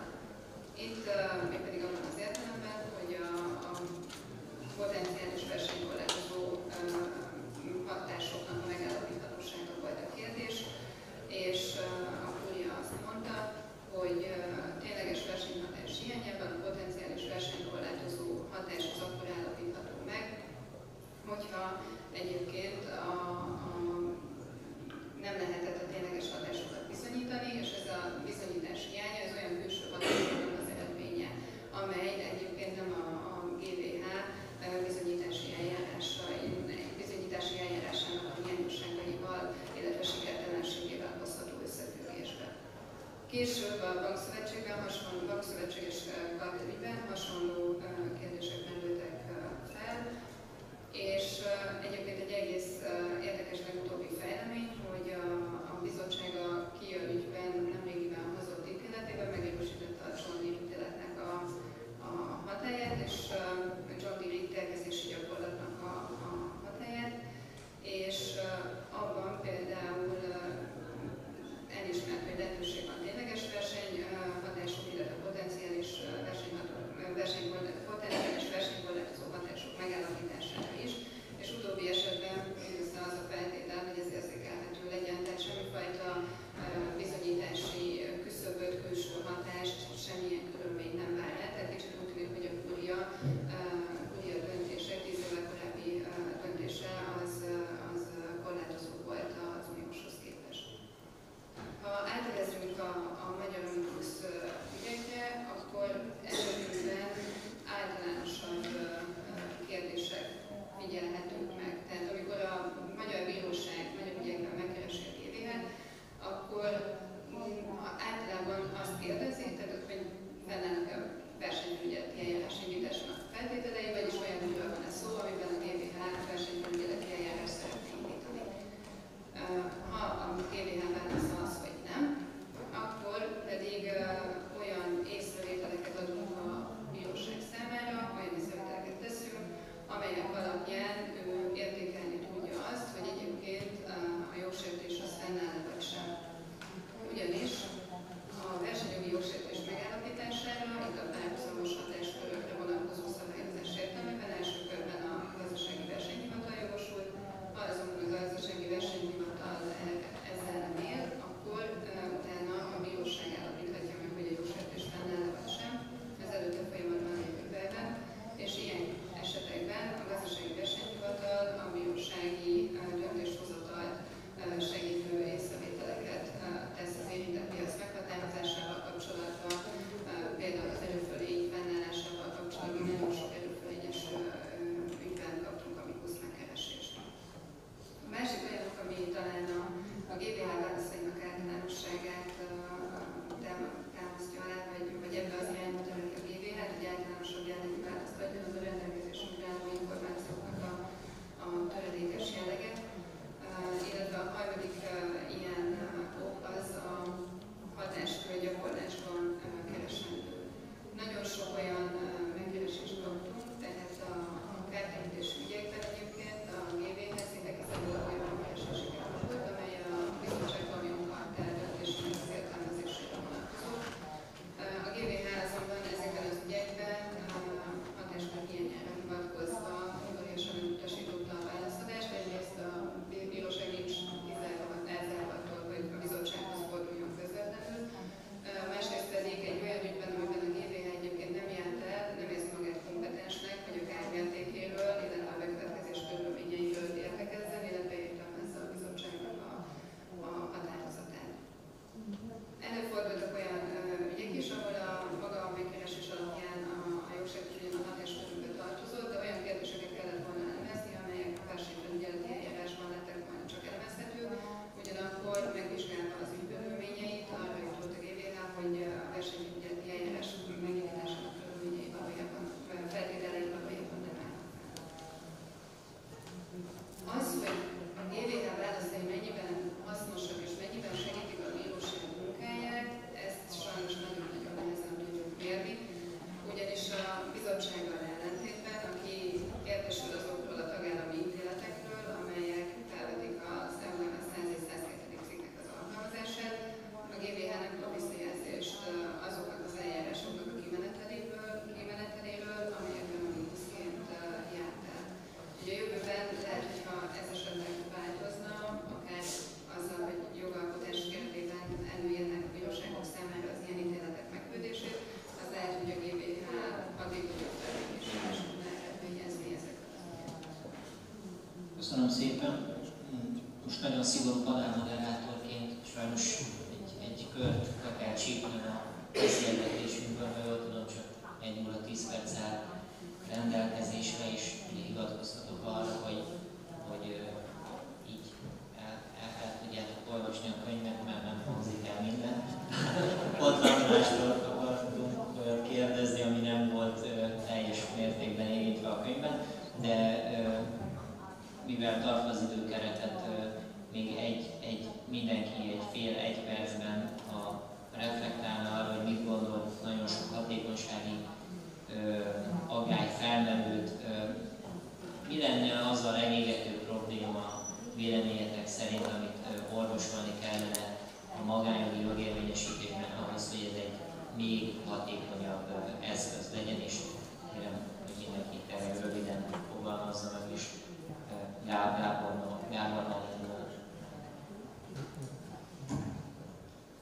nem tudom röviden megfogalmazni. Szerintem sokat kellene ilyen fórumokon értelmesen beszélgetnünk a kérdésekről, és aztán számos strukturális és azt hiszem, hogy én azt gondolom, ezzel egyébként talán itt tudom mondani, hogy a vonatkozó jogszabályi környezet az alkalmas arra, hogy ez alapján a joggyakorlat kialakuljon. Szerintem, ha kevésre gondoljuk a mostani joggyakorlatot, én is hajlok arra, hogy többre lehetőség lenne, akkor az okát valahol máshol kell keresni. De két gyors megjegyzés még az előttem elhangzottakra sem. Csak azért, mert azt mondta András, hogy ha provokálni akar, már végre folyton arra vár, már valaki provokálja végre. Úgyhogy szuper volt az észrevétele Andrásnak a ködvérrel kapcsolatban. Járja a ködvér akkor, de az előző felvetésben, hogyha a karterező továbbhárította a kár. És ugye megint András mondja, az zseniális. Abszolút, csak magájogász pont, ugye? Mit mondtunk az elején? Mit akar a versenyjog magájogi jogérvényesítés kapcsán? Önmagát kikényszeríteni. Persze, hogy jár a ködvér, és a versenyjognak ezzel nem szabad nagy baja legyen, hogy a ködvérrel kapcsolatban azt mondjuk, a ködvér jár, az egy káráltalány, de ha ennél kisebb a ködvér, akkor is jár. Mert annak egy elrettentő szerepe van, hát ezt akarja elérni a verseny. A versenyjognak nem lesz baja azzal, hogy szegény, kartelező kifizeti a ködvért, majd adott esetben az indirekt vevőknek még majd kártérítést kell fizetnie. Tehát ilyen értelemben szerintem a kettő nem zárja ki egymást. Azt meg nem tudom megállni még egy utolsó ide a érvénytelenségi kérdések kapcsán. Lénárdal ezen időnként elvitatkozunk, hogy egy testületi döntéssel kapcsolatban hogy lehet az érvénytelenség szabályt érvényesíteni. Tehát azért, hogyha egy vállalkozások szövetsége, ez tipikusan egyesület, tehát tipikusan valamilyen jogi személyiségi formában működő szervezet, amelynek egy testülete hoz egy határozatot, jellemzően ez az a bizonyos döntést, de hogy is ügyvédi kamarának valamilyen határozata vagy ajánlása. Ugye, ha azt mondja a jogszabály, hogy valami tilos, hát akkor azért nehéz azt mondani, hogy az a határozat, az a testület határozatainak felülvizsgálatára vonatkozó szabályok szerint ne lenne felülvizsgálandó jogellenességi szempontból. Tehát azt bíróság előtt meg lehetne támadni, és a bíróságnak ki kellene mondani azt, hogy azt a szervezeti határozatot hatályon kívül helyezi. A tagoknak meg tilos lenne betartaniuk ezt. Tehát ez lenne, szerintem ezt annélkül is meg lehet csinálni, hogy egyébként módosítanánk a BTK-t, hogy betesszük oda a kötelemfogasztott eljárásnak a szövetségek döntését, ami ezért szerintem egy fárfetch javaslat. Ami meg nekem, hát most itt megint irányszorúság van, szóval ifjú koromtól egy fájdalmam volt, az a kújai, amit pedig Szilvia említett, az a bírói gyakorlat, amik azt mondta, hogy hát a mindenkori versenytörvényben, amit tényleg különben nem írtam, hát van bírság, hát akkor nem érvénytelenek a kartellát, nincs érvénytelenségi jogkövetkezmény. Szóval egy pillanatra belegondoltak valaki, hogy Magyarország mi? A Magyar Királyi Kúria mondta ki 1902-ben, meg 4-ben, híres jogesetekben, hogy a kartellák jogkövetkezmény közül. Ekként semmisek természetesen. Hát a legsúlyosabb versenyjogi jogsértések azok akkor is, a 90-es években is, az akkori vétékben is benne volt a jogkövetkező szerződés tilalma. Tehát ez a fájdalom, ezt már végig fordozni fog, hogy ez sose jött ki, hogy ezt be kellett külön tenni a törvénybe, tehát ezzel most már túlléptünk szerencsére, csak mondom érdekességképpen. Csak többiek, hogy elmegyek mi a baj. Köszönjük. Hogy nincsen esetek. Mondom, a kicsikből kiindulva nagy ötletek kívánjátok. A tanulmánynak ugye az volt, az én tanulmánynak, hogy az egyik következtetése az volt, hogy a magyar bíróknak az álláspontját, vagy a hozzáállását kellene egy kicsit módosítani az angol bíróságok mintájára, ugye a kárszámítás kapcsolatokra megengedőbbek egy szakértői véleménye.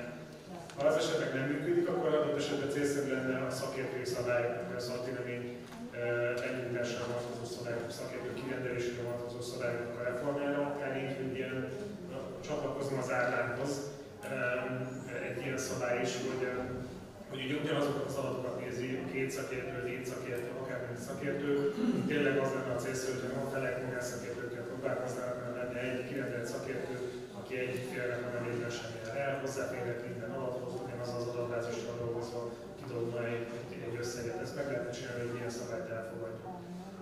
a magyar jogalkotók is. De ugye ami az én vágyam vagy elképzelésem ezen a téren az az, hogy egy teljesen külön eljárás legyen erre kialakítva. Tehát én nem az árán kívánom, hanem az, hogy egy saját lábán álló versenykártérítési jog legyen. Én így az elejétől fogva egy külön törvénynek lettem volna írva, ami teljes eljárásomat szabályoz ától Z-ig, vagy U, vagy D-ig, tök mindegy. És amiben nem kell összeolvasgatni a PTK szabályokat, a TTBT szabályokat, a BP szabályokat, ami látványosan nehézségekbe ütközik, néhaladás, például a Miklósnak és az előadások az elépítés kapcsán. Tehát erre szerintem egy külön eljárását kellene, amiben adott esetben hatékonyabban is, tehát hatékonysági elemeket is beépíthetünk, például ilyeneket, hogy a kárszámítás kapcsán ne legyen annyira vitatott, hanem legyen egy másfajta megállapítás. De adott esetben még ha nagyon elszállt az ötlet, ugye a legnagyobb ötletként azt is mondhatnám, hogy be lehet építeni a közjogi érvényesítésbe is egy olyan intézkedés, hogy a kártérítés mint olyan az kötelező. És anélkül nem szűnik meg a jogsértés vagy ilyesmi. Tehát, hogyha nagyon innovatív akarok lenni, akkor rengeteg ötletem van arra, hogy hogyan lehetne ezt hatékonyabbá tenni, de most is most készülően ezek az ötleteim lennének. Egyébként csak zárójelben megjegyzem, hogy a kedvencem, és mindig szoktam reklámozni, hogy a válfőtanáson volt az EU-n egy olyan főtanácsot indítva ez egyik ilyen kártérítéses ügyben, amit azzal kezdett, hogy ez lesz az utolsó főtanácsok véleményem, és erre tekintettel a főtanácsok vélemény, vagy indítványnak kétharmada az nem az ügyről szólt, hanem arról, hogy ő szerint egy teljesen sui generis versenykártérítési jogot kellene létrehozni uniós jogi alapon, és nem pedig az irányelvvel kellene bemenni. Ezt propagálom én is. Köszönöm szépen. Most eszembe jutott, hogy akkor a hatósági ügyeinkben nehezen lehetne érvelni amellett, hogy az utolsó megoldásra megvalósul, hogy bírságcsökkentő tényezőként figyelembe vegye a versenytanács a jó feltételt. Szintén.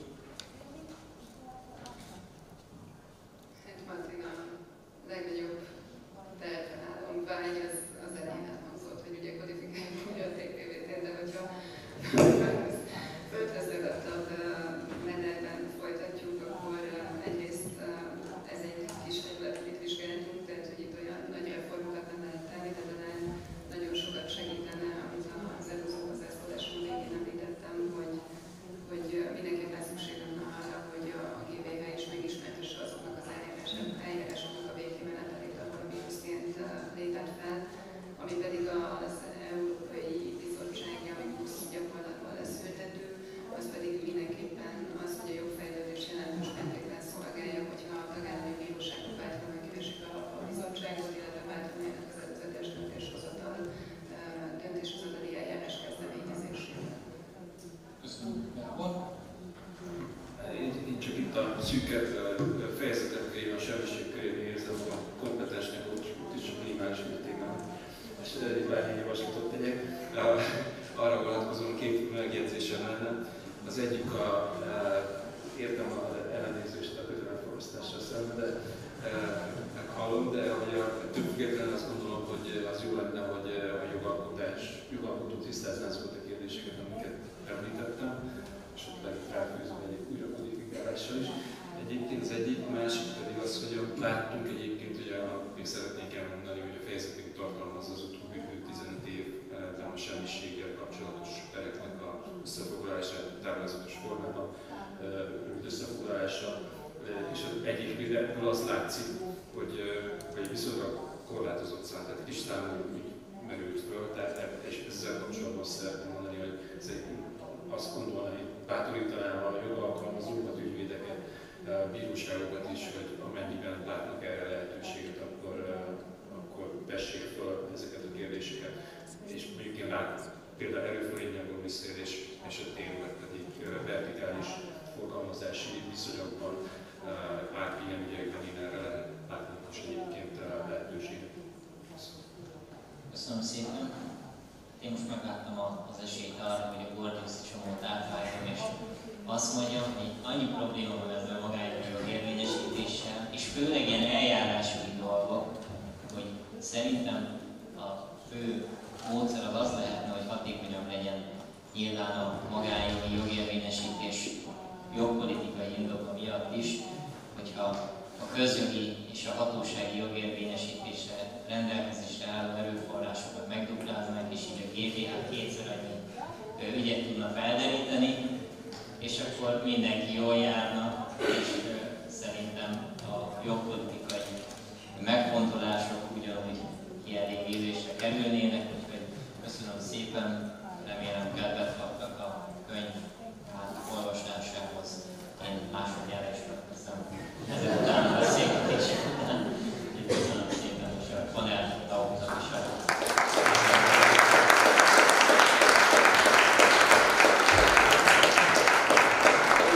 Nagyon szépen köszönjük. 4 példát még maradt a könyvben, ezt ide teszem, hogyha valaki szeretne még belőle vinni, rendelkezésre bocsátjuk, illetve elérhető egyébként PDF formátumban a gazdasági versenyjog alapján is a kötet, a versenyjogi könyvsorozatok menüpont alatt.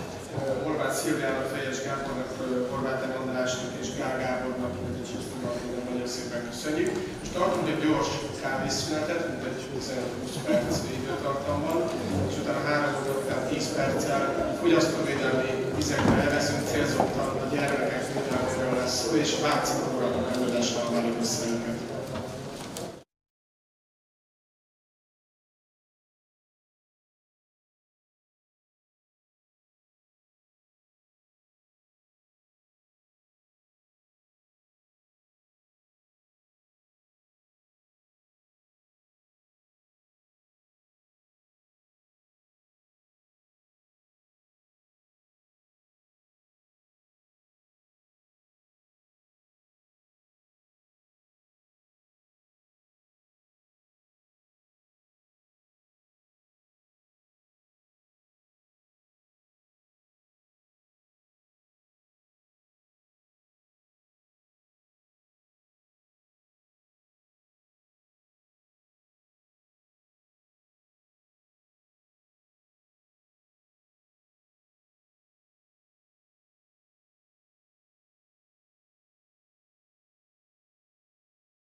szót.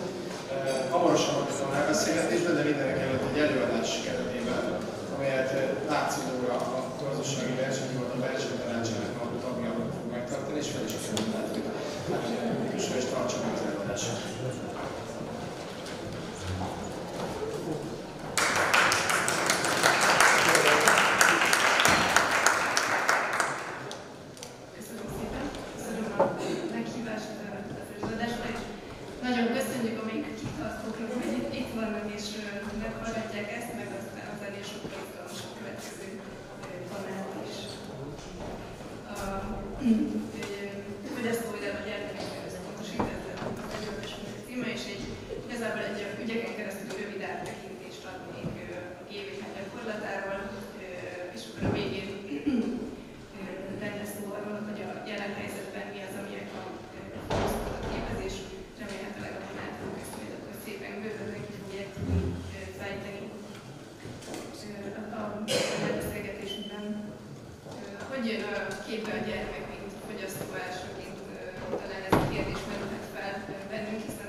De teljesen egyértelmű, hogy a gyermek, mint fogyasztó felmerülhet ezekben a jogszabályokban, vagy ezeknek az alkalmazása során, hiszen például a sérülékeny fogyasztók definíciója vagy meghatározása kapcsán, akkor az az egyik releváns szempont, ami a kiszolgáltatottság megítélésekor figyelembe vendő.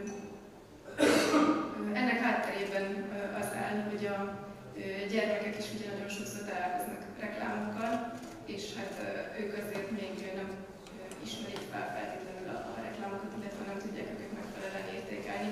Különböző tanulmányok készültek annak idején a televíziózás hőskorában arról, hogy a gyermekek hogyan érzékelik a reklámokat, és mikor kezdik el tudni feldolgozni ténylegesen az abban foglaltakat. Az látszik, hogy kb. 5 éves koruktól kezdik el tudni megkülönböztetni a hirdetést vagy a reklámokat az egyéb tartalmaktól, de akkor is inkább még csak formai és nem tartalmi szempontból. 7-8 éves koruktól kezdik el realizálni a reklámok mögött lévő eladási, meggyőzési szándékot elsősorban eleinte még a szüleik segítségével, és kb. 12 éves korukra érik el azt az érettségi fokot, hogy már ténylegesen maguk is felfogják, hogy a reklám az a befolyásolásról szól.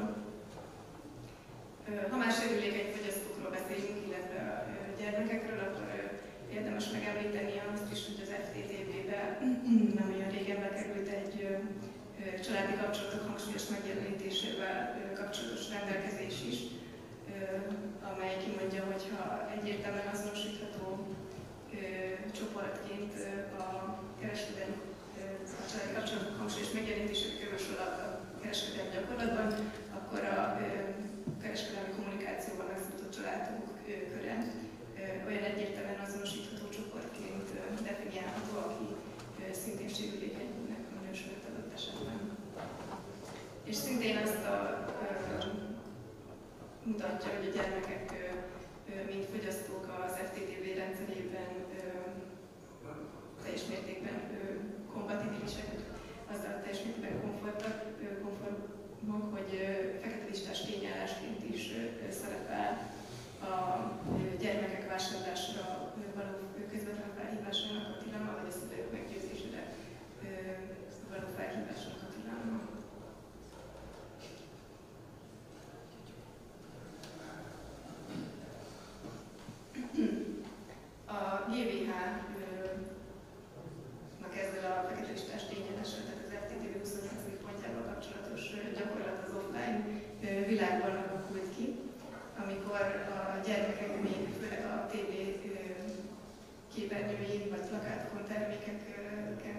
csomagoláson találkoztak reklámokkal.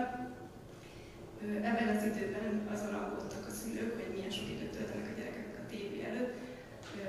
Amikor ezek az eljárások folytak, akkor a kutatások szerint a gyerekek naponta átlagosan 2,5-4 órát töltöttek képernyő előtt. Majd látjuk, hogy ez jelenleg már egy alacsony értéknek számítana.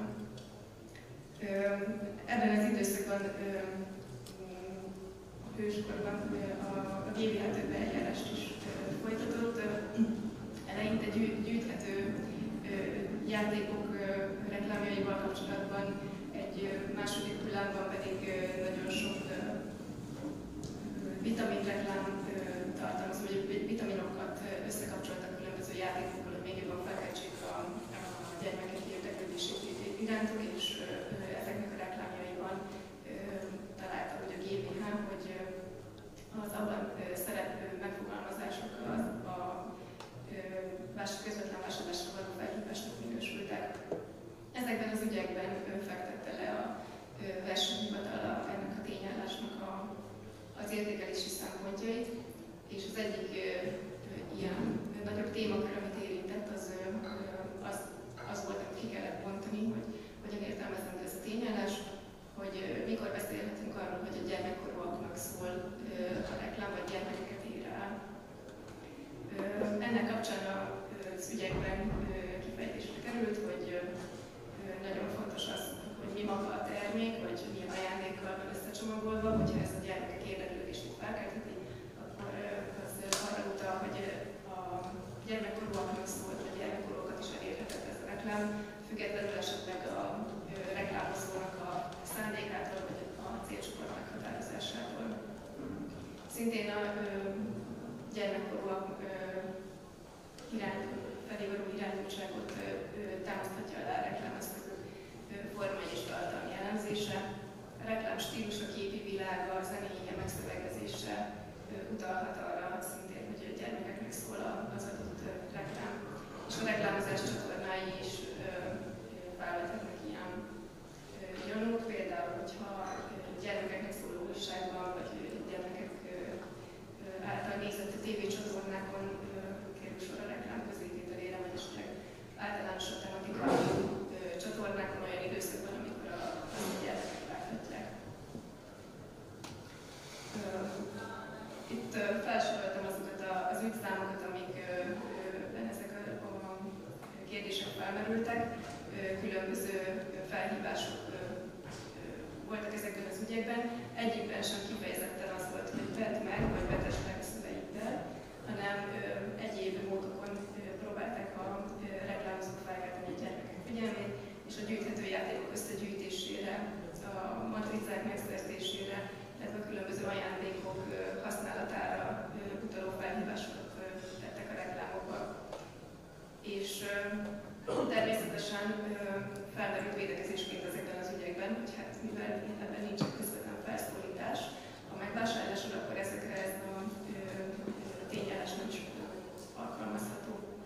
A versenytanács, vagy a GVH azonban ezekben az ügyekben megállapította, hogy minden olyan tartalom relevanciával bír a vásárlásra való felhívás körében, amely arra hívja fel, vagy arra motiválja a kiskorút, hogy akár ellenérték fejében, akár ennek hiányában is a reklámozott árut megszerezze. Kifejezetten a gyűjthető és aztán csereberélhető termékek kapcsán kimondta azt is a versenyhivatal, hogy a csere szükségessége a kortárs nyomás kialakulását is elősegítheti, és azáltal még inkább befolyásolja a gyermek megszerzésre vonatkozó igényét. Ezekben az ügyekben tisztázódott az is, hogy annak ellenére, hogy a kiskorú érvényesen esetleg polgári jogi értelemben nem köthet szerződést a reklámozott áruval kapcsolatban, ha a szüleit nyaggatja azzal, hogy vegyék meg számára a kívánt terméket, azzal jelentős befolyást gyakorolni, és hogy nem is bír jelentőséggel az adott tényállás szempontjából, hogy maga a kiskorú vásárolja, vagy egy általa meggyőzött más személy. Hangsúlyozta végül a versenytanács ezekben az ügyekben, hogy nem abból fogadta a jogsértés, hogy a kiskorúaknak reklámot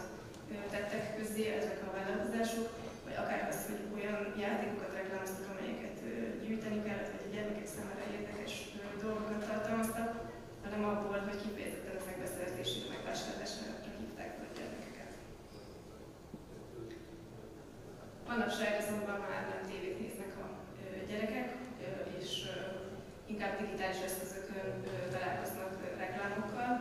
Ezt nagyon nagy mértékben elősegíti, hogy egy 2020-as Telekom és Intelom alapítvány által készített online kutatás szerint 13-17 éves gyerekek körében a telefonhasználat már szinte teljes körű.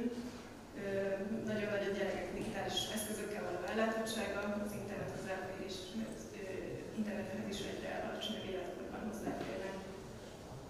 2022-es adatot tüntettem még itt fel egy nem reprezentatív kutatás szerint a vizsgák 8-15 év közötti gyerekek átlagos napi képernyő ideje közel 4 óra volt, és leggyakrabban közösségi média alkalmazásokat, videó megosztó szolgáltatásokat vettek igénybe. A digitális médiaköltés hazánkban 2021 óta meghaladja a hagyományos médiatípusok részarányát, és ezek összességében azzal a következménnyel járnak, hogy a gyerekek reklámoknak való kitettsége óriási. Amerikai gyerekek kapcsán olyan adatot is találtam, hogy ők naponta akár 1000 reklámmal is találkozhatnak. Ja, az előző diák egyikén látszódott, hogy a gyerekek kb. 12 éves korukra érik el azt a megfelelő érettséget, amikor már kritikusan tudják szemlélni a reklámokat. De az, hogy ilyen nagymértékű kitettségük van, azt is eredményezi, hogy tulajdonképpen nincsen idő arra, hogy minden reklámot ténylegesen kritikus szemmel értékeljenek. A reklámok egy jelentős része ráadásul rejtett, vagy legalábbis a kontextusba illeszkedik. Így nagyon nehéz felismerni, hogy itt valójában reklámról van szó. És még ha fel is ismerik a reklámot, mert akár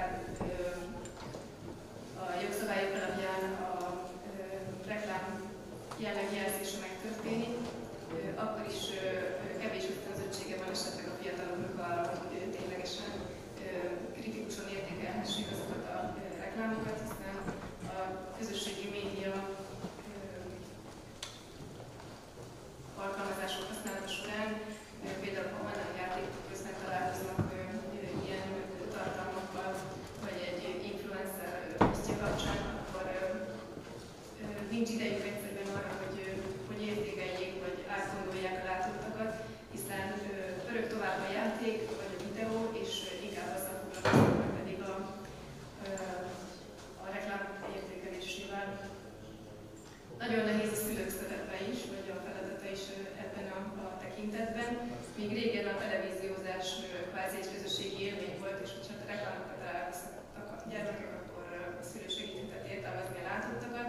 Most erre nem nagyon van lehetőség. Egyrészt ugye sokkal több időt töltenek a gyerekek a képernyő előtt, kis képernyőn is alkalmas arra, hogy ezt közösen nézze a szülővel a gyerek. Gyakran nem is tudja, hogy mit csinál a gyermeke online. És a rejtett reklámokat sokszor a szülők magusan realizálják, illetve gyakran a digitális világban a felnőttek sem annyira járatosak. Bizonyos tekintetben ők is kiszolgáltatottabbak a digitális cégeknek.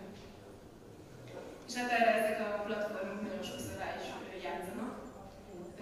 Az addictive design keretében hiperlenyűlítő sötét mintázatokat alkalmaznak.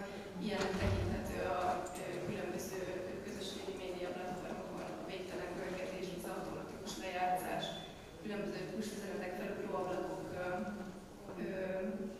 léte, vagy az, hogy a bizonyos történetek csak korlátozott ideig érhetőek el, és nagyon nehéz utána visszakeresni őket.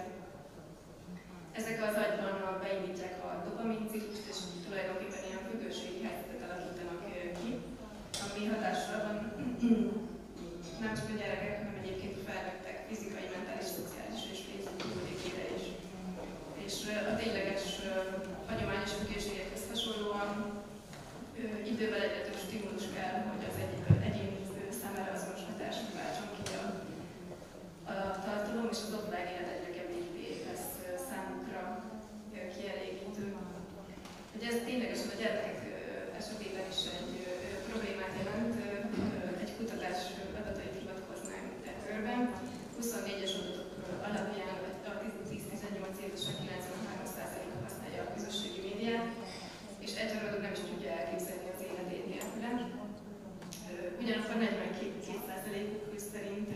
több időt töltenek a közösségi oldalakon, mint amennyit szeretnének, mégis nehéz szabadulni ugye a vonzásból. Nagyon nehéz küzdeni ugyanis ezek ellen a függőséget okozó mintázatok ellen, mert folyamatosan alkalmazkodnak, valós időben reagálnak visszajelzésükre, személyre szabottak, és nagyon sok adatot használnak fel, hogy minél hatékonyabbak lehessenek. A GVH ilyen modern, kori gyermekeket érintő, ugye, vagy ami már a digitális világban bekövetkező kereskedelmi gyakorlatokat vizsgálta, a Bongo ügyben foglalkozott először. Bongo egy szuperintelligens kismajom volt, aki bármilyen tudott válaszolni a gyerekeknek, kérdeztek tőle egy emeleti díjas SMS-ben, aminek az ára 10-szeres volt egy normális SMS árának. A gyerekeknek a telefonszámunkat, nevüket, lakóhelyüket kellett elküldeniük Bongo számára egy SMS-ben, illetve egy kérdést kellett feltenniük, amire kíváncsiak voltak. Ez lehetett szerelmi életükkel kapcsolatos kérdés, a másnapi házi feladattal kapcsolatos kérdés, vagy bármi, ami eszükbe jutott. És Bongo nagyon gyorsan válaszolt is nekik, meglepő módon egészen releváns válaszokat adott.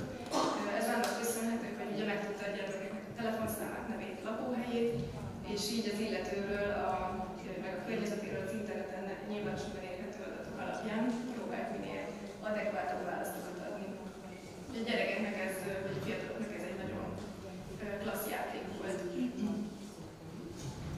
A kommunikációs eszközök, amiket használtak ennek a szolgáltatásnak a népszerűsítésére, is utaltak arra, hogy ennek a szolgáltatásnak a célcsoportja a gyermekek, akik voltak, akik egy sérülékeny fogyasztói kört képeznek. Az ő körükben népszerű közösségi média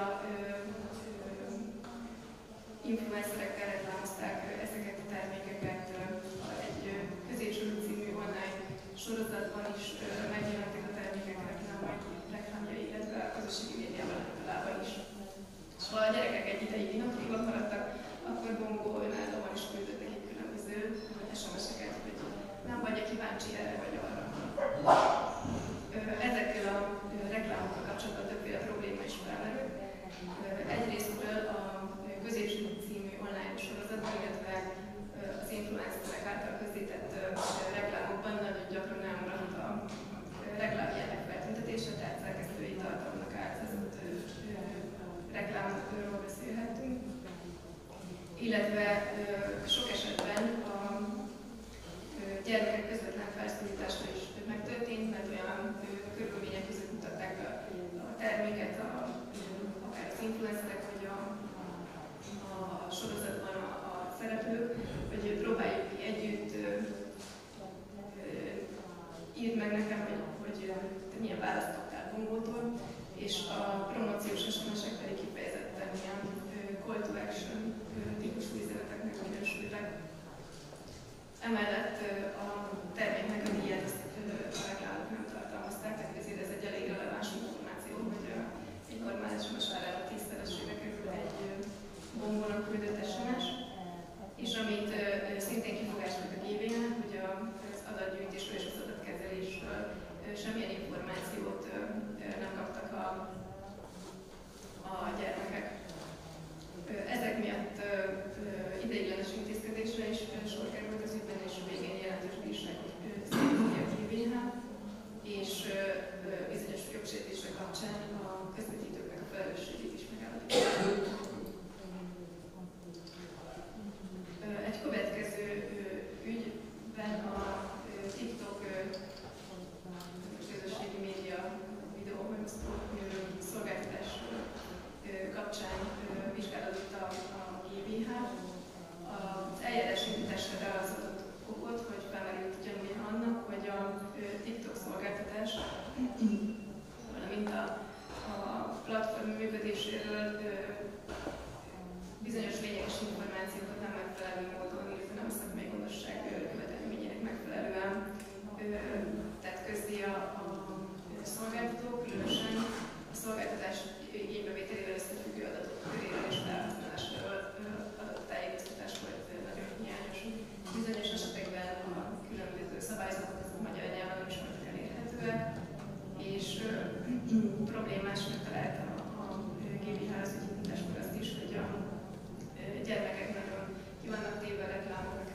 különösebb szabályok, hogy ennek a kezelése nem megfelelő, nem szabályozott kellőképpen.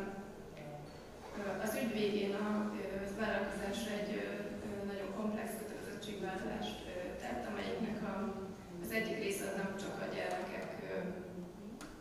gyermekekkel kapcsolatos problémákra, hanem a bármilyen titokfelhasználó esetében releváns problémákra is választhatott.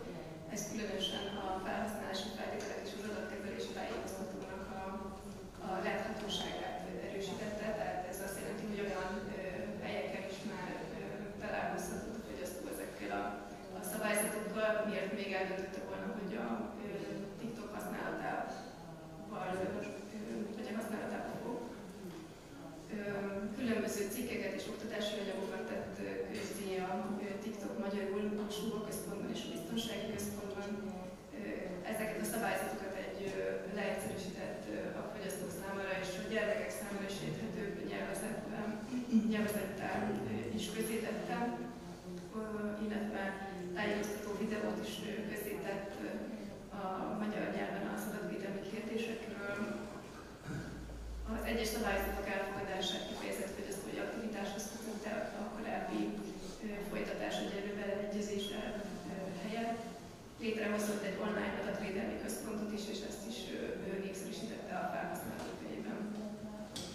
Emellett kifejezetten a gyermekekkel kapcsolatos vállalási elemek voltak, hogy 6 havonta kerekasztal beszélgetést szervez civil szervezetekkel gyermekeket érintő problémákról, és erről egy jelentést is, vagy egy összefoglalót is készít, amit a JÖVvel és az NMHH-val is megoszt.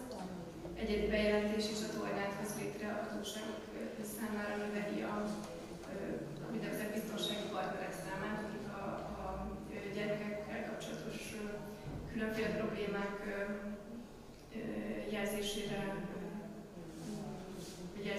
tudják a számára megtenni. A kiskorúak mentális egészsége, digitális jólét és az oktatás témában elsősorban. Vállalta, hogy fejleszti az életkor ellenőrzési rendszerét, és a korhatáron belüli felhasználóknak a regisztrációját egy hosszabb időre ellehetetleníti, vagy nem teszi lehetővé. 18 éven aluliak számára képernyőidő beállítási lehetőségekről és a különféle ilyen korlátozást jelentő eszközökről népszerűsítő tartalmakat tesz közé. A 25 év felettieknek pedig a szülői felügyeleti lehetőségeknek a rendszerét mutatja be és népszerűsíti. Illetve jelentős vállalási elem volt, hogy a hírfolyamban megjelenő hirdetések arányát 20%-ra korlátozta. Ez ugye a televízióban megjelenő reklámok arányához hasonlóan. Nemrégiben pedig egy influencerrel kapcsolatban folytatott a GVH eljárást, ahol szintén a gyermekek érintettsége felmerült. Itt egy Minecraft videókat közétevő influencer tevékenységéről volt szó, aki a különböző bejegyzésekben saját márkanevével ellátott termékeket is reklámozott, illetve közönségtalálkozókra invitálta a rajongóit, amelyik közönségtalálkozókat kifejezetten egy profitorientált vállalkozás szervezett. És ezek kapcsán a GVA azt találta, hogy nem megfelelően került feltüntetésre ezeknek a reklám jellege.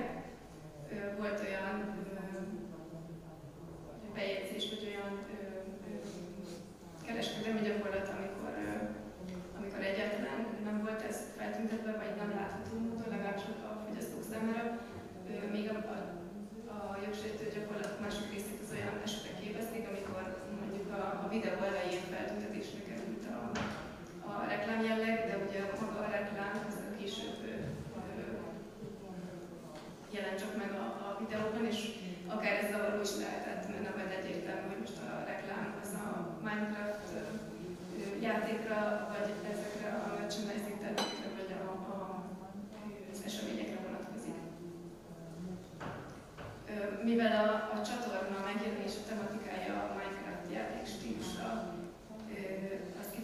gyermekek számára lehetett vonzó, ezért egy sérülékeny kiskorú célcsoport megállapíthatóságát mondta ki a versenytanács, és erre utalt egyébként a videós találkozóknak a közönsége is, jellemző közönségének programja is.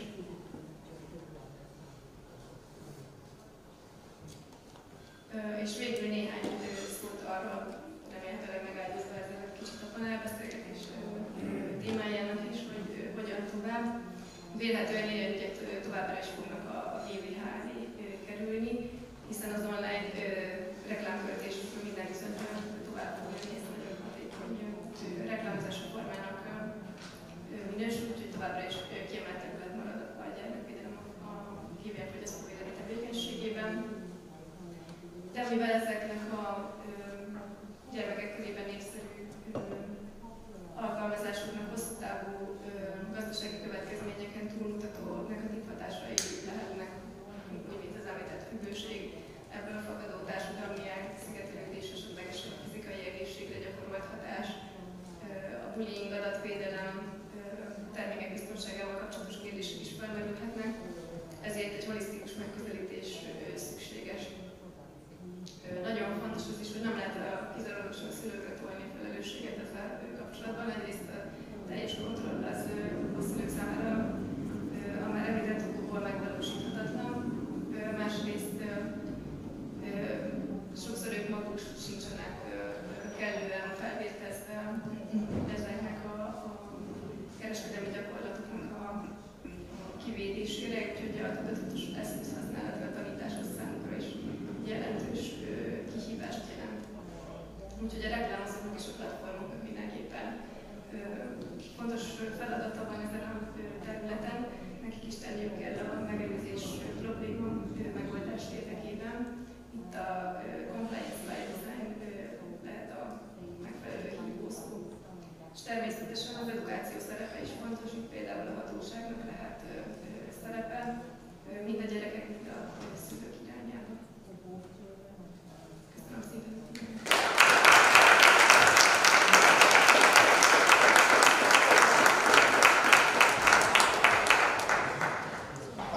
Nagyon szépen köszönjük. Valóban ebből jól látszik, hogy a gazdasági versenyhivatal nagyon intenzíven foglalkozik a gyermekeket és érintett fogyasztóvédelmi kérdésekkel. És nagyon köszönöm Nórának, hogy azt mondta, hogy nem a szülőkről a felelőssége. Valaki kamasztárgyat most megadom őszintén, nyilván elveszve érzem magamat ezen a területen. A következetesség az egyáltalán nem jellemző rám sajnos egyébként, és amit csapóval vettem fel.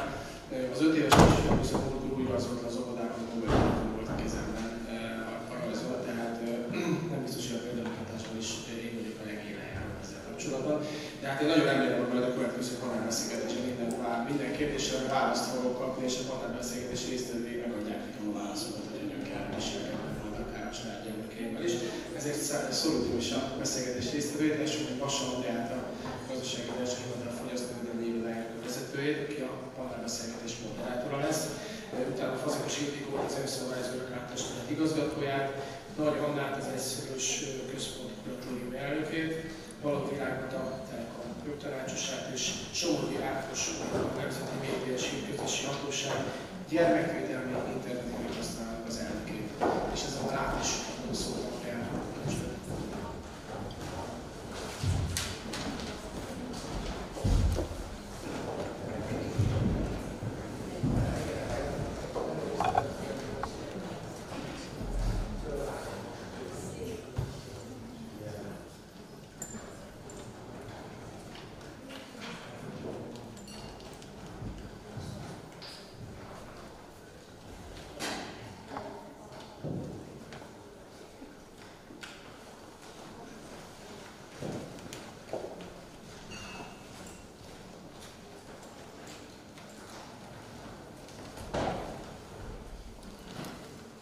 Sok szeretettel köszöntöm én is a 7. versenyjogi fórum résztvevőit, illetve köszöntelek titeket, benneteket, akik a utolsó panelbeszélgetésre a gyermekvédelem, illetve a családvédelem témájára hallgatóságként még maradtatok a mai fórumon.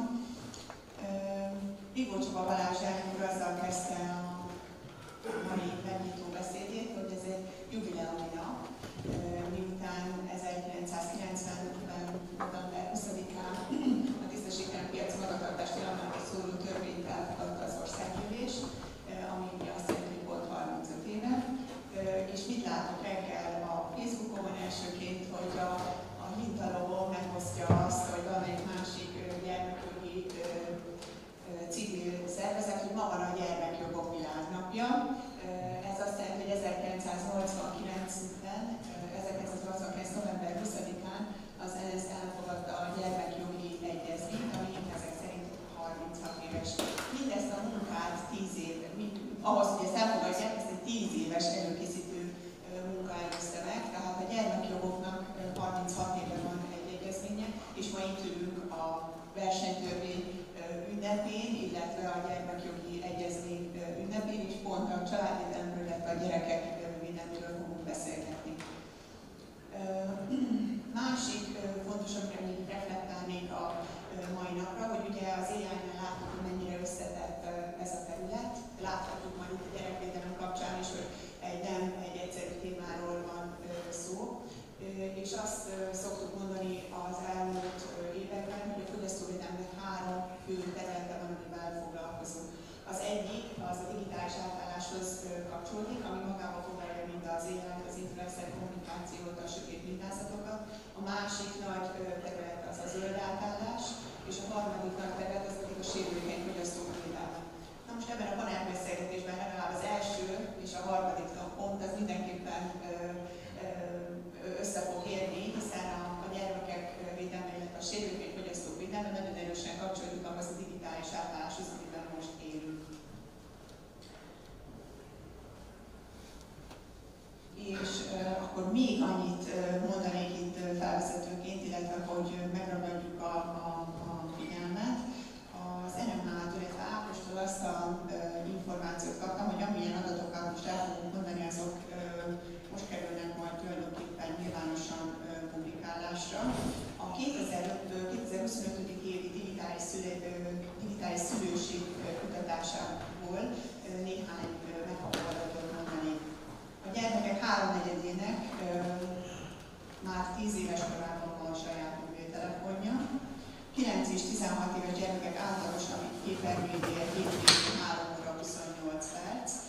Az óvodáskorú gyermekek esetében készített kutatásból pedig azt emelném ki, hogy a 3-6 éves korú gyermekek 87%-a szokott használni digitális eszközöket, és az óvodáskorú gyermekek 66%-a legalább naponta egyszer használ digitális eszközt. Arra kérném először Ákost, az NMH-ból, hogy ismertesse a kutatásnak a részletesebb adatait, mert ez talán segít megérteni a témát, vagy segíti azt a fókuszt fenntartani, hogy miért is fontos ennyire a VVH-nak is a gyermekvédelem, illetve a sérülékeny fogyasztók védelme. És még egy fontos kérdést tennék ehhez hozzá, hogy milyen trendeket lát az NMH a gyermekeket célzó digitális tartalmak területén.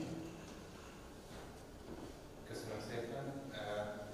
Mindenekelőtt itt a felkonferálásra reagálva, hogy szerintem a legelső lépés megtörtént a szembenézés a problémával, hogy akkor túl sokat használjuk az eszközt. Igen, valóban ez mindannyiunkon azt gondolom, hogy eluralkodott a digitális eszközök használata, és emiatt nem felmentve magunkat, de egy nagyon komoly iparág dolgozik azon, hogy ezek a hatások megfelelően célt érjenek, és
dohányterméket, se alkohol, se szerencsejátékot, meg valamit fölírtam, igen.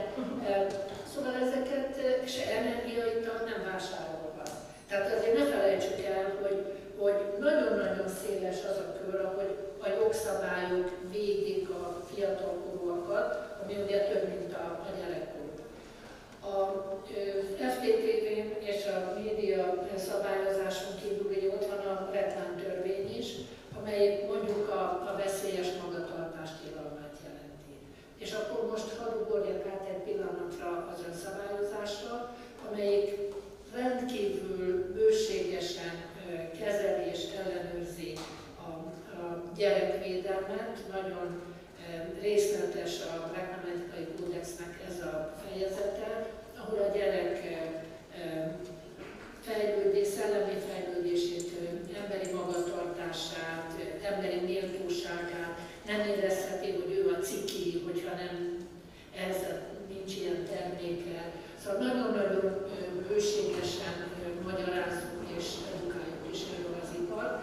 És vannak olyan termékkategóriák, ahol most már egy kicsit a digitális felé is elmegyek, ahol az idővel egyre inkább a digitális önszabályozást is bevontuk. Ilyen az alkoholtermékekre vonatkozó önszabályozás, és ilyen a magas cukorzsírtartalmú élelmiszereknek, amit mindig rosszul mondok, nem ugye high fat szót nem sokat, tehát a zsír van erről, csak valamiért mindig pont a cukrot mondjuk, amelyekből kevesebbet is fogyasztunk. Na mindegy, szóval tehát, hogy ezeken a területeken azon kívül, hogy televízió, tehát a hagyományos klasszikus reklámok mennyi százalékát érhetik el a gyerekeknek, az úgynevezett primary appealing to minors, tehát hogy elsődlegesen nem lehet vonzó a gyerekek számára a digitális térben. Ezt mi rendszeresen monitoringozzuk, európai monitoring program keretében, és néztük itthon is, többek között az NMH-val kötött társszabályozási szerződés keretében. Tehát csak néhány ilyen kis érdekességet felvillantok, minket erre tréningeztek, tehát megnézed, hogy a szereplő nem csak, hogy mondjuk alkoholreklámban nem lehet 25 év alatti. Foci csapatnál azonnal kiszállni, szerinted ő hány éves, akkor majd átrányítjuk. Tehát, hogy egészen ilyenre kell figyelni. Na most nem elég, hogy elmúlt 25 éves, mondjuk halászügyét elmúlt éppen egy kicsit, de a közönség elsődlegesen a gyereket, ő se lehet. Milyen matricák vannak a falon, milyen pólója van, hogy fogja a gyerek a nem tudom én milyen játékot, tehát mert máshogy fogja egy 16 éves és másképp egy 10 éves. Tehát rengeteg olyan dolgot figyelünk, milyenek a játékszabályok, könnyen érthetők, csak 2 szint használ, stb. És ezeket monitoringozzuk, és azt kell mondanom, hogy jó eredménnyel. Tehát az élelmiszernél ilyen 98, akárhány százalék, az alkoholnál nem olyan régi ez a szabály, és ehhez tréninget kellettek, tehát 70 akármennyiből indultunk, és most már ott is majdnem elértük a 100%-ot. Tehát meg kell tanulni a cégeknek, hogy mikre kell ezen a területen figyelni. Tehát azt gondolom, hogy sokkal szigorúbb, figyelünk erre, a platformok is tanulják az új helyzetnek az új nehézségét és az új kihívásait. Én emlékszem arra, hogy korábban a platformok úgy gondolták, hogy ők mindent tudnak, és azért nem nagyon akartak az önszabályozó szervezetekhez csatlakozni. Most már a Google csatlakozott, közvetlen kapcsolatban bármi panasz van, a Meta csatlakozott, azonnal veszik a panaszt, 24 órán belül leveszik, ha mi küldjük, hogy van ilyen döntésünk. Most már a TikTok is, hogy is mondjam, csak a Spice-ban van. Tehát kezdjük, igen, bocsánat, de jó. Szóval, tehát, hogy alakul és változik. Nyilvánvalóan az edukációt nem győzzük hangsúlyozni, értem Nóra elmondását, hogy ne toljuk a szülőkre a felelősséget, de valóban ez egy nagy kérdés, hogy te jó ég, hát az a gyerek, aki 9 évesen, meg 5 évesen a platformon van, az magától tanulta azt, hogy ő azt hazudja, hogy 13 éves. És tudja a szülő, hogy ez a gyerek akkor, hogyha 6 évet letagad, akkor 12 éves korában szexhirdetést tud kapni, meg alkoholhirdetést. Kaptunk ilyen kérdést, hogy hát nézd meg, mi van a gyereknek az oldalán. És hány évesnek állítottad be? 18-nak. Hát akkor ne csodálkozzunk. De csináltunk mi olyan vizsgálatot is, bocsánat, mindjárt befejezem, bocsánat, szóval csináltunk olyan vizsgálatot, hogy a kolléganőm milyen avatárként egész, mint ami 8 évesként jelentkezett a Facebookra, hogy vajon kap-e olyan hirdetéseket, amik nem valós, nem neki valók, és nem kapott. Ez csak azért, ugye egy kolléganő tudom, hogy nem egy óriás kutatási bázis, de ez megegyezett azzal, amit az angolok, ahol azért ugye egy kicsit többen vannak és jobban anyagilag is elkészültek, vagy felkészültek. Szóval ott sem volt jellemző, hogy azzal próbált volna trükközni az ipar, hogy hát ha már a tévében, meg az óriás plakáton nem lehet, majd akkor digitálisan elérni. Tehát ez nem volt jellemző. Ami a jövő kérdése még, és megint csak edukációs kérdés és digitális kérdés, hogy például az influencerek, meg a kidfluencerek milyen módon jelennek meg. Tehát amikor egy influencer azért teszi oda a gyerekét, mert akkor plusz 5 lájkot kap, vagy amikor elmondjuk a tréning keretében a cégeknek, hogy azt tudod, hogy az gyakorlatilag gyerekmunka, akkor ne tiltakozz, hogy a konverszcipőt tájföldön milyen gyerek csinálja, ha te megbízást adsz egy gyereknek, hogy esetleg egy termékedet reklámozza. Ez is munka. Tehát kezdjük ezt is nézni. Látszik, hogy itt az influencerek területén is elindult valami. Együtt dolgoztunk a Telekom és a Italóban alapítvánnyal a gyerek emberi méltósággal, digitális reklámokkal. Mennyivel másabb az, hogy egy klasszikus reklámban megjelenik, egy teljesen mesterséges környezetben, mesterséges, nem az igazi szülőjével, más kitalált történetben, mint a saját otthonában, ott van anyaneve, apjaneve, mindent tudunk róla, ez meg fog maradni a digitális térben. Lehet, hogy a klasszikus reklám, és de nem ismerjük meg a gyereket, de itt mindent tudunk róla. Tehát, hogy ezeket mind-mind tanulni kell, és azt gondolom, hogy majd megoldjuk egy feladatot, aztán jön majd egy újabb, de hogy nyitott erre az ipar, az biztos, mert hát egyrészt felelős, másrészt mindenkinek vagy már van gyereke, vagy már munkája is van, vagy csak lesz gyereke, de nem lehet cél. Köszönöm. Virág, a következő kérdést ezt neked címezném. Ugye Nóra fölhúzta a labdát azzal, hogy nem csak a szülőknek a felelősség, és hallottuk, hogy egyébként mindkét megszólalótól, hogy egyébként egy nagyon erős a szülői felelősség ebben a témában, és ezt nyilvánvalóan nem lehet elvitatni, pont azon példákon keresztül is, amelyeket ti is említettetek. De vajon a távközlési vagy a digitális szektor szereplői, akár a platformon, de most nyilván Virág esetben nem a platformokat, hanem mint egy digitális vagy egy távközlési nagyvállalatnak milyen felelőssége lehet abban, hogy a gyermekek digitális térben elkövetett cselekedeteiben védelemre szorulnak, és ez a védelem megadatik nekik, vagy sem a telekom szektor részvevőikről, különösen a Magyar Telekom részéről. Igen, hogyha lehet, először is nagyon szépen köszönöm a meghívást, és azt, hogy itt lehetek, és hogy egy vállalat képviseletében lehetek itt. Hogyha lehetséges, fogok beszélni arról, hogy a Magyar Telekom mit tesz, és természetesen a Magyar Telekomnak, mint a digitalizáció útján élen járó vállalatnak kifejezett célja, hogy a tudatos digitális viselkedésre hívja fel mindenki figyelmét. Egyébként nem csak a gyerekekét, hanem ha így jól érzékelem, akkor az a teremben a kommunist opinió, hogy lehet, hogy a felnőttekét sem lenne szükségtelen. De hogy lehetséges, akkor egy lépést hátrébb lépnék, és a Nóra felvezető előadásában volt egy pár gondolat, amit szerintem nagyon jól hozzá lehet kötni ez a panelbeszélgetéshez. Mert a felkészülő beszélgetésen is felvetettem azt, hogy ez egy elképesztően nehéz téma, aminek a súlyát sokféleképpen lehet jelezni. Szóval nagyon ritka az, amikor az angol miniszterelnök az angol parlamentben egy Netflix sorozatról beszél. A Keir Starmer beszélt az Adolescence című sorozatról, nem tudom,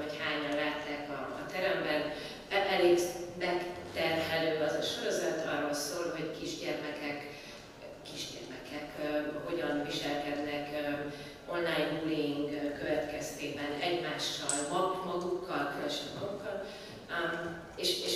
És ez a jelenségnek természetesen a legszélesebb burka, vagy a legszélesebb hagymahéja, és ebből a hagymahéjból akarunk szerintem egészen odáig eljutni, hogy csak most meg, hogy dr. Huntot idézzem, hogy és akkor egyébként egy versenyjoggal, vagy fogyasztóvédelmi joggal foglalkozó szakembernek egyébként ebben a nagy, egészen elképesztően komplex problémahalmazban mi a feladata.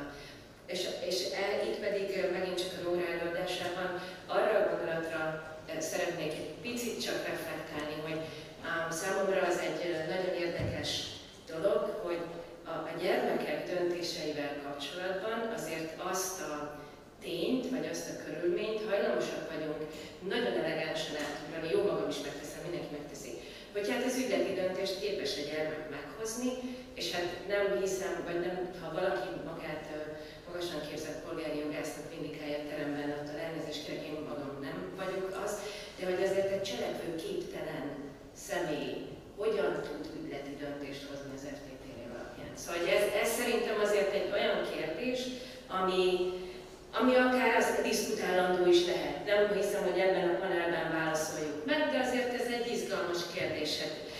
Kereskedelmi tranzakciót biztos, hogy tud egy cselekvőképtelen gyermek végigvinni, vagy hát ez a szerződés érvénytelen, hogyha jól emlékszem a polgári jogi tanulmányokra. Tehát itt szerintem azért van egy elég erőteljes kollízió a magájog és az FTTV között, ez az egyetlen kollízió persze az FTTV és a magájog között, de hogy ebben a témában talán ez kiemelendő. Viszont tegyük fel, hogy van ügyleti döntés. Tegyük fel, hogy a gyermek képes az ügyleti döntés meghozatalára, hogy a Nóra által említett TikTok eset kapcsán nem a konkrét ügyet kommentálva, nekem azért ez felmerül kérdésként, hogy ahhoz, hogy egy gyermek egy TikTok feedet végignézzen, ahhoz ki és hány döntést hozott. Valaki megvette a telefont. Feltesszük, nem a gyermek volt, mert a gyermek, mint ahogy 14 év alatti lehet, nem hiszük, hogy tud készüléket venni. Valaki előfizetett az internetre. Az biztos, hogy nem ő volt, mert 18 év alatt van a Magyar Hírközlési, 18 feletti személy a Magyar Hírközlési vállalatok nem köt meg szerződést. Valaki letöltötte az appot, és itt merül fel számomra kérdésként, hogy megint csak saját magam példáját, akárhányszor egy új appot kell letöltenem, imádkozok azért, hogy csak lenne egy globális DAP, amivel az elfelejtett jelszavamat újra és újra csak le tudnám generálni, és nem kéne az Apple egyórás karanténjába kerülnem, hogy feloldjam, és így tovább. Valaki azt az appot vagy a Google Android rendszerben, vagy az iOS-ben letöltötte. Annak a valakinek volt egy e-mail címe, jelszava, és így tovább, és így tovább, és így tovább. Szóval, hogy én szerintem azért azt izgalmas lenne végig gondolni, hogy amikor azt mondjuk elegánsan, hogy a gyermek döntéseket hoz, a gyermek döntését befolyásolják, az én állításom szerint volt előtte legalább 3 döntés, aminek legalább a 66%-át, azt vélhetően nem a gyermek hozta meg.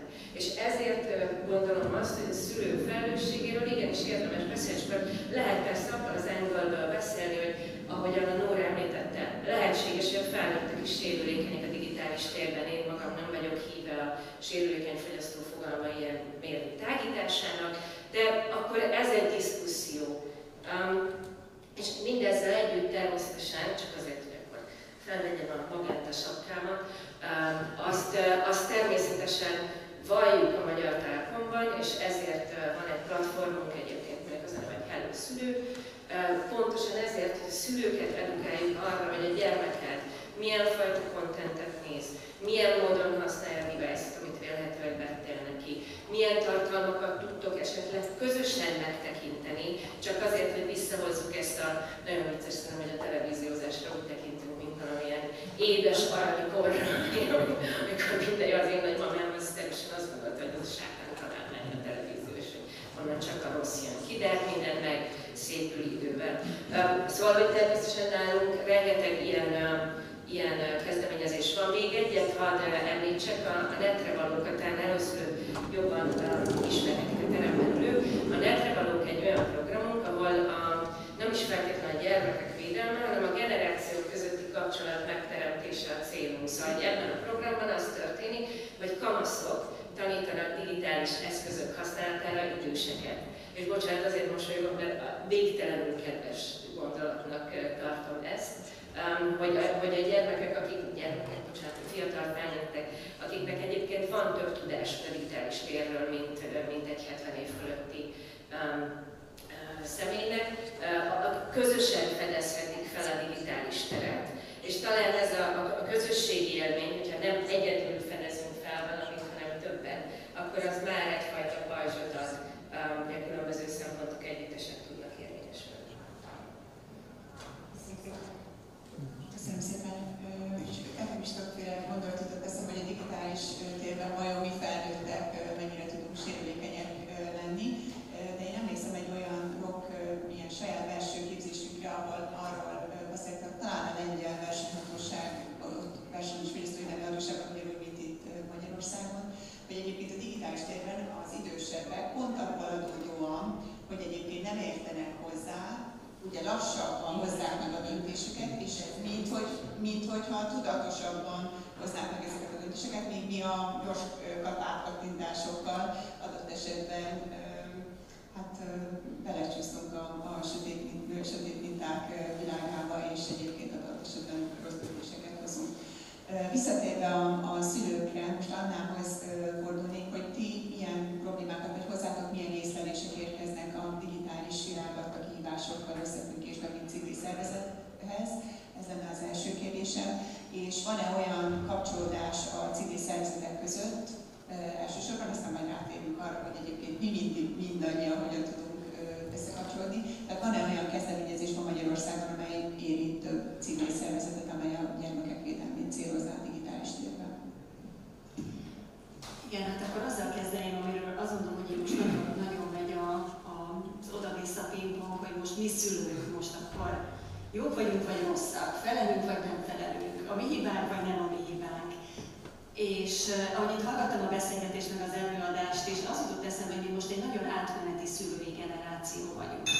Tehát részben szerintem digitális ügyben semmelyik szülői generációnak nem volt és nem lesz olyan nehéz, mint most a mostani szülői generációnak. Tehát nekünk nulla mintánk van arra, hogy mit kell csinálni, amikor a gyerek ül a székében és már éppen 2,5 órája pörgeti az Instát. Facebookon nem, mert amíg anyák rajta van, oda nem megy el. Azért ezt tudjuk. Tehát amikor azt mondjuk, hogy a 13-as gyerek Facebookon, nem, a 13-as gyerek már régen nem használ Facebookon. Tehát nincs semmilyen mintánk, semmit nem tanuljuk a saját szüleiktől arról, hogy lehet ezt kezelni, mert akkor még nem volt ügy.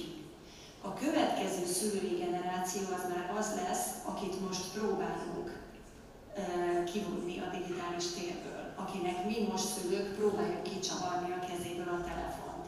Tehát, hogy ők már az a generáció lesz, aki úgy fogja valószínűleg érzékelni, meg értékelni mondjuk a digitális világot, ahogy mi most a televízióra nézünk. Tehát, hogy kedvesen mosolygunk, hogy de jó volt, amikor még csak az volt a probléma, hogy a gyerek már egy órája tévét néz. Ők valószínűleg ezt fogják megélni. Nekem nagyon beleégett egy olyan kép a fejemben, amit tavaly láttam egy szállodában reggelizés közben, amit én meséltem is nektek, hogy ott ült egy fiatal házaspár, vagy fiatal pár, tényleg fiatalok voltak, még egy kicsike gyerekkel, de tényleg pici volt, szerintem még 1 éves nem volt. Ült az etetőszékben, és ők így 3-an együtt reggeliztek. A kicsi előtt ott volt egy mobiltelefon, és nézte, amit nem tudom mit nézett, de valamit úgy nézett, mint aki be van drogozva. Tehát ott ült az a kicsike gyerek, aki még egy kis baba volt, és így látszott, hogy, tehát nem látta, hogy mit eszik, pakolta a kis kezével be a szájába azt, amit elérje raktak a szülők, és a szülők egyébként egy nagyon helyes, nagyon szimpatikus, láthatóan jól működő pár, láthatóan meg voltak egy kicsit könnyebbülve, hogy most végre úgy tudnak reggelizni, hogy ők egymással beszélgetnek, és nem azt kell figyelni, hogy egy gyerek mit csinál, mit kiabál, mit dobál le a földre, és ijesztő volt látni. Ijesztő volt látni a gyereknek az arc kifejezését, a gyereknek a fejét, ahogy semmilyen kapcsolatban nem volt a világgal, csak nézte azt a valamit, ami ott előtte van. Bocsánat, ehhez annyit fűzik, hogy Bekerdi mindig mondta, hogy egyébként a televíziózásra, még a televíziósághoz ügye az elektronikus babysitter, és most az elektronikus babysitter az már nem a televízió, hanem a babysitter. Az már a hogy most valahol mi be vagyunk szorulva a két korosztály, két szülői korosztály közé, és fogalmunk nincs, hogy mi lenne a jó megoldás. De azért egy dolog, azt hiszem, hogy az független kortól, meg mikortól, hogy a gyereket borzasztóan nem érdekli az, hogy mi mit mondunk. A gyereket az érdekli, hogy ő mit lát belőlünk. És hogyha ő azt látja, és azért nem tudom ki mikor ült utoljára úgy metrón, hogy ő végignézett a soron. Tehát amúgy ülnek az emberek így egymással szemben, és mindenki így egy kicsit fokos szögben megöntve a nyakát nézi a telefonját. Most innentől kezdve mit akarunk mi a gyerekeinknek elmondani, hogy ennyire rosszul csináljátok, amit csináltok. Ők csak azt csinálják, amit látnak. Tehát, hogy egy picit, igen, mentsük fel magunkat, de egy picit azért lássuk már meg, hogy mi hogy éljük az életünket. Szerintem legalább pont ugyanúgy, mint a gyerekeink olyan szempontból, amiről itt most el akarjuk őket szoktatni. A másik kérdés az edukáció kérdése, ami többször felmerült, és borzasztóan fontosnak tartom, ez így van. Nekem 2 problémám van az edukációval. Az egyik az, hogy amikor edukációs tartalmakat gyártunk, edukációs rendezvényeket csinálunk, akkor azokat a tartalmakat leginkább olyanok nézik meg, azokat a rendezvényeket leginkább azok látogatják, akiknek van már egy tudatosságuk, van már egy problémaérzetük, van már egy olyan igényük, hogy itt valamit kezdeni kell ezzel a helyzettel. Tehát valószínűleg ez a fiatal pár, aki ott ült és végre csöndben és nyugalomban reggelizel, neki nem fog felmerülni a fejében, hogy itt neki most edukációs szükséglete lenne. Nincs edukációs szükséglete, végre csöndben reggeliznek. Tehát, hogy pont azok, akiknél a legnehezebb ez a kérdés, ők nem biztos, hogy előfogják. És még egy dolgot, hogy edukáció, de kitől? Hogy merünk-e és tudunk-e a gyerekünktől valamilyen edukációs tudást átvenni. Tehát lehet, hogy mi nem tudjuk azt, hogy a gyerekünk mit csinál, de ő tudja. Le tudunk-e ülni vele, és meg tudjuk-e kérdezni, mutasd már meg, de jó, ezt hogy csinálod. Tehát, hogy nem mindig a gyerek a hülye. Tehát néha jó dolgokat csinál, és hogy meg tudjuk-e tudunk-e hozzá kapcsolódni, és hogyha tudunk, akkor valószínűleg ő is tud nekünk majd abban segíteni, hogy majd mi segítsünk neki, amikor lesz rá lehetőségünk. Köszönöm szépen, Ildikó jelentkezett az edukáció kapcsán. Annyit fűznék még hozzá, hogy látva azt, hogy Bálintal beszéltünk ott a panelbeszélgetés előtt, hogy ugye a tudatosság, ez mennyire fontos a tudatosság.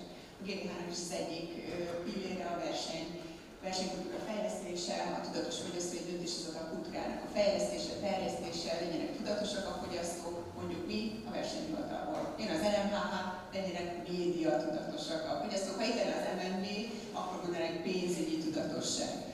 És hogy képesek vagyunk-e mi hatóságokként ezért tenni, van ennek még hangja, meghallják-e még a fogyasztók azt, hogy mi mindenben kellene nekik fejlődni, és mi az, amit mi hatósági oldalról tudunk elérni, illetve mi az, amit összvályozásként tudunk elérni, és aztán még visszatérek majd Iránra a kis matámos példámmal.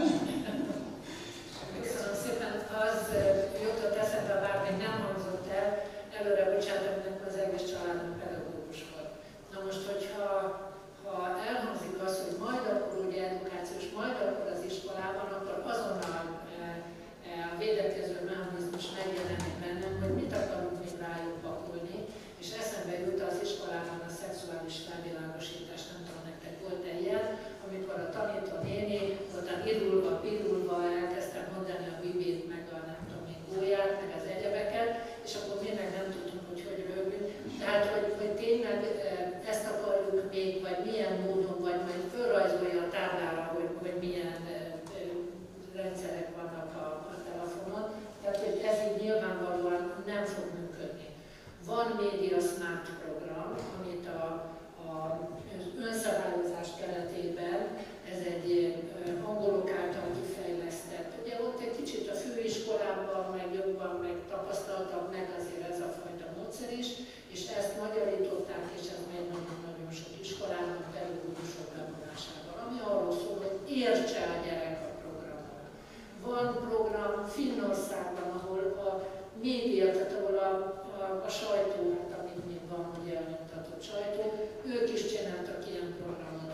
Én nagy-nagy tisztelettel hallgatom, amikor egy gyerekvédelmi konferencián, edukáció kommunikációról volt szó, és oda jött a szünetben egy rendőr hozzám, és mondta, hogy ő minden héten megy, és már eljutott, nem tudom én, 150 órát tartott, és tényleg döbbenet, és vidékre járt, és mondtam, hogy 3200 falu van, ennyi iskola, minimum 8 osztály, most szorozunk, tehát csak A osztály, B osztály nincs, akkor most hányhoz is jutunk el, könyörgöm. Tehát, hogy tényleg ez lehet a megoldás. Borzasztó nehéz, és most még csak a problémát tudom mondani, a gyógyszeriparnál tudjuk, hogy van a figyelmeztető felirat, és az gyakorlatilag a reklámköltség kb. 10%-a. Mert az 5 másodperc az kevesebb, sajtóhirdetésben 10%. Testvérek között is minimum 2 milliárd forintot küld erre a gyógyszeripar. Hányan olvassák el? Szeretném megni. Van, aki már elolvasta? Az már beégett, az már beégett. Most nem ez a kérdés, hogy beégett, hanem hogy elolvassák el. Azt olvastam, hogy amikor behozták, hogy igen, az adatvédelmi szabályzatot elolvasom, Amerikában valamelyik jogi egyetemen csináltak egy ilyen tesztet, minden hallgató azonnal azt mondta, hogy igen, elolvastam, jóváhagyom. Az volt benne, hogy felajánlom biológiai kísérletre az első gyerekemet, meg elképesztő, minden hülyeség benne volt, olvasást neki mindenki. Tehát, hogy nagyon gondosan kell ezzel foglalkozni, de tényleg egyébként a szülőknek a példája. De én azért mégis optimista vagyok. Tehát megtanultuk azt, hogy már a gyerek nem azt nézi a konnektorba, hogy jön ki az áram, nem? Tehát megtanultuk. Megtanultuk, hogy az autó az gyors, meg akkor már nem szaladgálnak elő. De amikor megjelent az autó, akkor még szaladt valaki, hogy vigyázz, ez veszélyes. És mindig lóerő, értitek? Mindig lóerőnek hívjuk, mindig a lóhoz hasonlítjuk az elejét. Tehát, hogy a múlt és a jelen az nyilvánvalóan valahogy működik, és mire megtanulja a szülő, addig jön az AI, és akkor most majd azt kell tanulni. Szóval a probléma az, hogy ez nagyon gyors, és ha már mondtam, hogy optimizmus, én egy kicsit hiszek abban, hogy az okos tévék, tudjátok, mit tud jelenteni? Hogy rájön a gyerek, hogy ez tök kicsi. És akkor a készülék. És majd nézi a YouTube-ot, és már egyre nagyobb tévék vannak, és egyre vonzóbb, és akkor anyuka hallja a konyhából, hogy mit néz a gyerek. Tehát, hogy ezt mondta egy pszichológus, hogy tulajdonképpen vissza kéne térni, hogy nem baj, ha a képernyőt néz a gyerek, vagy tehát a telefonját, csak azt egy jó nagyon nézze a szoba közepén, mert akkor az ellenőrzés valahol van. Megkérdezték azért, és merre jártál, nem mentél cukrot venni, nem mentél be a kuperájba, nagyon jó, de ezt nem kérdezzük már meg a gyerektől, hogy merre jár. Bocs, hát merre tud járni a digitális világban? Bocsánat, csak egy mondatot ehhez, hogy de egyébként vannak arra eszközök, hogy azt meg lehet tekinteni, hogy a gyermek mit nézett meg, merre jár, volt egy kuperáj, volt egy cukorka, reméljük nem. De hogy erre van?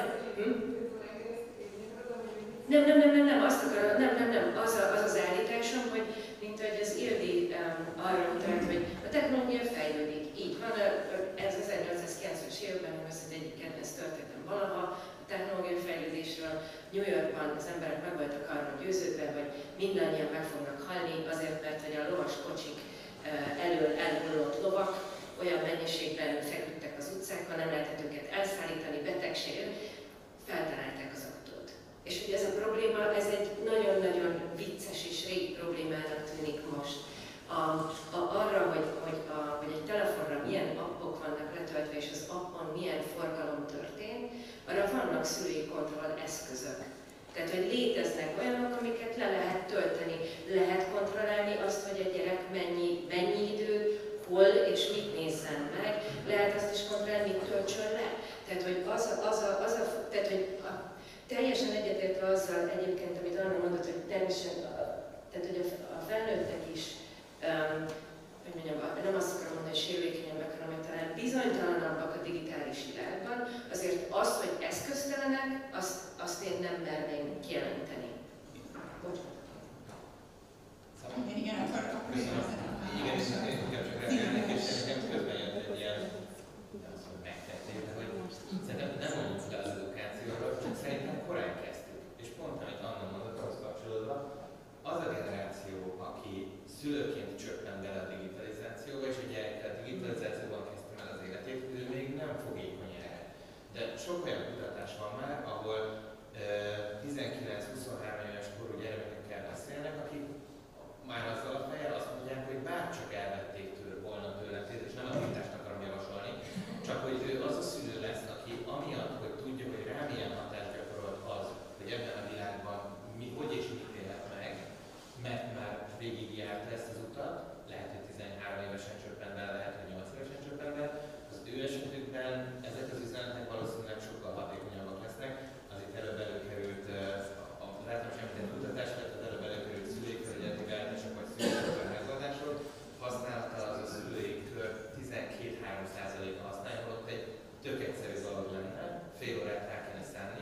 vagy mit csinálunk 5 perces videót, amiből megtudod, hogy az előadásban elhangzott, hogy a platformok is tesznek ezért, a TikToktól kezdve a Facebook, a mindegyik ad arra lehetőséget, hogy szülőként egy fél órát szánunk arra, gyerek ki fog játszani, ez nem kérdés. De ideig óráig, ameddig megveti a lábát ebben a közegben, addig van valamilyen védőhálója. Majd nyilván ezt egy YouTube videón, vagy valahol megnézi egy tutoriálban, hogy hogyan kell kikapcsolni. Nem mondom, hogy ez örökké jó lesz, de hogy pont a kezdeti lépésekkor, ha nincs ott a szülő, és ezt nem teszi mellé ezt a támogatást, vagy nem keretezi számára ezt a világot, valóban nem tudja még, akkor a gyerek nagyon egyedül van, és csak visszatérve a tévére, azért volt egy óriási előny, azt könnyen lehetett szabályozni, hogy milyen tartalom mikor megy. Ha a gyereknek 10 percig kellett menni aludni, és a szobában nem volt tévé, akkor ő biztos, hogy nyomított hozzá az tartalom, ami számára nem jó. Ennyiben is sokkal inkább rossz irányba lehetnek tud a pálya szülőként, mint a kapcsolódásokat.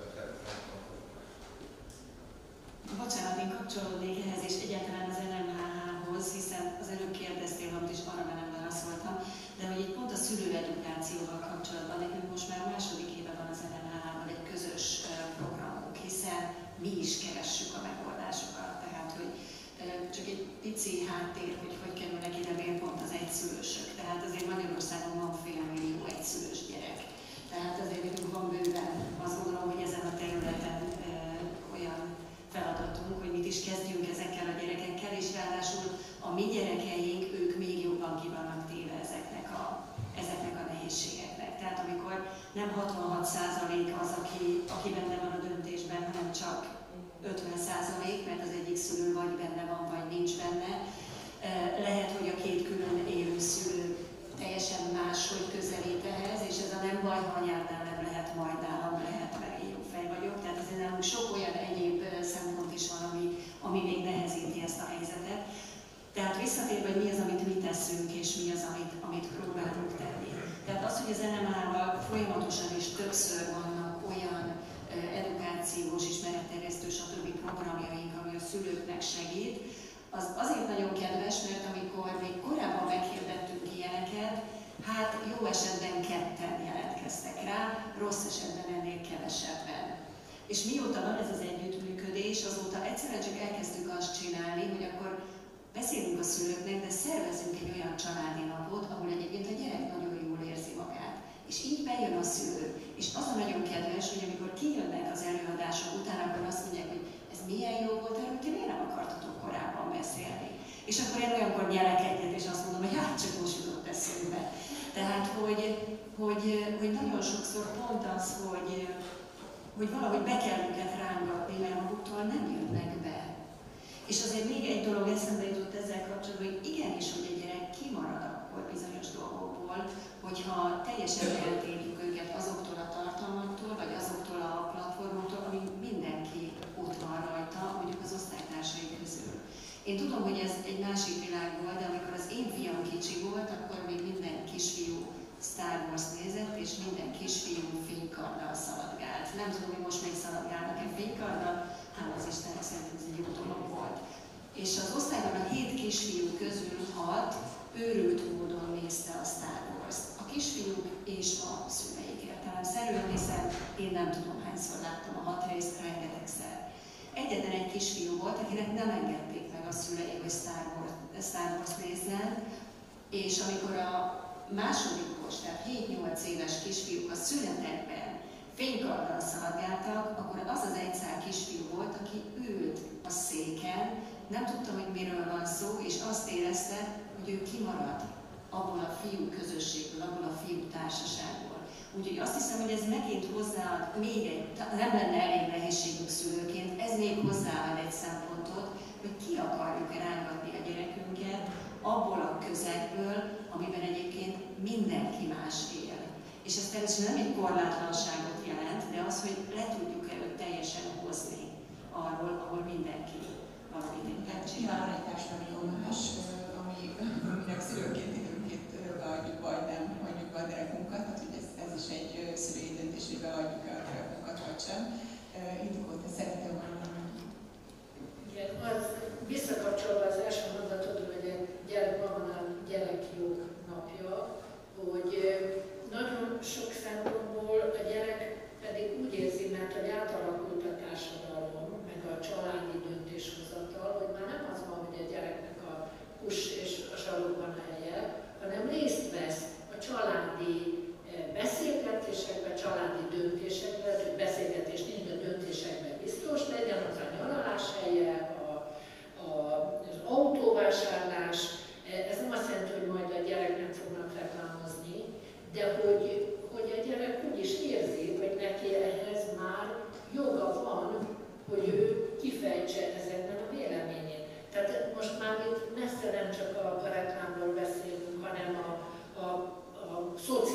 pedagógiai kérdésekről is.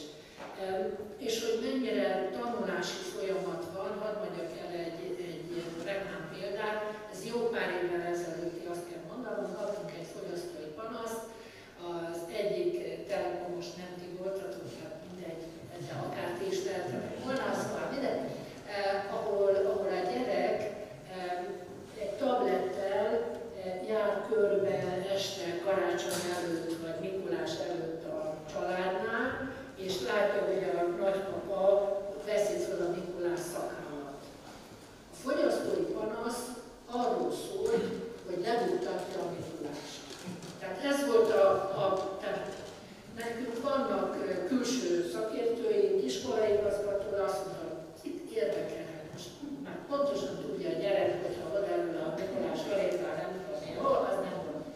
De titokban készít felvételt. És ez komoly probléma az iskolában, de titokban előveszi a telefonját és felvételt készít. Na most mi kötve vagyunk a panaszhoz, tehát emiatt nem marasztaltuk el, de elmondtuk a cégnek, hogy figyelj, ez egy új dolog, erre tessék figyelni, hogy ez az alapja a cyberbullyingnak, azóta már jogszabály is védi mindenféle. Tehát úgy van, de hogyha edukáció, akkor ötleteim mindig vannak, bocsánat. Nekem az jutott eszembe, hogy megtanuljuk azt, hogy a kanalat jobbra tett világ balra, tehát vannak ilyen etikett szabályok. Lassan ennek is be kellene mennie. Az, hogy a tévénél, nekem vannak unokáim, még 10 évvel ezelőtt bőven nem tévé nincs, de az is a baby TV, nem tudom, látott-e valaki, ilyen lassúsággal megy bárki, mert nem lehet gyors, mert az ugye az agyra milyen hatással van. Sokkal gyorsabbak ezek a maiak, de már tudjuk, hogy az agyra milyen hatással van, de el kellett vinni a gyereket ortopédiai szűrésre, hogy nem tudom, milyen a csípője, erről miért nem beszélnek akkor, hogy a kúszás-mászás, hol volt még a gyerekeimnél, hogy és kúszott, és két kézzel, és mászott. Igen, ezt ma már tudják, hogy fontos lesz később. Ma már tudjuk, hogy fontos, hogy milyen gyorsan hal. Tessék betenni akkor például a gyerekorvosok edukációs programjába, az orvosi egyetemen. Legyen ez is egy téma. Havonta viszik a gyereket, meg aztán később évente. Még talán van védőnőrendszer is. Tehát van, akire hallgatnak, és ahol ez egy szempont lehet. Tehát ugye sokkal szélesebb annál, mint hogy azt mondja a TikTok, hogy most hova teszed az X jelet. Az is fontos, nem akarom a reklámszakma felelősségét átállítani, bevonni minden érintettet. Egyedül nem lehet, de az biztos, hogy a reklámszakma szerintem tényleg tanulja ezeket az új dolgokat, és keresi a megfelelő válaszokat is. Bocsánat, csak idevágva, már a családi döntések bejöttek, és nyilván ez is egy, most nevezzük az egyszerűség kedvéért digitális házirendnek, vagy családi digitális szerződési lehet, ha már itt vagyunk, ahol vonjuk a gyereket, és egyébként ez sok esetben segíthet szülőként is abban, hogy ő rátereljen minket a példamutatásra, mert ha ott vállalunk olyan pontokat, amiket szülőként azt gondolunk, hogy adnunk kell a gyerek felé, hogy ő ehhez tartsa magát, akkor a gyerek könnyen ránk olvassa ezt, és ott tényleg nem tudunk nem szembenézni ezzel a kérdéskörrel. Egy tök egyszerű, vannak sablonjaink is, akár bárkinek, akár GMH oldalán is a tanácsososonkon lehet keresni ilyet. Egy érdemes eszköz, mert olyan aspektusokról is elkezd gondolkodni a család, ami nem is biztos, hogy előtt vagy evidensnek tűnik, de mégsem az. Ez lehet akár egy ilyen első lépés, hogyha erről elkezdünk gondolkodni. Igen, világos, hogy szeretnék, hogy korábban ezzel a felkészítő panelbeszélgetésen beszéltem arról, hogy emlékszem, hogy most nem tudom, hogy a vezetékes telefonra vonatkozott, hogy a mobil megjelenésével lett a Telekom oldalán, a akkori T-mobil oldalán volt pont egy ilyen etikett, vagy egy ilyen házirend, vagy egy ilyen szabály arra vonatkozóan, hogy mikor illik és hogyan illik mobiltelefonnal beszélgetni. Szóval, hogy lehet, hogy adott esetben a vállalatoknak is lehetne egy olyan, hogy egy ilyen digitális házirend megalkotásában egy jó példát mutat, hogy mi lenne az írdomos, vagy nem is az írdomos, hanem mondjuk a WHO ajánlásai alapján mit lennének azok a határok, korlátok, amelyek a gyermek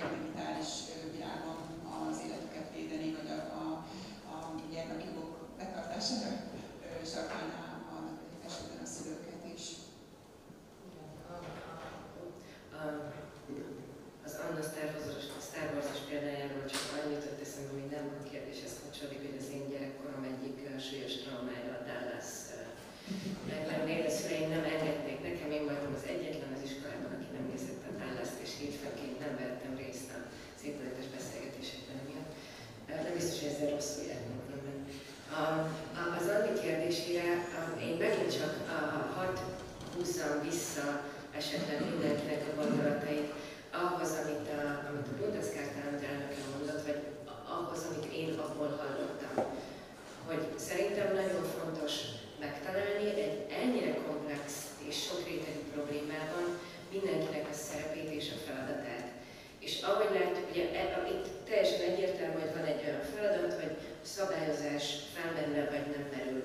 Nagyon-nagyon erős szabályozási ötletek is merülnek fel az életkor ellenőrzéstől fogva, a Child Sexual Abuse rendeletben ugye az elkezdett chat control felmerült, miszerint mondjuk teljes WhatsApp forgalmakat adott esetben hatóságok végvizsgálnak. Nyilván ez egy út. Van egy másik út, ez az edukációi, és szerintem abszolút helye van egy társaságnak vagy egy vállalatnak az edukációban, de szerintem, és ezt a marketinges kollégáinktól is tanulom, akkor vagyunk hitelesek, hogyha arról edukálunk, amit egyébként csinálunk. Mi nem vesszük magunknak a bátorságot arra, hogy gyerekjogokról edukáljunk, mert nem vagyunk gyerekjogi szakértők. Amiről tudunk edukálni, és arról bátran edukálunk is, az az, hogy néz ki a digitális ökoszisztéma. Most ebben a beszélgetésben nekem azért felsejlett az, hogy nem biztos, hogy ezt akár az átlag felnőtt fogyasztó átlátja, hogy egyébként ahhoz, hogy én a TikTokot nézzem a telefonomon, ahhoz egyébként mik történtek előtte. Tehát, és hol végződik a hírközlés ezek közül a dolgok közül, és hol kezdődik a digitális ökoszisztémának a platform része. Melyiknek mi a felelőssége.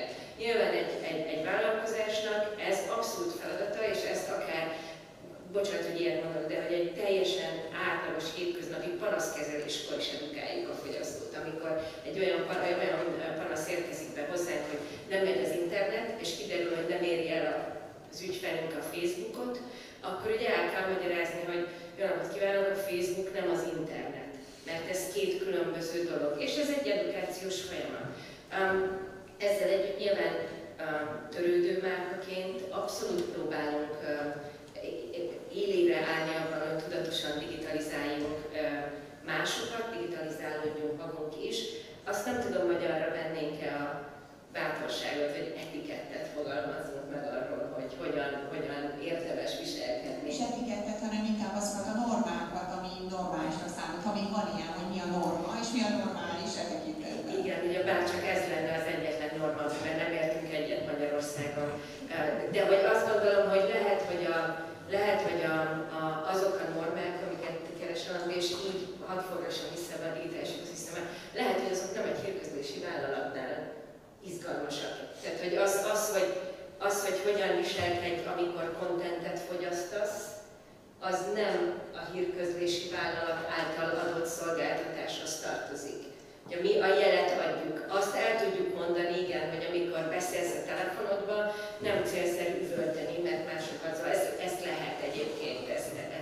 De hogy hogy mit illik, hogy illik viselkedni az interneten. Tehát, hogy ne játszom 4 órát naponta. Ja, tehát, hogy ez káros. Ezt mondhatná a Telekom is, hogy 4 órát ne játszom. Igen, csak egy ilyen példát. Ugye ez egy nagyon, ha megengedhetem magamnak, hogy talán hatósági oldalról jövő, ugye talán könnyebb olyanokat állítani kategorikusan, hogy ne, vagy hogy kell.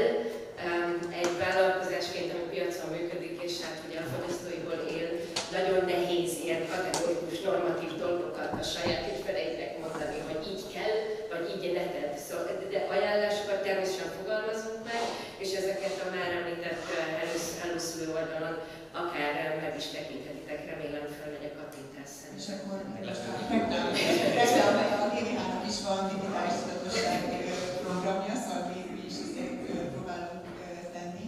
Több száz iskolában, több ezer gyereknek tartottunk már órát a digitális világgal kapcsolatban, mind az FTTV rendelkezéseinkről mesélve, mind az előszakosítási gyakorlatokat érintően, mind akár részben, nyilván nem vagyunk adatvédelmi klászok, senki sem a GVH-ban, de adatvédelmi kérdéseket is érintve, és vannak olyan gondolja végig higgadtan anyagok, ami például azt mondja, hogy ne csináld.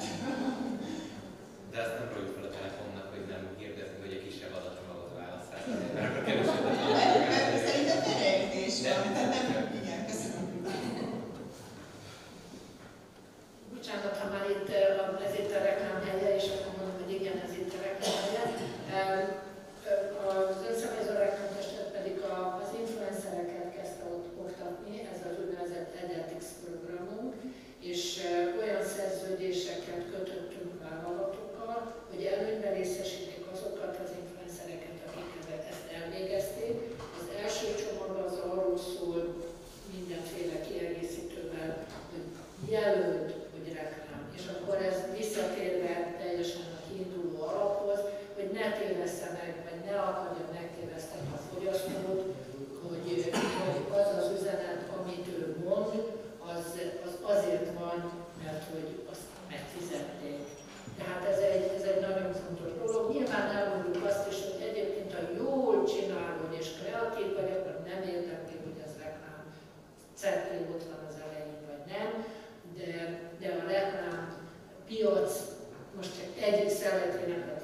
azt mondom, hogy a probléma komplexitásának az elfogadása az egy nagyon fontos dolog lenne, és annak az elfogadása, hogy már nagyon divatos a polarizáció napjainkban, a jó, a rossz, a fent, a lent, a jobbra, a balra, és így tovább, de hogy nem biztos, hogy ebben a szituációban vannak jók és vannak rosszak.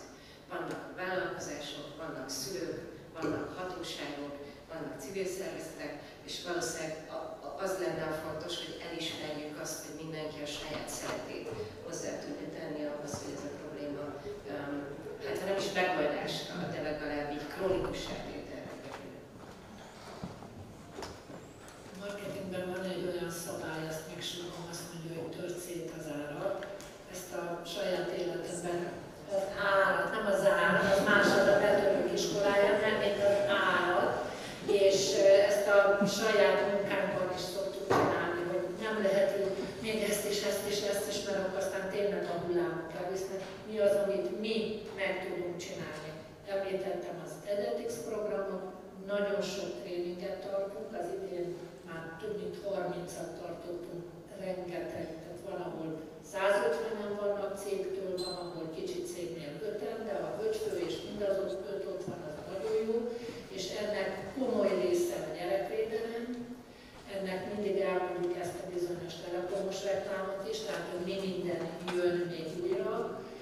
Belevesszük például a veszélyes magatartásnál azt is, hogy nem csak azt nézzük, hogy a biztonságővel bekapcsolja, de hogy ugye így bajos kenyérrel szoktak mostanában telefonálni, tehát hogy így beszél, tehát hogy ezt nem csinálod, hogy milyen magatartás mintát mutatsz.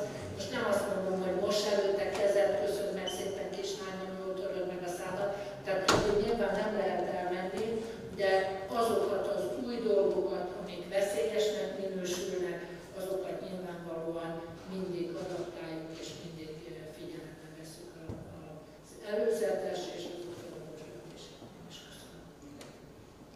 Hát akkor ma megengeditek, én egy picit azért hátrébb lépnék a digitális világtól, és nem egy civil szervezet, hanem inkább egy nem tudom, szülő.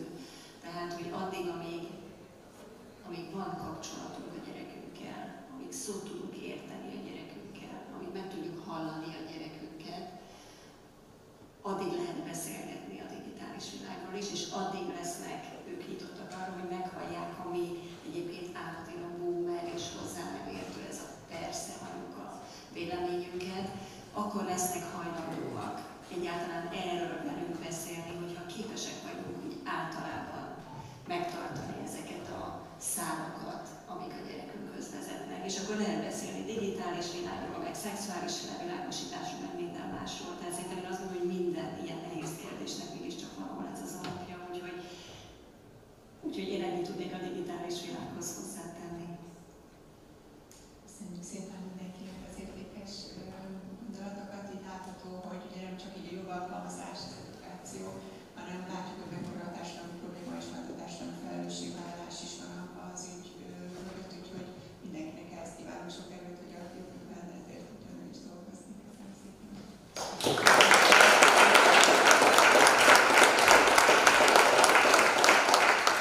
Nagyon szépen köszönjük Magyarnak, Fazekos Ildikónak, Balog Virágnak, Vasonnak és Somogyi Ákosnak, hogy megosztották velünk az értékes gondolataikat.